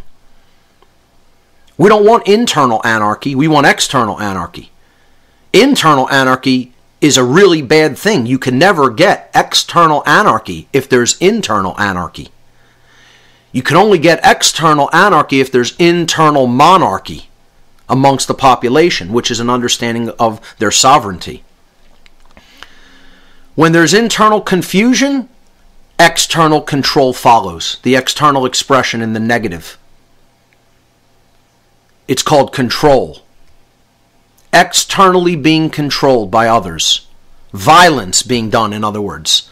Control is the same thing as violence. Freedom is the same thing as non-aggression. So when people say, I want non-aggression, I want there to be non-violence, the only way you can do that is with these positive expressions. You can never create it with refusal of truth. You're only going to get violence by refusing truth. That's why we have the situation we have. The majority of our society refuses truth, and so we're getting violence in our society. Because we don't know the truth and we're not teaching it to others. Control is what I call external monarchy. Somebody wanting to rule over others. Monarch, one ruler. When it's external, it's very bad, and it's based in violence. So when that's when that's the external expression, the result, the manifestation, the generative expression at the end is chaos. It's the opposite of order. It's what we would call evil. We say we want order, we say we want goodness, but we're not using the polarities that we need to get those things. Nobody's going to tell you, I want chaos and evil in the world and I want to suffer. I want violence done unto me and I want to suffer and I want there to be evil and chaos all around me. Not one person is going to tell you that that's what they want. But they think that they can get the absence of that. Okay, they think they can get the opposite of that, which is order and good and freedom, by continuing to stay in fear, which is having a shutdown consciousness, and stay in ignorance, which is the refusal of truth. And it doesn't work that way. If you are using the polarity, the generative polarity at the top, you can never create anything on the opposite side. So if you're using love, you can only create knowledge, sovereignty, freedom, order, and goodness. If you're using fear, you can only create ignorance, confusion, control, chaos, and evil. They never move into the opposite column. It's just straight down mechanism. Understand that. More people need to understand how this process works. They don't get it. They don't understand that that's how natural law functions in the world. This is, again, the most occulted information. This is what dark occultists do not want people to understand. And more people need to be talking about this dynamic. Forget all the other things. All the things that are going on in the world are actually distractions to make people not understand that very dynamic about how we are collectively in the aggregate co-creating our reality, not individually creating reality. So many people actually believe each individual is creating a separate reality for themselves. No, you might be creating your own individuated reality in a small sense in your personal life, like your relationships with other people, your job situation, your health situation. You're in control of those things. You're creating the dynamic there. Okay, about what you're doing on a daily basis, you know, how the state of health that you're in. You still have a large amount of control over those things to create that type of a personal reality. You individually are not creating the reality that's going on across the whole world. This is a total misunderstanding of the laws of attraction. And the New Age movement propagates this belief that each individual is creating the whole reality. They actually believe that. People actually believe that. And that's solipsism. It's what it comes down to. It's the propagation of solipsism. That you're everything. That just your individuated consciousness is everything. You're God. You're the arbiter of truth. You're making everything up. It's just such nonsense. I mean, just looking at it with common sense disproves it. Just, you know, that these people think you're generating the entire reality, that there's no one else there doing anything. No, there's 7 billion other people who are thinking thoughts in their mind that are largely erroneous, and they're creating a situation, and you're going to be tied up in that even if you do understand the non-aggression principle, because not enough people spoke about the truth to get other people to understand it, and it's still going to affect you. You're not going to magically escape the police state because you think you're creating your own reality in your own mind. I mean, just People are just so naive. And again, this is the hallmark of a right-brained, imbalanced person. They're naive. They will accept and buy anything that they want to hear that's comforting to them, like a child. You tell a child, everything's going to be all right. You're the one who's in control of all of it. And the child wants to believe that because they're naive. They want to believe everything's just going to magically be okay and they're going to be insulated from it. Hey, the monsters aren't going to get you. You're special. You're creating your own reality. No, you're going to be affected by what happens in the aggregate consciousness. Because we're all in this together. Okay? So get out of the notion that you're creating your reality separately, because it doesn't work that way. What the real laws of attraction are about is service to truth, as I've put here on slide number 86. Understanding and helping to propagate the understanding of the expressions of natural law is moving out of your own service to self mentality and getting into a service to truth mentality. This is how it actually does work. The laws of attraction actually do work this way, not the way that they're being portrayed in The Secret. Okay?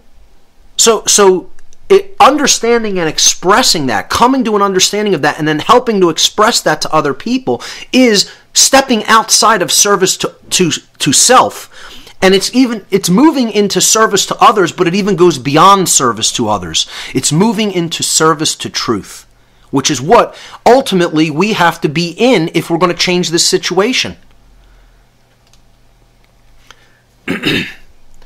So, continuing with this correction, to strike down the notion that a single individual is creating the shared reality by themselves, which is nonsense, we co-create our shared reality in the aggregate. Individual choices, which are either based in harmony to or opposition to natural law, influence the quality of the shared experience. We're all bringing a part of that energy to the table.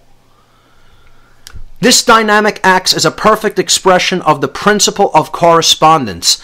As above, so below. As below, so above. Meaning, as all the individuated units of consciousness, the majority of them are thinking, feeling, and acting a certain way, that is what the totality of the society is going to be like, because the society, as a macrocosm, is comprised of the microcosmic units of consciousness. So that society is going to be a reflection of what's going on in the mind, heart, and behaviors of the individuated expressions of that society, called the individuals, the people. That dynamic is created in the aggregate, meaning in the total, taking together all the individual units together. And that's what you're going to be getting as a whole. If you don't change it in enough numbers sense, it does have to do with numbers. So this is the second part of this slide. Conversely to what the New Age movement will tell you, for a quantum shift to take place, numbers are required. There is requirement for making a mass change happen, and that means you have to get enough people, numbers of people, which is what quantum means, an amount of something. The word quantum comes from Latin, surprisingly, and it means amount. So when you're saying a quantum shift needs to take place, yeah, that means an amount, a shift in the amount of people that think a certain way. It doesn't happen by just a small amount of people. This is a lie. It's a very small amount of people do not create change on a mass scale. The people who think a certain way and comprise the majority are who are ultimately affecting the overall quality of the shared experience. You have to get the majority of people understanding the non-aggression principle and self-defense principle together for there to be a true shift in awareness in this society. And ladies and gentlemen, anybody that thinks that's happening on a mass scale, I mean, I think you're delusional. We need millions of teachers of this information. Millions. Not hundreds, not thousands, millions. And we are nowhere near that number. Nowhere near it. Because people are still staying silent. With what's going on in society that they can see with their own eyes, they're afraid to speak. They're still cowards. You're going to see a shift in this dynamic when enough people develop courage. Courage is ultimately what is required. Courage is required even more than knowledge is required, because you're going to need the courage to even know the truth, and then you got to develop the courage further to speak it. And we don't have enough people doing this, which is what I continuously harp upon. I don't want to be the person just doing this amongst all the other few people who are really understand this information and are speaking it to others. It can't be a handful of people. The fact that I'm on the cutting edge of this type of information is disgraceful. It's sickening to me that I sit there and think, wow, I'm the person who's bringing information about natural law forward perhaps more than most anybody else. How could that possibly be? I mean, it's crazy to even think that. I don't hear anybody. There are a few people that really talk about this. A handful of individuals who know it deeply in their own mind and are really speaking that to other people. An understanding of how the real co-creative laws of attraction and natural law work, and how we are co-creating the reality, the shared experience that we are undergoing, needs to be deeply understood by more people. And it needs to be taught by more people who understand it. And again, this is why I'm hosting the Natural Law Seminar. It's not just to get people to understand. I want to move people into the dynamic of being a teacher of this information. We need more teachers of this information. Millions of them. That will speak it completely, truthfully, and unapologetically to anybody that will listen. Maybe if we have millions of people doing that, we'll start to see a change, a real change in behavior in the world. Maybe. New Age deception number 7, moving on to slide number 88 now. A false notion of forgiveness. Forgive people even if they are not sorry for what they have done. And people think that forgiveness only operates in the person who's offering forgiveness. And this is a false notion of forgiveness. This is not how real forgiveness works. I'll explain what real forgiveness really is. And I'm all for forgiveness. I am all for real, true forgiveness. I'm not for the fake, new age, wishy-washy nonsense version of forgiveness, which has nothing to do with forgiveness. It has to do with being a naive person, which again is what right brain imbalance will make you into. Slide number 89, I put what the false notion of forgiveness will get you more of. Turning the other cheek is what people look at as true forgiveness. And the little subtitle there says it helps even out the scars. Because that's what continuing to turn the other cheek will get you. When the bully wants to hit you and you turn the other cheek, the bully's going to keep hitting you. Just get over the notion that this is somehow a virtue to turn the other cheek. It's not a virtue. It's total naivete. Again, there's things in the teachings of, the New Testament that I wholeheartedly agree with, and there's things I think were totally added in there. And, this is one of them. First of all, it's not something that was added in there. It's totally misunderstood. It's misconstrued. It's mistranslated in its original context.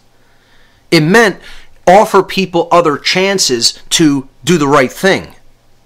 But it doesn't mean if someone is doing violence to you, continue to allow them to do violence to you. That's not what it means. It's symbolic. It was metaphorical. If someone slaps you in the face because you're trying to give them the truth, continue to give them another chance to understand the truth. Keep speaking it to them. I do believe this was about the dynamics of people that you care about that are close to you, around you. And it didn't mean just let a bully or an attacker continue to do whatever they're going to do to you. That's not what it meant. So this is the false notion of forgiveness. And what the false notion of forgiveness will get you if you keep practicing it is George Orwell's vision of a boot stamping on a human face forever. And this is what we're really moving into. Because we want to say, oh, these people, they're the authorities. Oh, it's just a bunch of, it's just a few bad apples. And we got to give them a chance to get their stuff right, get it together. While they're killing people every day. Killing people with so-called non-lethal weapons. People's lives are being taken when they have these people are murderers. The thugs in the police force are murderers. Killing people. How many people have been killed with tasers?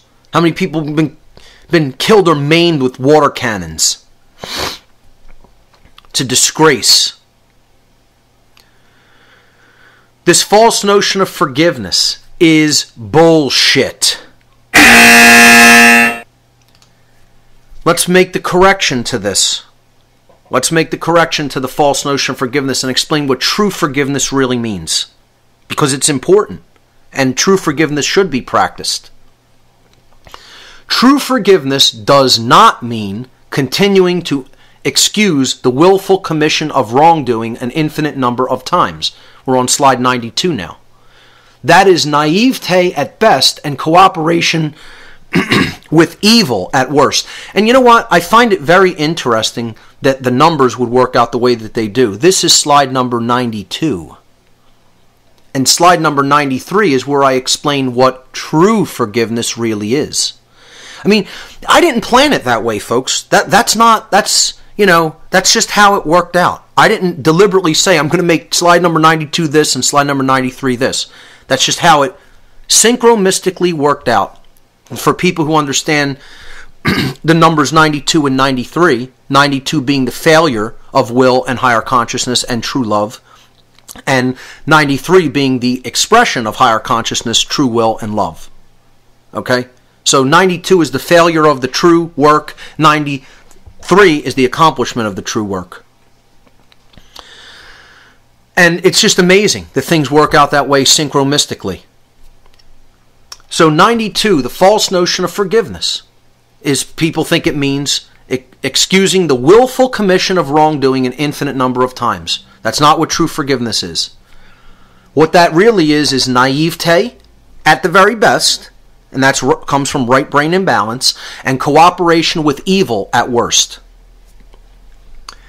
So what is really true forgiveness? On slide number 93. It's being able to admit those three words, I was wrong. That's where forgiveness has to start. Forgiveness has to start with somebody acknowledging their wrongdoing. It's a two-way street. Contrary to what the New Age movement and other idiots will try to tell you, that forgiveness only operates in the person offering the forgiveness. You are wrong. Sorry, it does not work that way. That's not true forgiveness. There's a difference between release of what you may be holding, of anger that you may be holding on to, and forgiveness. Release from attachment to anger in your life over something that occurred and saying, I'm not going to be angry about that because it happened in the past. That's not simply forgiving somebody. True forgiveness is a two-way street. There has to be an interchange an exchange for there to be forgiveness. Okay? So the exchange that happens is the person offers their apology, and then you give them something. The apology has to come first. The person has to admit that they were wrong. A sincere apology starts with the willingness to tell the truth.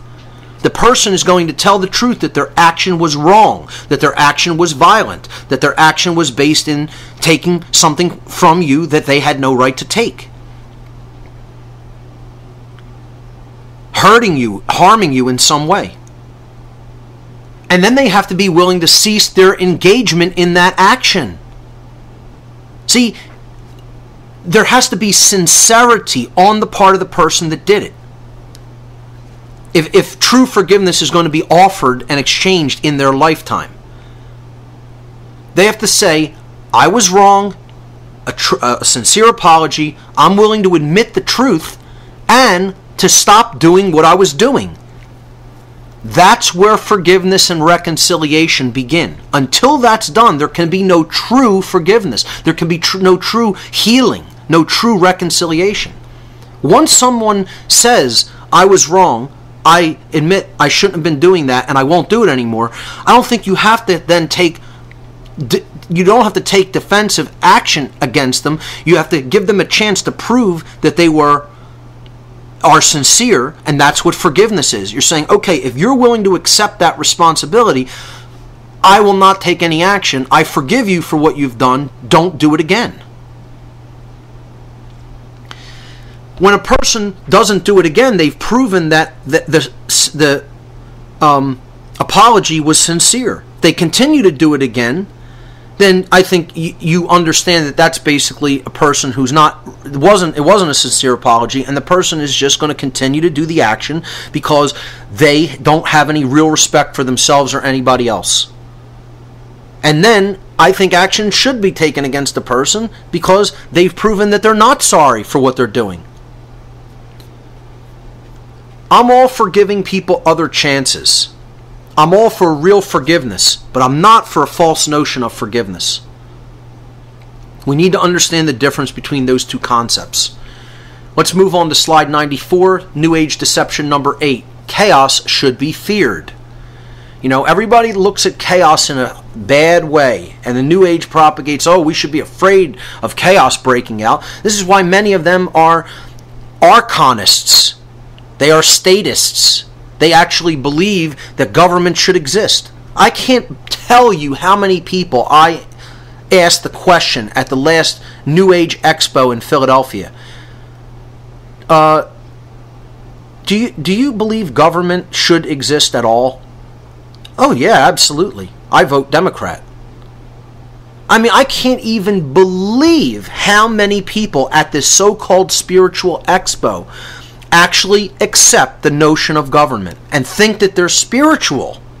They believe that they are spiritual people.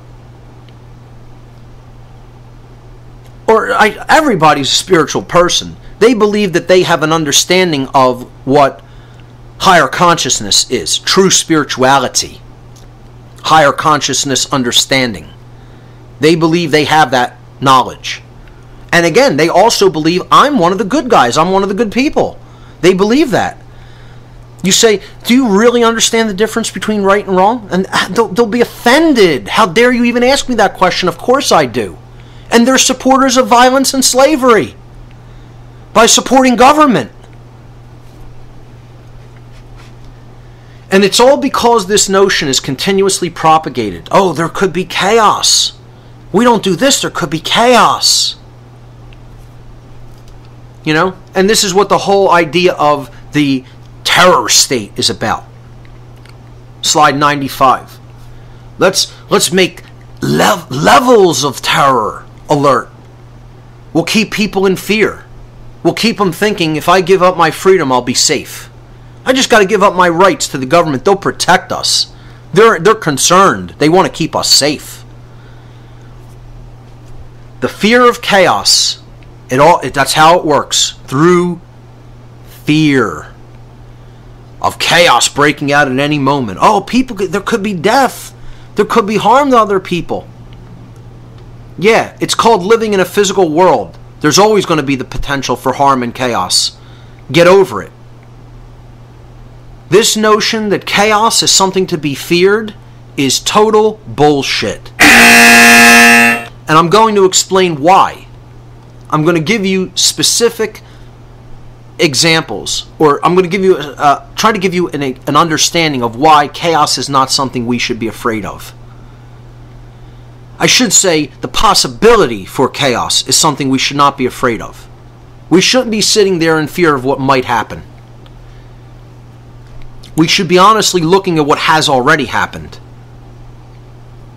and how this is used as justifications to promote endless fear and therefore taking more and more rights away from people. In the ancient world, there were two goddesses, and they come from different traditions, and they had many different names in different traditions. Okay? But essentially, these goddesses were the two teachers of humanity. Regardless of what their names were, what anybody wanted to call them in each individual culture throughout time, throughout history, they were teachers. They were considered teachers by the people who understood what these concepts meant. These aren't real people. This is the other thing people have to understand. When I talk about the goddess, when I talk about the goddess of this culture or the goddess of that culture, I'm not talking about a real being. It's not a real supernatural entity or a real person or being in the flesh. This is a symbolic concept. It's an allegorical concept to get people to understand something about moral teachings. So in the Egyptian tradition, and again, she had hundreds of different names in many other traditions. In the Egyptian tradition, the first goddess that I'm talking about was called Isis. And Isis was the mother of Horus. And here you see them depicted on the left in slide number 97. Isis was the mother goddess. She was the goddess of truth, wisdom, love. She was the bearer of the light into the world. She was the bringer of the light, the sun, the solar deity Horus. So here she's depicted holding Horus, and he's ready to breastfeed from her. She's offering Horus sustenance. She represented the night sky that gives birth to the solar deity at dawn. So she's the bringer of the light at dawn. And this represents that the sacred feminine, in other words, the emotional qualities within the being, the internal aspect, the heart and care that exists within the individual, or the spirit of the individual, is what would give birth to the sacred masculine child of right action. Right action in the world is what Horus represented. And this is why the goddess was depicted in this image as having a green hue. You see, she's green because she's the heart. She's the color of the heart, of love energy. The heart chakra, nature, the energy of nature, natural law. The understanding of natural law. Balance. She's the color of balance and love, which is green. The center, the balance point of the visible spectrum. She would give birth to the golden child. Horus was always depicted as gold. He was often depicted as a golden hawk. The sun is the golden hawk that makes the journey across the sky each day. So he was depicted as a gold child. There you see he's gold sitting on the lap of the green mother. Because he is the sun. He is the enlightenment that is born out of care. He is right action that is born out of the care and spirit and heart of a person. It's a beautiful allegory if it's decoded properly, if it's understood correctly. Most people don't understand it. They want to literalize it. They want to say these are actual people. No, they weren't actual people. They're conceptual ideas. They're allegories to teach a moral lesson about what's going on inside the individual, or what should be going on inside the individual. So, Isis represented the teacher of truth. The easy way to do it. Open up your mind, open up your heart, learn the truth, take in the knowledge, accept that which cannot be changed, natural law, understand that, and then change what should be changed, the injustices that are going on in the world. This is the easy path. You could call this the right-hand path, or you can even call it the middle path, really, is what it is. It's the easy way of doing things. It's the most direct route. I would say, yes, it is the middle path, really. Okay, so Isis would open her arms to all that would want to come into the truth. She is the goddess of the truth. Its truth is always there, waiting with open arms. It's us who refuses it. Eris, on the other hand, was the goddess of chaos. So in the Greek tradition, She was called Eris, and she was the chaotic teacher. When Isis's lessons, or you could just say the goddess of love and truth, you could look at that in the Greek tradition as Aphrodite or Athena or many other names, okay? The goddess that would teach truth, that would bring truth to people and open up their mind and heart, when her teaching was refused, then natural law would come in the Eris form, in the chaotic form. So you might know this in the Indian or Indus Valley tradition as Kali. Kali is the mother that is the chaotic aspect of the goddess. You know, you could look at this in the Egyptian tradition as Ma'at. Ma'at would come, and it was the forces of nature and natural law, wreaking havoc if necessary if the people became immoral. And this is what Eris is. Eris is the teacher in the negative aspect. It's the same thing. It's natural law. We're talking about natural law, and whether it is accepted and understood and lived by, or whether it is rejected, not understood, and people live in opposition to it. This is how they depicted this boundary condition of the universe called natural law, as Isis or Eris, and again by many other names. So when natural law was not understood and it was refused, truth was refused, the lessons of truth were refused, and people were living out of harmony with morality and natural law, then Eris would arrive to teach painfully through chaos. She was the bringer of chaos. She was the bringer of suffering.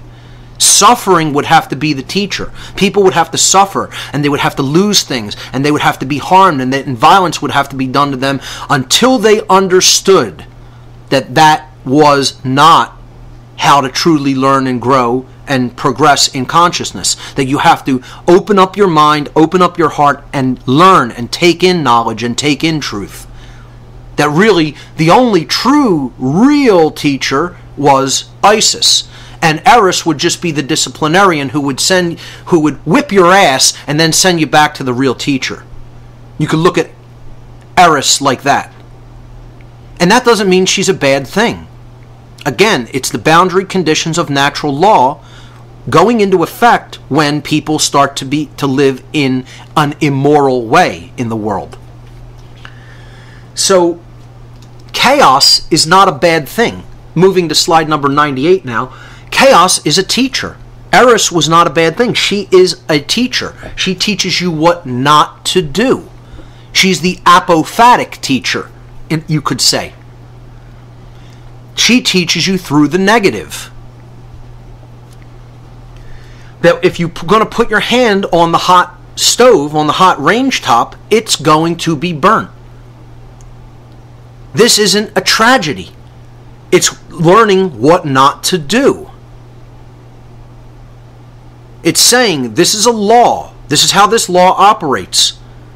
You're not going to be insulated from trying to break this law. If you try to break this law, you are going to be held accountable, and there are going to be consequences for breaking natural law. What humanity unfortunately appears to be is retarded. We are retarded. We're a retarded people.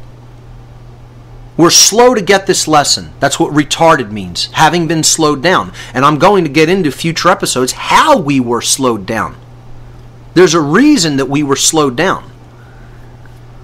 We are literally retarded. We have been deliberately slowed down so that we don't get this understanding that if you put your hand on the stove, it gets burned. We're the retarded child that keeps putting their hand on the stove over and over again until the flesh melts off the bone.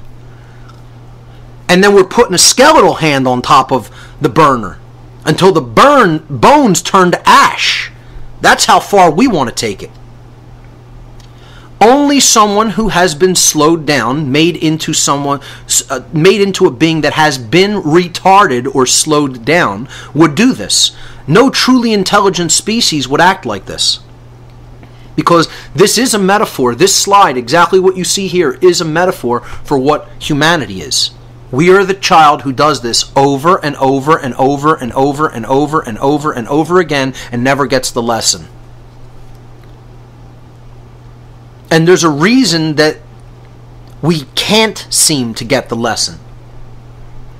And ultimately, it's such a horror story that we really need to learn it, and we need to address it, and we need to take it seriously, and we need to understand, well, since this is the condition, now what are we going to do about it? One of the things that could help is really bringing the truth to as many people continuously, over and over, because while genes have to do with an expression in the physical domain, there are epigenetic conditions, meaning the condition around the expression of the genetic aspect of the being that will affect the genetics of the being.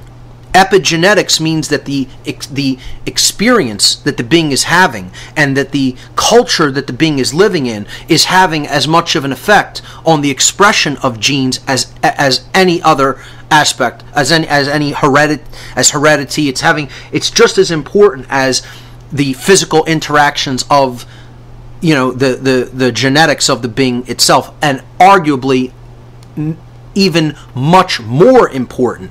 The concept of nurture is much more important than what's there physically. The culture, the surroundings, the conditions that are around the being, that's epigenetics. And that affects the expression even more than just what's there physically in the genetic condition. So I'm going to be talking about stuff like this in the future regarding how did we get to this condition. But that's for another presentation. And believe me, it will be many episodes that we go into that, not just one. So, continuing to correct this ridiculous notion that chaos is something to be feared, this is what holds the whole slavery system in place. It's held in place by the fear of chaos.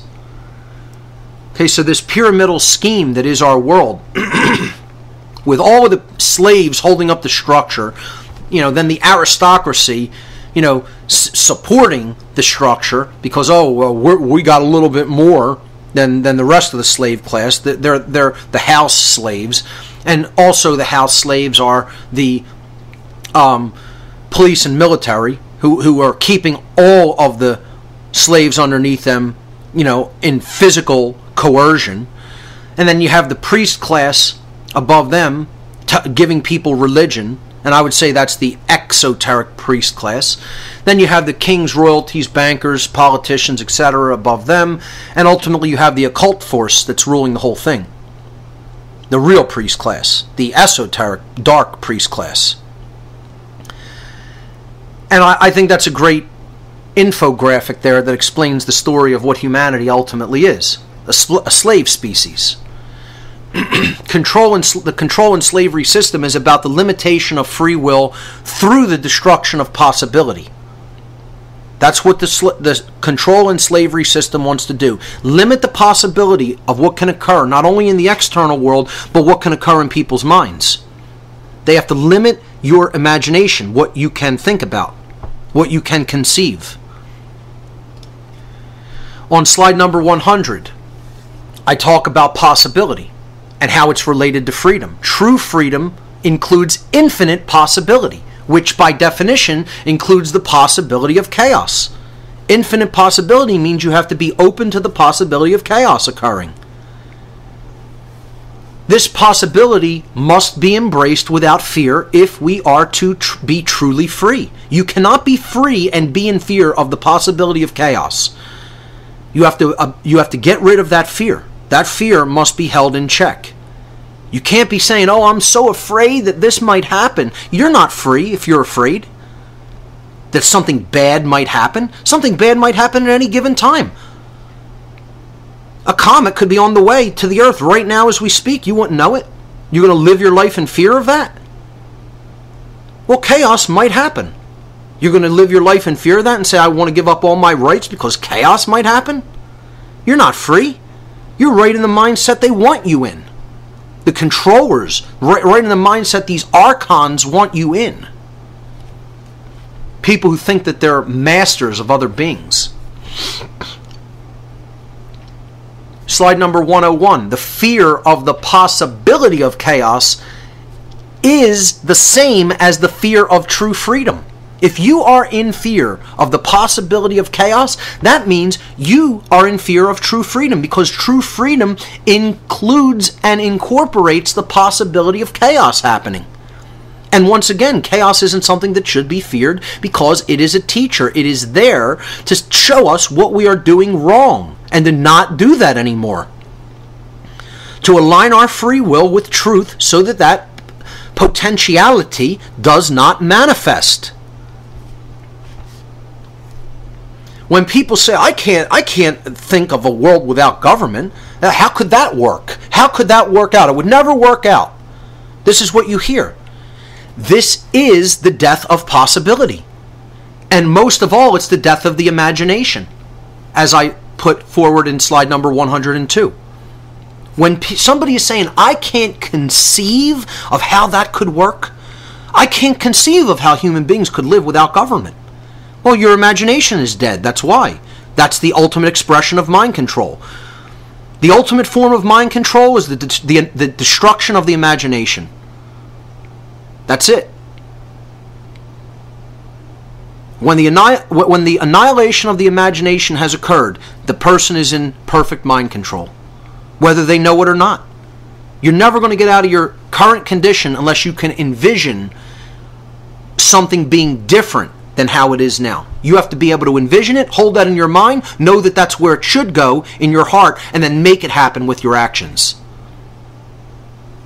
Not just think about it and say, oh, that's a good idea. You have to get involved and take action to make that happen by talking to other people, by organizing, by giving information to others, speaking the truth to other people. So, the death of the imagination is when somebody says, I can't imagine how that could work. You're admitting it right there. I can't imagine that. Because you don't have an imagination. And that's the actual beginning essence of the great work, is the power of the imagination.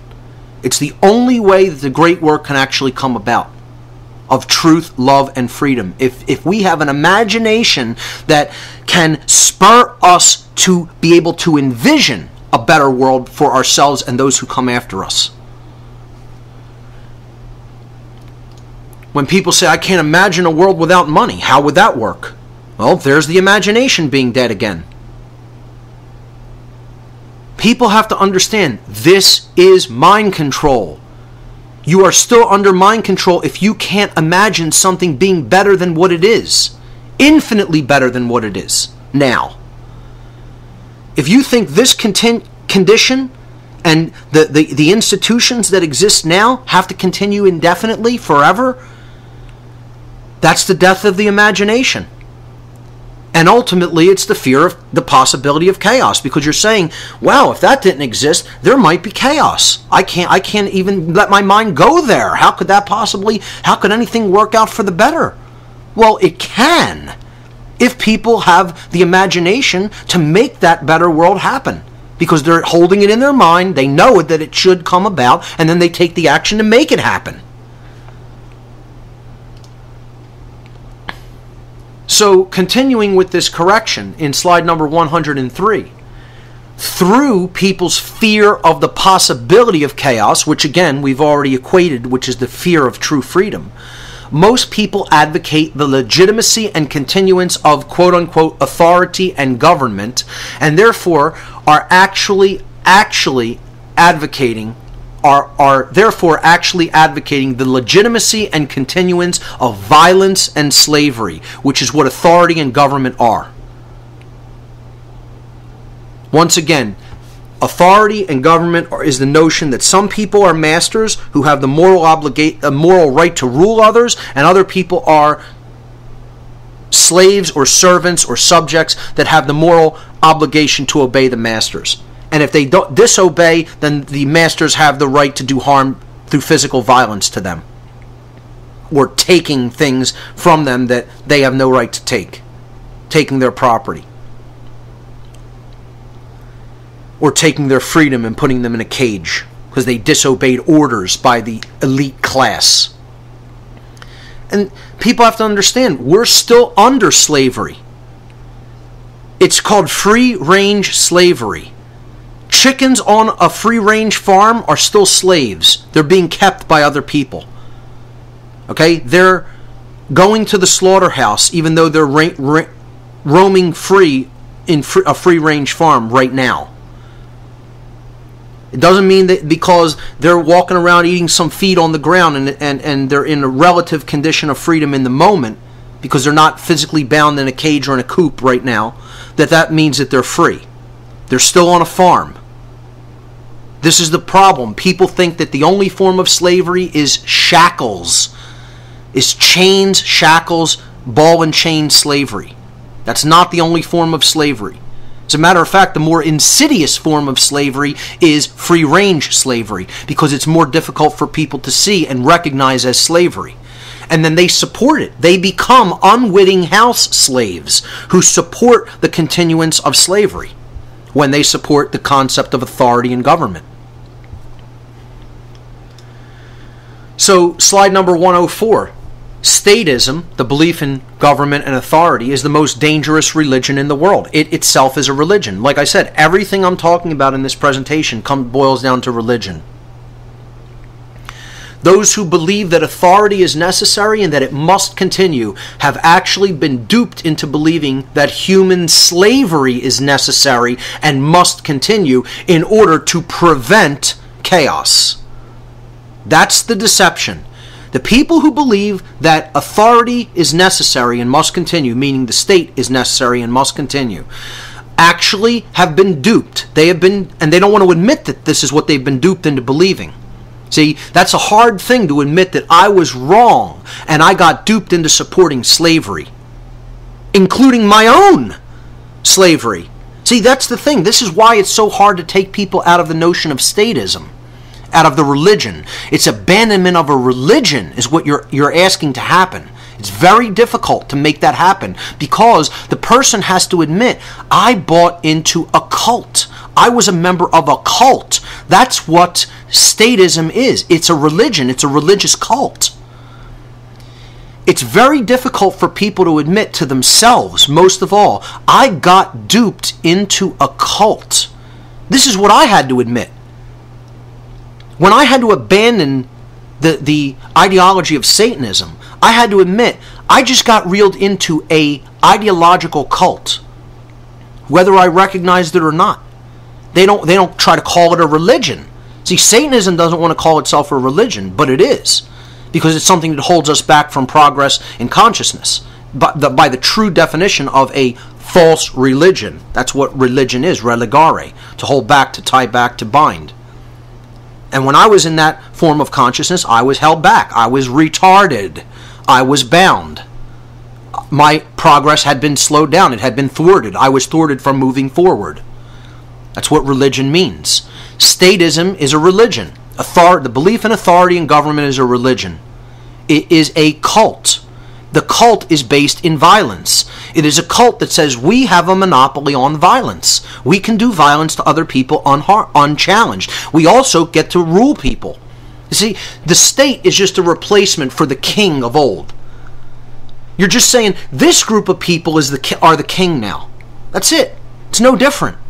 You took one form of monarchy and you replaced it with something that we call an oligarchy. There's a ruling class now. It's a few people who have this magical power of having rights that other people don't have. And that constitutes a cult of violence. That's what the state is, a cult that is based in violence. And all the people, whether they know it or not, who believe that government and authority are real and should continue to be believed in and practiced, whether they know it or not, are supporters of slavery.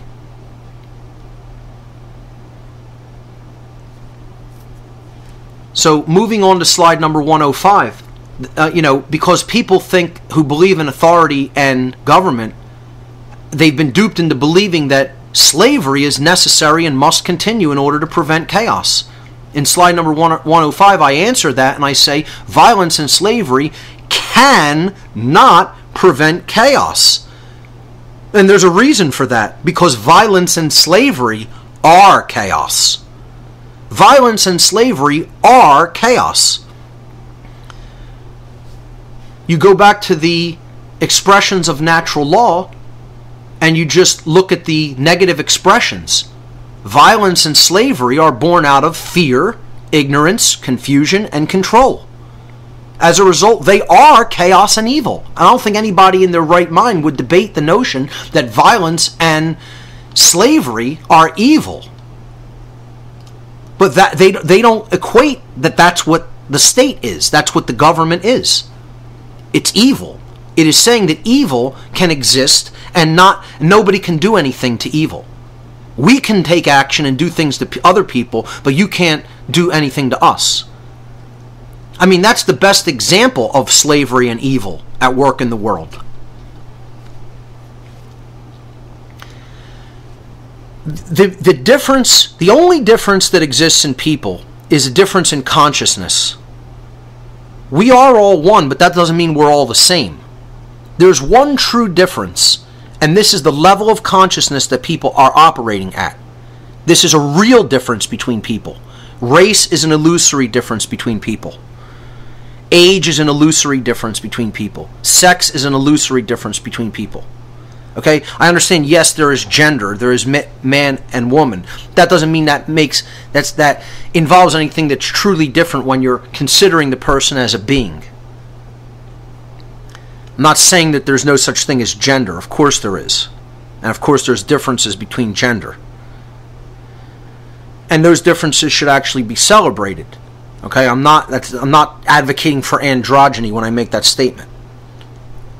Okay? There's no difference between people in economic class, geographical location, nationality. These are all just ways of people to divide themselves and look at it as look at the world as us versus them. There is, however, one true divide between people that is based in consciousness, based in their understanding of truth and the knowledge of self that they have. And this divide, this difference is truly real.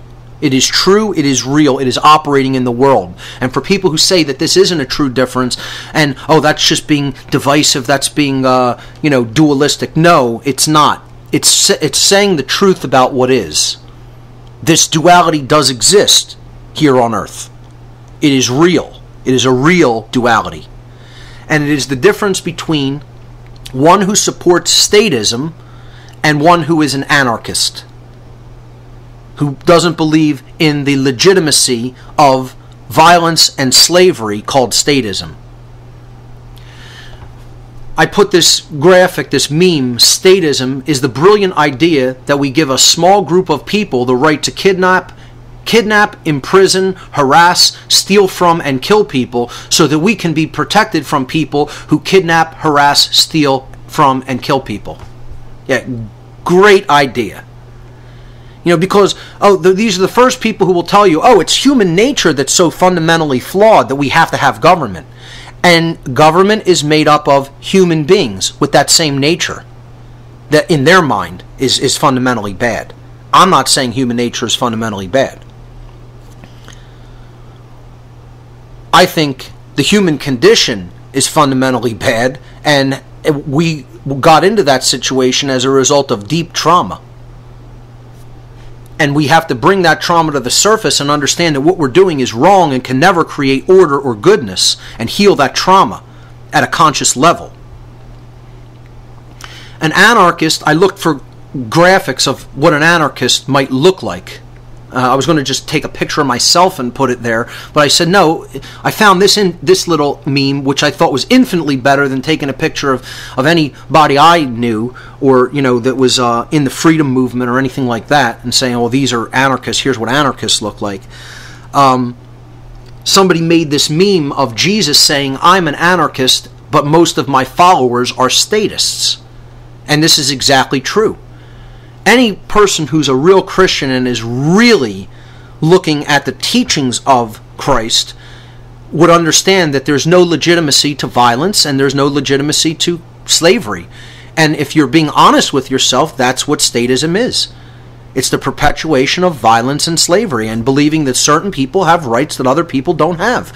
There's no other way of putting it. That's what statism is. Regardless of whether you admit that or not, you want to admit that to yourself, it's a cult of violence that most people have been duped into joining and supporting. That's what statism is, a cult of violence that most people can't recognize as a cult of violence because their consciousness is too low to make that understanding, to develop that understanding within themselves. They don't want to look at fundamental principles. All they want to look at is the possibility of chaos. And that's why we need this. No, we need violence and slavery to prevent the possibility of violence and slavery. I mean, it's so asinine on its face. It's so logically inconsistent that people can't even hear how ridiculous it sounds. They're not even stopping to listen to what they're advocating. They're in 1984 duck speak, quacking out a bunch of nonsense that makes absolutely no sense, thinking that they know, thinking that they have it figured out, when they haven't invested one moment, 1 second of deep philosophical introspection into what government really is, which is violence and slavery. Not one philosophical moment of deep introspection has occurred for anybody that still believes in the state. They've bought the whole cult line, hook, line, and sinker. They bought the whole cult sale, the whole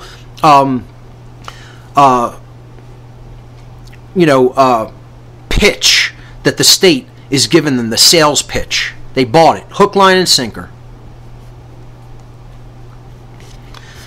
This is the only true divide in humanity.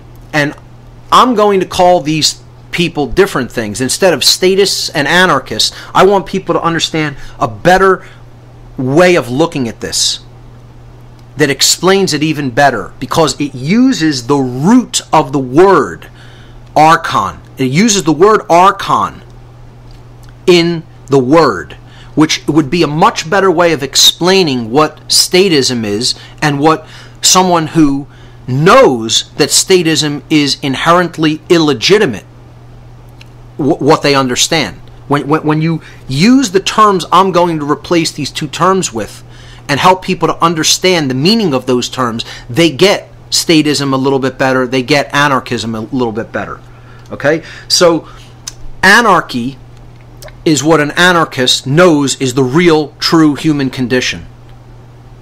This is the true way men and women are meant to live on this planet, or any other planet for that matter, in a state of cooperative spiritual anarchy. Anarchy does not mean without rules.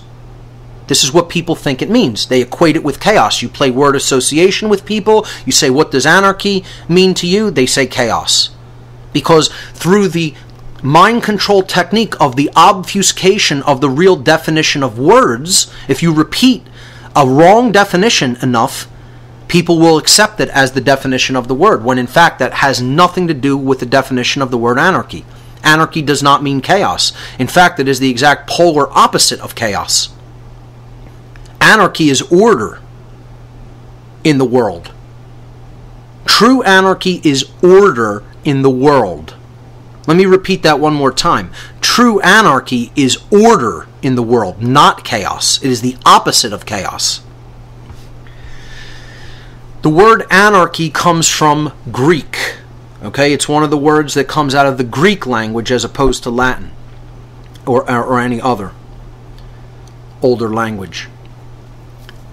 The Greek prefix an, a or an, means without or the absence of. Not present, in other words. The Greek noun archon, A-R-C-H-O-N. In Greek, this would be Alpha, Rho, Chi, Omicron, Nu. And That's how you would spell archon in Greek. It means master or ruler. Master or ruler. So, we put them together. An archon. Without master. Without ruler. The absence of masters. The absence of rulers. So if you give people the phrase, no rulers, no masters, the absence of rulers, the absence of masters, what would they write down? What word would they come back with? They would say freedom. No rulers and no masters is freedom. You don't have a ruler, you don't have a master, you're free. Well, see, there does need to be a ruler and a master, just not external. The ruler and the master needs to be inside. We have to be our own ruler, we have to be our own master, we have to govern ourselves. Self-control is what needs to be learned and exercised. The reason we're in the situation we're in with external rulers and external masters is because we're not doing that internal work of exercising our own self-control over the one being that we have a right to control, ourselves. We're not self-governing. Therefore, external governance is coming in and trying to take us over from without. Anarchy does not mean without rules. It does not mean without rules. Anarchy does not mean without rules. Anarchy does not mean without rules. That is not what the word means. It literally means without rulers and without masters. Which means there's no masters and therefore there's no slaves.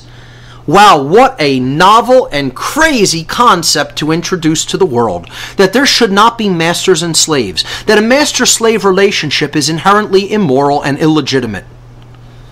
Wow, what a criminal that makes me for advocating that. What a criminal. And imagine that there are people in the world who believe and think and continue to believe and think that it's okay for there to be masters and slaves. And don't even understand that that's what they're advocating when they advocate for government. For external government. They believe that there should be masters and slaves. Unbelievable. Unbelievable at the inherent immorality of the people of this planet. They're sick. Human beings are extraordinarily ill. Now, what I like to call anarchy is depicted on slide number 108. I like to call it anarchony. Anarchony actually keeps the word archon in there. It doesn't take off the O and N in archon. And the word on in ancient Comitian was the word for light. I mean, just think about that synchromystically for a moment. We're putting the word for light in the word. Because this is the light. This is the knowledge that makes one ultimately enlightened. The recognition that there's no inherent legitimacy in slavery. That's what real coming into true enlightenment is about. Recognizing that you are sovereign and that there is no inherent legitimacy in government. That's what spiritual enlightenment is about, that process of recognizing and living your own sovereignty. And being not a slave. And when you put that word into the word anarchy, that keeps the light in the word. The on means light. That's why when we turn a light switch up, we're turning it on. That's why the word on is even used to represent bringing light into a room, turning it on. So instead of anarchy, I like to call the knowledge that there is no inherent legitimacy in statism or violence and slavery, that should not exist, and that it's immoral to even advocate for the continuance of its existence, let alone help it to continue by supporting it with your action. I call that understanding anarchony. Anarchony is literally the absence of the state of rulership, of external control. That's what it would mean. externally controlling other people or keeping them as slaves is not present. The word anarchy, the best definition I could give for the best definition I could give for the word anarchony is the absence of slavery. Now let me just say that one more time. The best definition that I feel that I can give for anarchony is the absence of slavery. And the reason that slavery is absent is because there would be no rulers. No one is attempting to rule anybody else or prop themselves up as someone else's legitimate master. Because that's immoral and it's illegitimate. It's not true. No one is actually a slave to someone else, including government, including a group of people. Anarchony is the absence of slavery. Anarchony is the absence of slavery. Anarchony is the absence of slavery. So let's look at the true divide between humanity in a different sense as far as the words are concerned. On slide number 109. Statism, the believers in statism are archonists. They're archonists. They are those who advocate for the archons, or the masters. They're people who are saying slavery is legitimate because mastery of other people, externally keeping other people as your subjects and you claiming to be their masters, is legitimate. That's what an archonist believes. That's what people who advocate for the state, for government, for external rulership of other people, for man-made laws, are actually advocating. They're saying master and slave relationships are legitimate. The master-slave relationship is legitimate. That's what a statist or an archonist believes. Whether they know it or not, they are supporters of slavery. Archonists are supporters of slavery.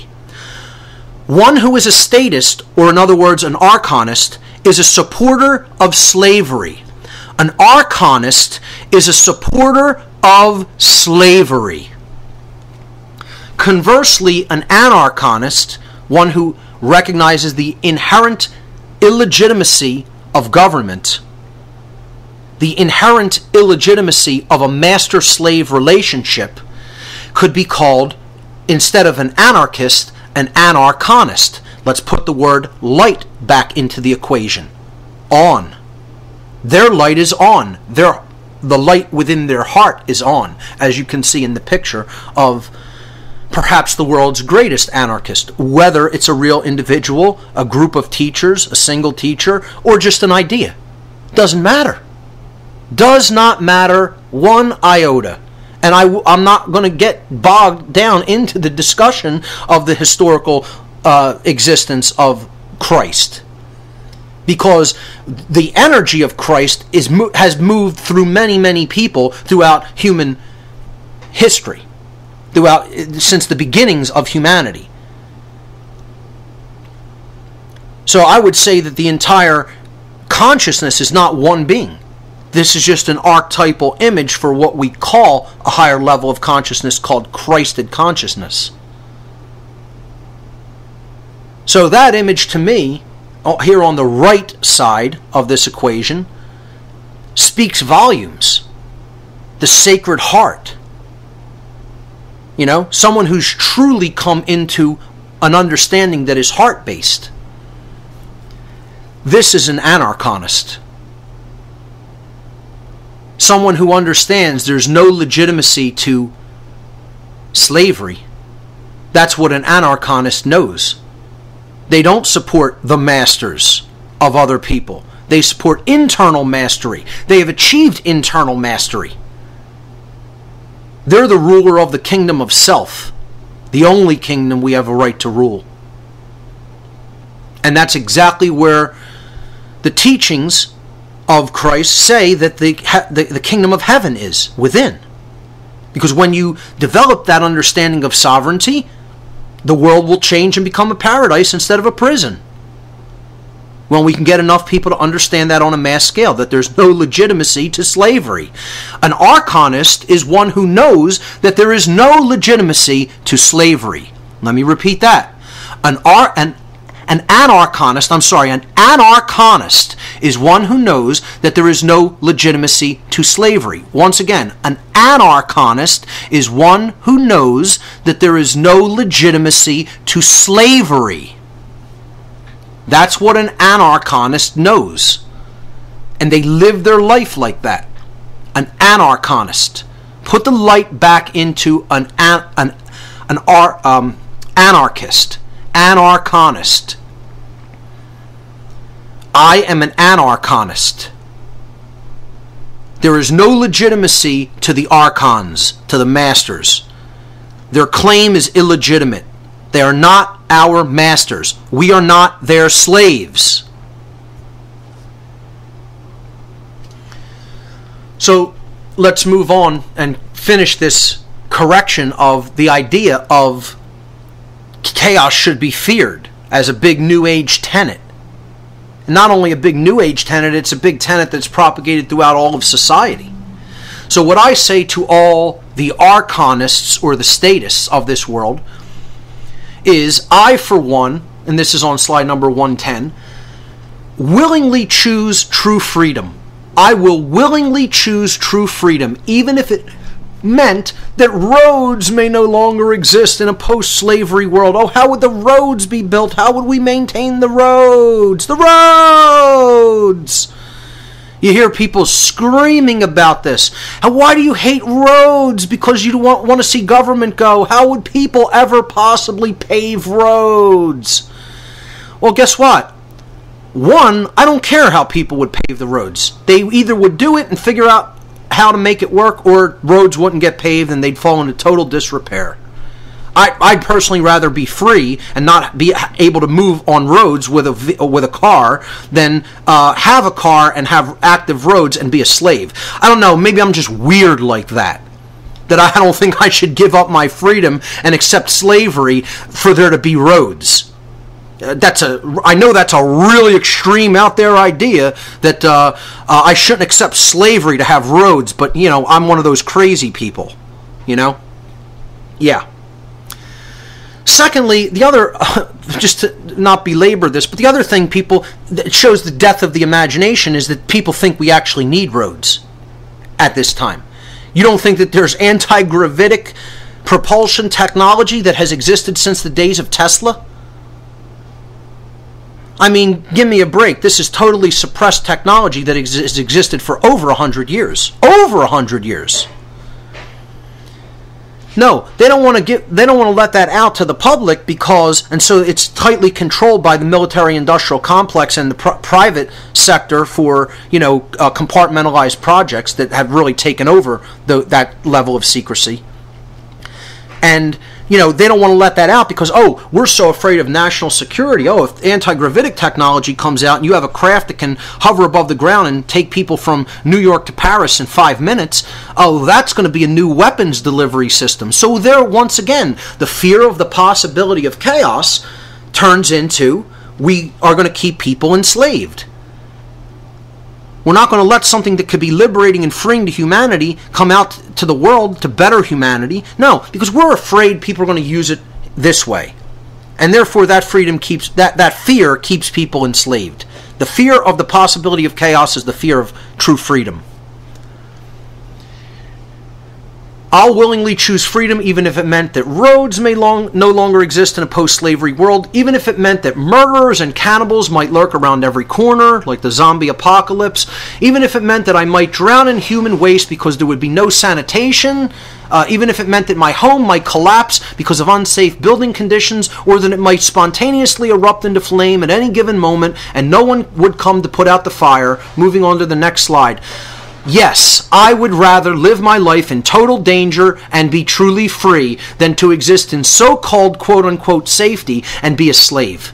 Maybe I'm just weird like that, but I think that safety is not nearly as important as freedom. I'd rather take my chances on being hurt and be truly free to make my own decisions than be a slave, than be a kept animal, a kept pet in a cage, okay, and be kept completely safe. I'm not interested in safety. I'm interested in freedom. Safety will come when people truly understand what freedom is anyway. You'll be truly safe when you understand natural law. That's what brings safety. Not anybody going out and policing the world telling me that you're protecting my freedom. You ain't doing jack shit protecting my freedom. How's that? You're actually making more chaos in the world through violence. And that can never generate freedom, because that's all based in fear, that's all based in ignorance, that's all based in confusion. And therefore can never create freedom. An ignoramus telling me you protect my freedom. Really, ignoramus. The only thing that protects freedom is adherence to natural law. That's why we're losing it, because there isn't any adherence to natural law in the world. We are abandoning the teachings of truth and natural law, and therefore collectively we're going into a prison, and we're already there collectively. So don't give me the nonsense and the bullshit that you protect people's freedom by going over and oppressing other people's rights and taking their natural resources as a paid henchman. No military individual has ever protected freedom. You want to protect freedom? You learn the truth. You learn about how natural law operates, and then you teach that to other people. That's how you're helping to protect and grow freedom. Let's move on to... Let's finish slide number 111. An understanding and acceptance of true freedom means letting go of the fear of the possibility of chaos. If you are still in fear of the possibility of chaos breaking out, then you do not understand or accept what true freedom is. You don't get it. Without that fear being let go of, you cannot know what freedom is. It's impossible.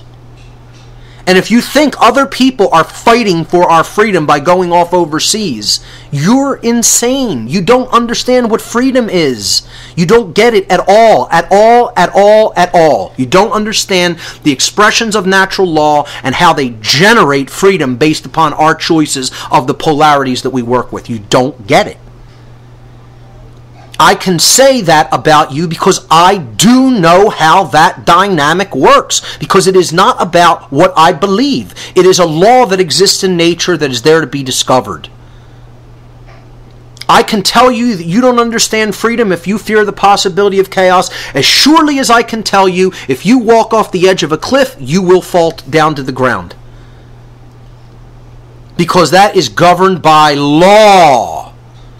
The movement, the expansion or contraction of freedom is governed by law. As long as people stubbornly cling to this fear of the possibility of chaos, they are ultimately enslaving themselves. Not only don't you understand true freedom, you don't understand how you're putting yourself into a cage through keeping that fear present and active inside of you. This is done because slavery is generated and perpetuated through fear. And again, go back to the natural law chart earlier in the presentation and study it.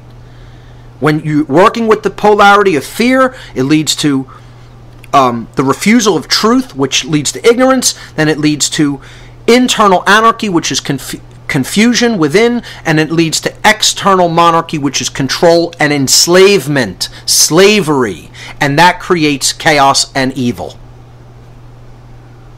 Only when we stop being afraid, meaning getting out of that polarity of fear and getting into the polarity of love, acceptance of natural law, true understanding the truth, because our mind and our heart is open to it because we're not in fear anymore, which shuts down consciousness, can we ever even begin to imagine what it means to truly be free.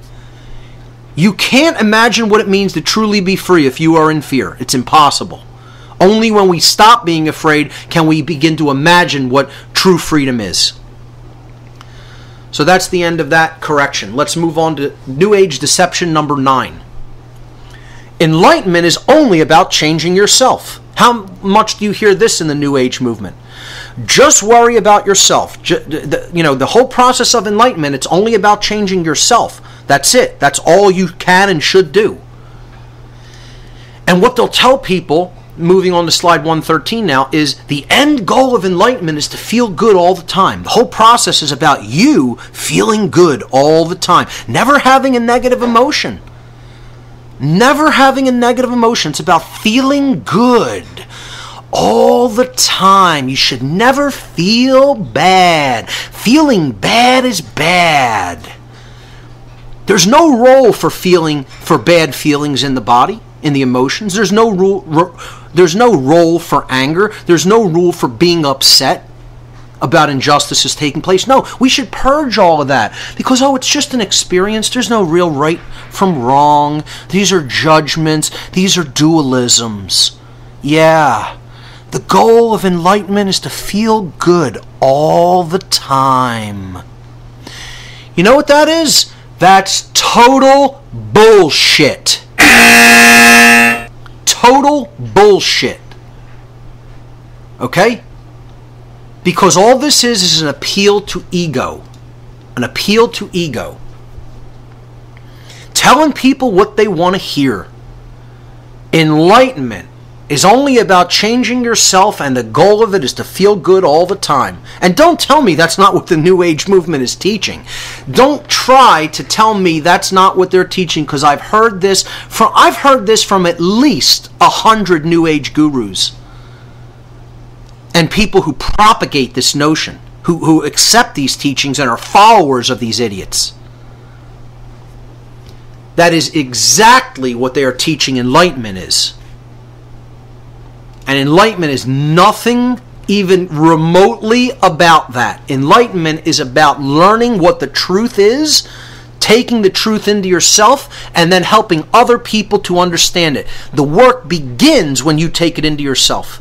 Then you have a moral obligation to share it with other people and help them make that same transition that you made, because you are one with them. We are all one. We are all in the same situation together.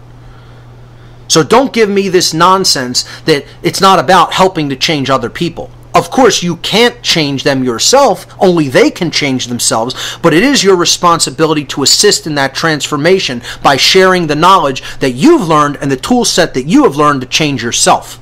So it is about taking that information to other people. And it is not about feeling good all the time. It is about feeling the emotion of anger when injustices are taking place to spur you on to right action. That is the role for anger, as we've already talked about. Most of all, what real enlightenment is about is responsibility to the truth. It's about more than responsibility to yourself. It's about more than a responsibility to other people. It's about more than responsibility to a whole civilization, a whole planetary society. It's about responsibility to truth. That has to come above all else, above any other allegiance. Allegiance to truth has to be first. And the truth of the current human condition, moving on to slide 116 now, the truth of the current human condition should make you feel uncomfortable. Where we're at is not pleasant. It should make you feel uncomfortable. In the movie The Matrix, Morpheus was offering Neo a choice between two pills. One represented continuing to buy the deception and the illusion and staying asleep, the blue pill, and the hidden truth that would wake him up and explain to him what had been done to humanity and where they were really at, which was horrible. And he says, before he gives it to them, remember, all I'm offering you is the truth. I'm not telling you that it's going to be pleasant and that you're going to like hearing it and that it's going to feel good to know the truth. I'm just offering you what the truth actually is. Which I think is a beautiful allegory. If for people who understand the allegory, who can decode it. Slide 117. We should use that discomfort to motivate ourselves to create real change in the world through our actions. Use that discomfort of how unpleasant the current human condition is. It should shouldn't be that way. It should be changed. Know the difference between that which cannot be changed, natural law, and that which should be changed, the current human condition, because it is based in immorality and violence, and it should not continue the way that it is going. It should be changed. We should use all of our will to change it. So we do that by seeking the truth first and taking it into ourselves, and then speaking the truth to other people. It is about influencing change in other people. Slide number 118, seek the truth, then speak the truth. We don't have enough people speaking the truth to others. They're still in fear of what other people think about them. They're still in fear of what will happen to them if they get involved and take action.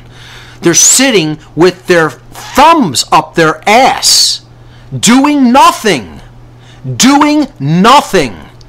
because they're afraid to get involved.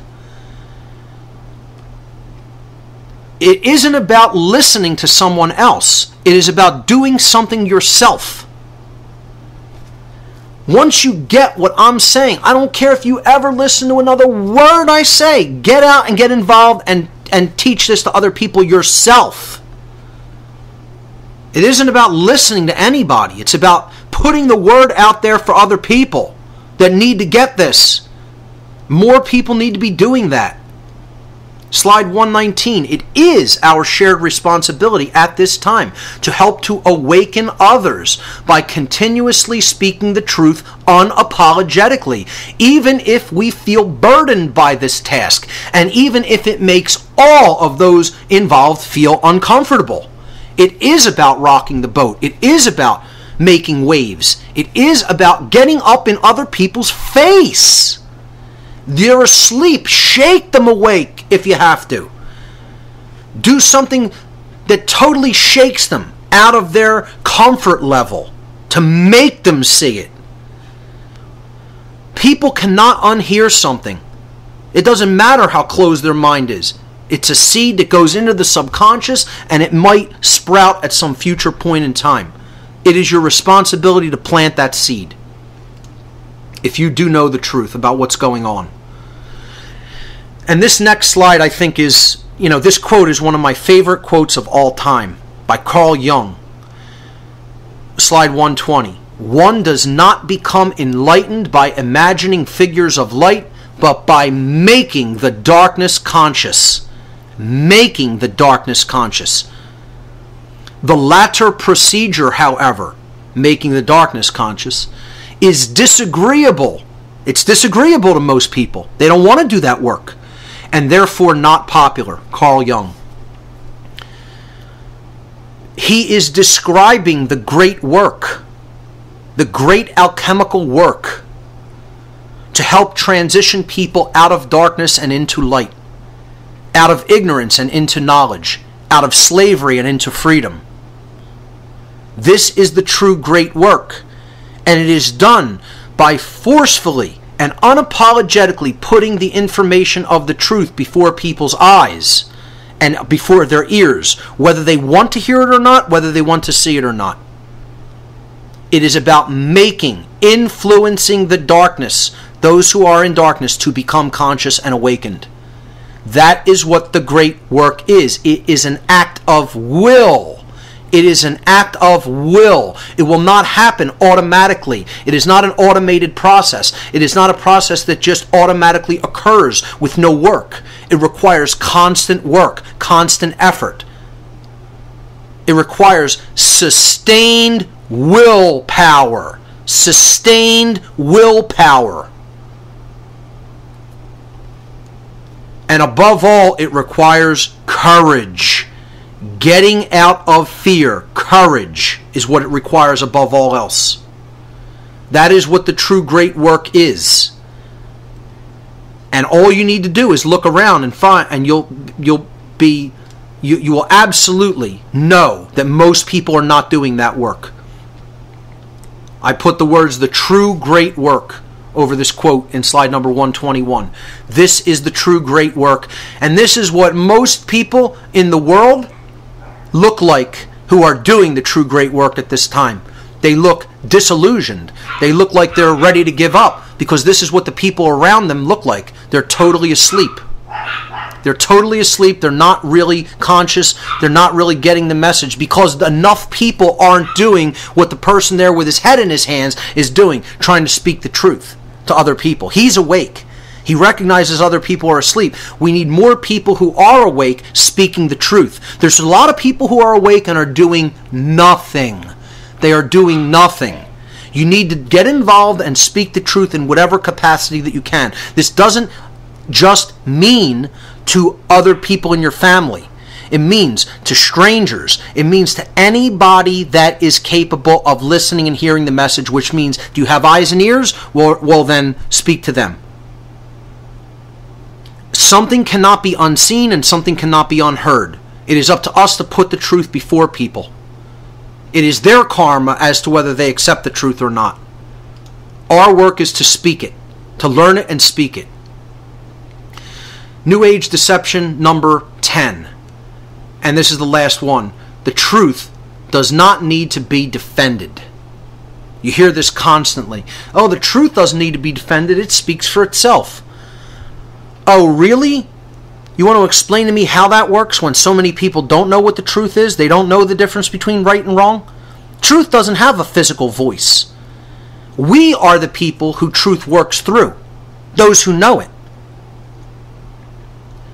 So, they say since truth doesn't need to be defended, don't ever confront anyone on their bullshit. Slide number 123. Never confront anybody on all the things they're doing wrong, on their total bullshit. Don't confront them. No, that's confrontative. We don't want that in the New Age movement. We don't want any confrontation.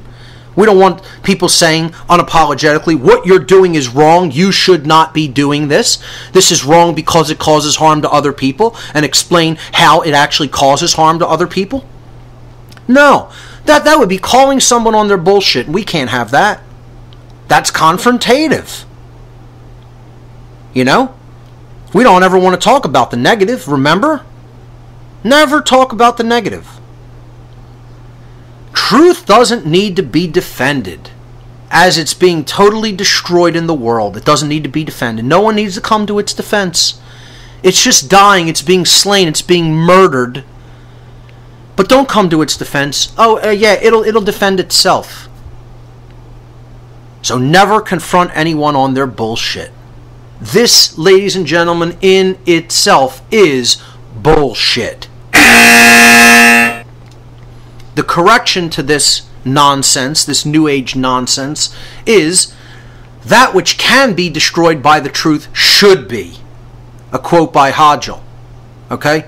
So, if truth is a destructive process, it's not an additive process. Truth strips away the lies. It's an acidic process that eats away at what is false. It's apophatic. It works through the negative, through the dissolving process. It takes away, it chips away at the stone like a statue that's inside of a stone. You chip away all that is not part of it. It's not additive, it is subtractive. And we are the vehicles by which the truth operates in the world. We are there to break down the lie. The lie needs to be broken down.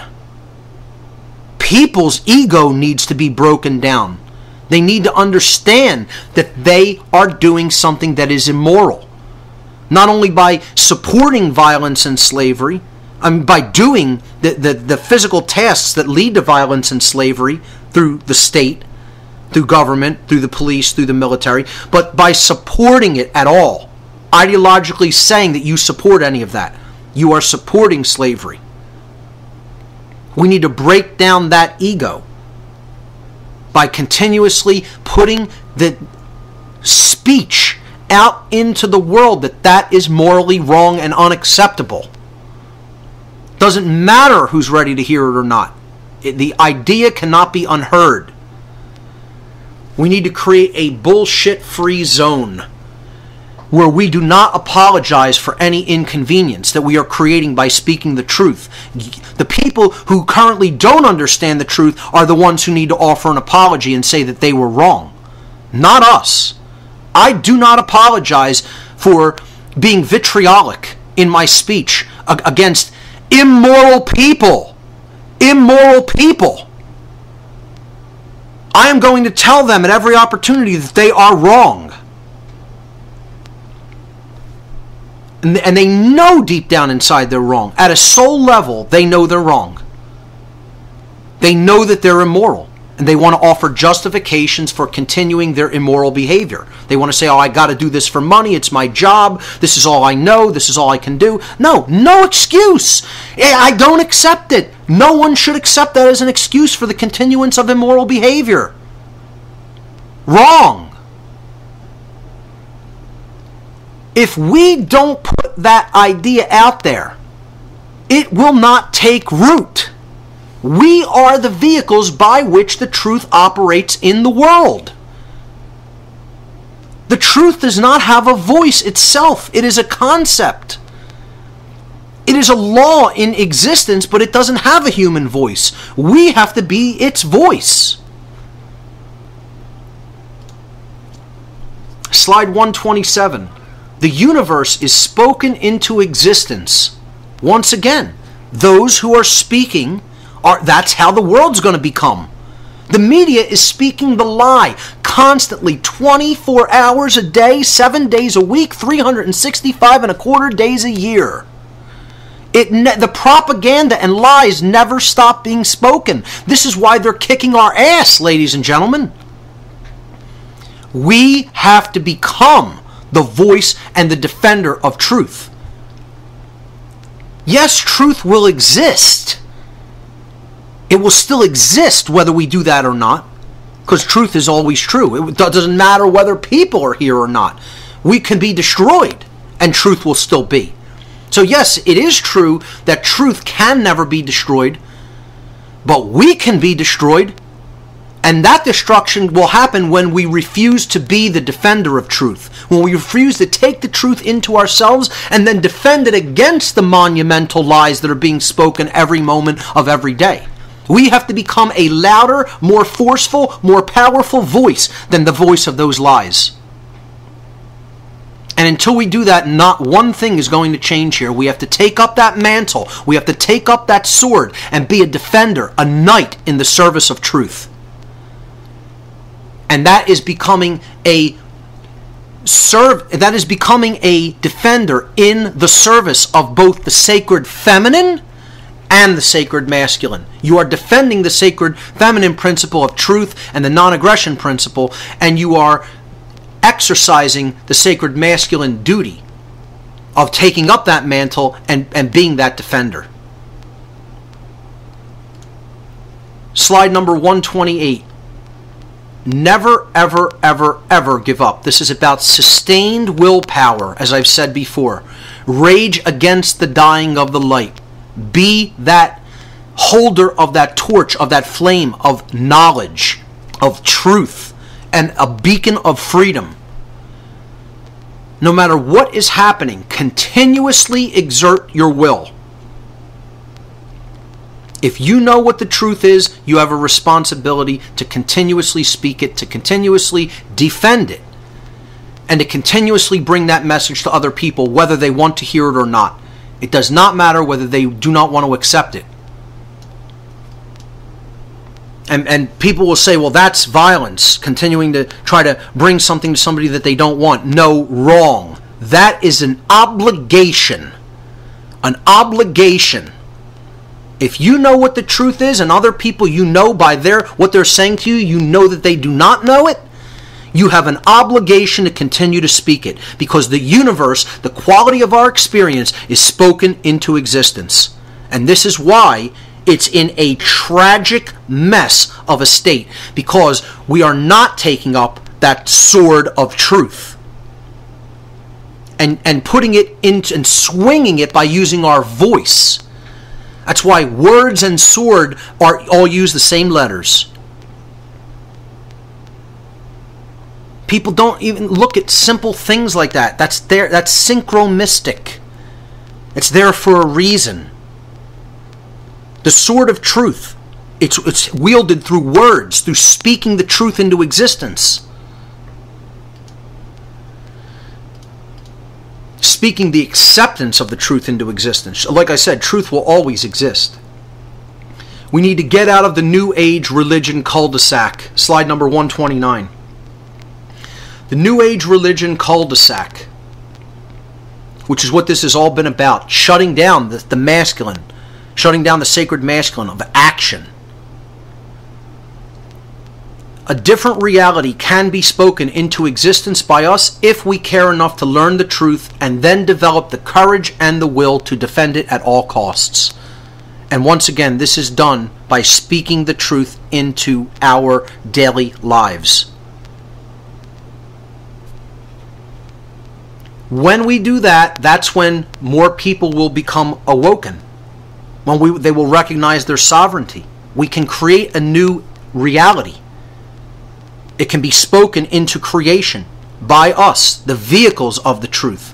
But we have to care enough to learn the truth for ourselves, to know it, then develop the courage and the will to speak it to others. When we do that, that's when we're going to change internally, as depicted on slide number 130. And as a result, when we understand that sovereignty and we have come into that level of enlightenment, then the chains that are binding our whole world are going to crumble, as depicted in slide number 131. Only when that happens, only when that occurs, when we develop that courage and will to speak the truth into existence. When we do that, we'll see a world emerge that we can scarcely even imagine right now. A world based in truth, above all else, a world based in love, higher consciousness, and a world that is truly free. That's on slide number 132. And that process can only happen when we ourselves, in slide number 133, free our minds from the illusions that we have been led to believe our whole lives. When we free our mind, that is the beginning of that process. When we come out of the illusions that we have been taught, the shackles that have bound the mind for millennia, the mind of humanity for millennia. That is an internal process that is a choice. It is a choice that is based in opening our heart. Love. Do you want it? Do you want to know the truth? Is that desire present within you? Because that's where it has to start. It has to start with that desire. And that is born of the heart, which helps us to free our mind and expand our consciousness. That's what love is, the expansion of consciousness. And being open-hearted and open-minded enough to take the truth into oneself. Only when we engage in that process, and in doing so free our mind from illusions, will we ever break our chains and become truly free externally, as depicted on the last slide, slide number 134. So that is the end of the presentation. I want to thank everyone for listening this far, if in fact you have gone all the way. And I hope that you've enjoyed it. I hope that you've gained some understanding from it. And if you see fit, share this presentation with as many other people as will listen to it. Break it up into many parts if you have to. Listen to a little each day. I wanted to go through it and do it in one podcast, but, you know, take it at your pace. That's the whole point. So I want to thank everyone for their patience. I know this was a really long one, and I want to say that we have to really become motivated to take action ourselves. Forget about what other people are doing, or even what I'm doing. Get involved. Get motivated. Speak to other people. Most of all, speak to people who think that they're the controllers and that they think they have to do this. Because they can understand this if they simply apply themselves a little bit and stop doing what they're doing. And get out of the fear that leads them to believe that this has to be done. It can be changed, even at this late time. It can be changed without even going into the horrific levels of suffering that are going to be required if these people keep pressing and pressing and pressing to do what they are doing. Them above all else, this message has to reach. So anybody who knows people in that position, please take this message to them and help them to understand it. So that's all for today, and remember everyone, there are only two mistakes that one can ever really make on the path to truth, and that's not starting and not going all the way. Thanks for listening to What on Earth is Happening. We'll see you next time on the next podcast.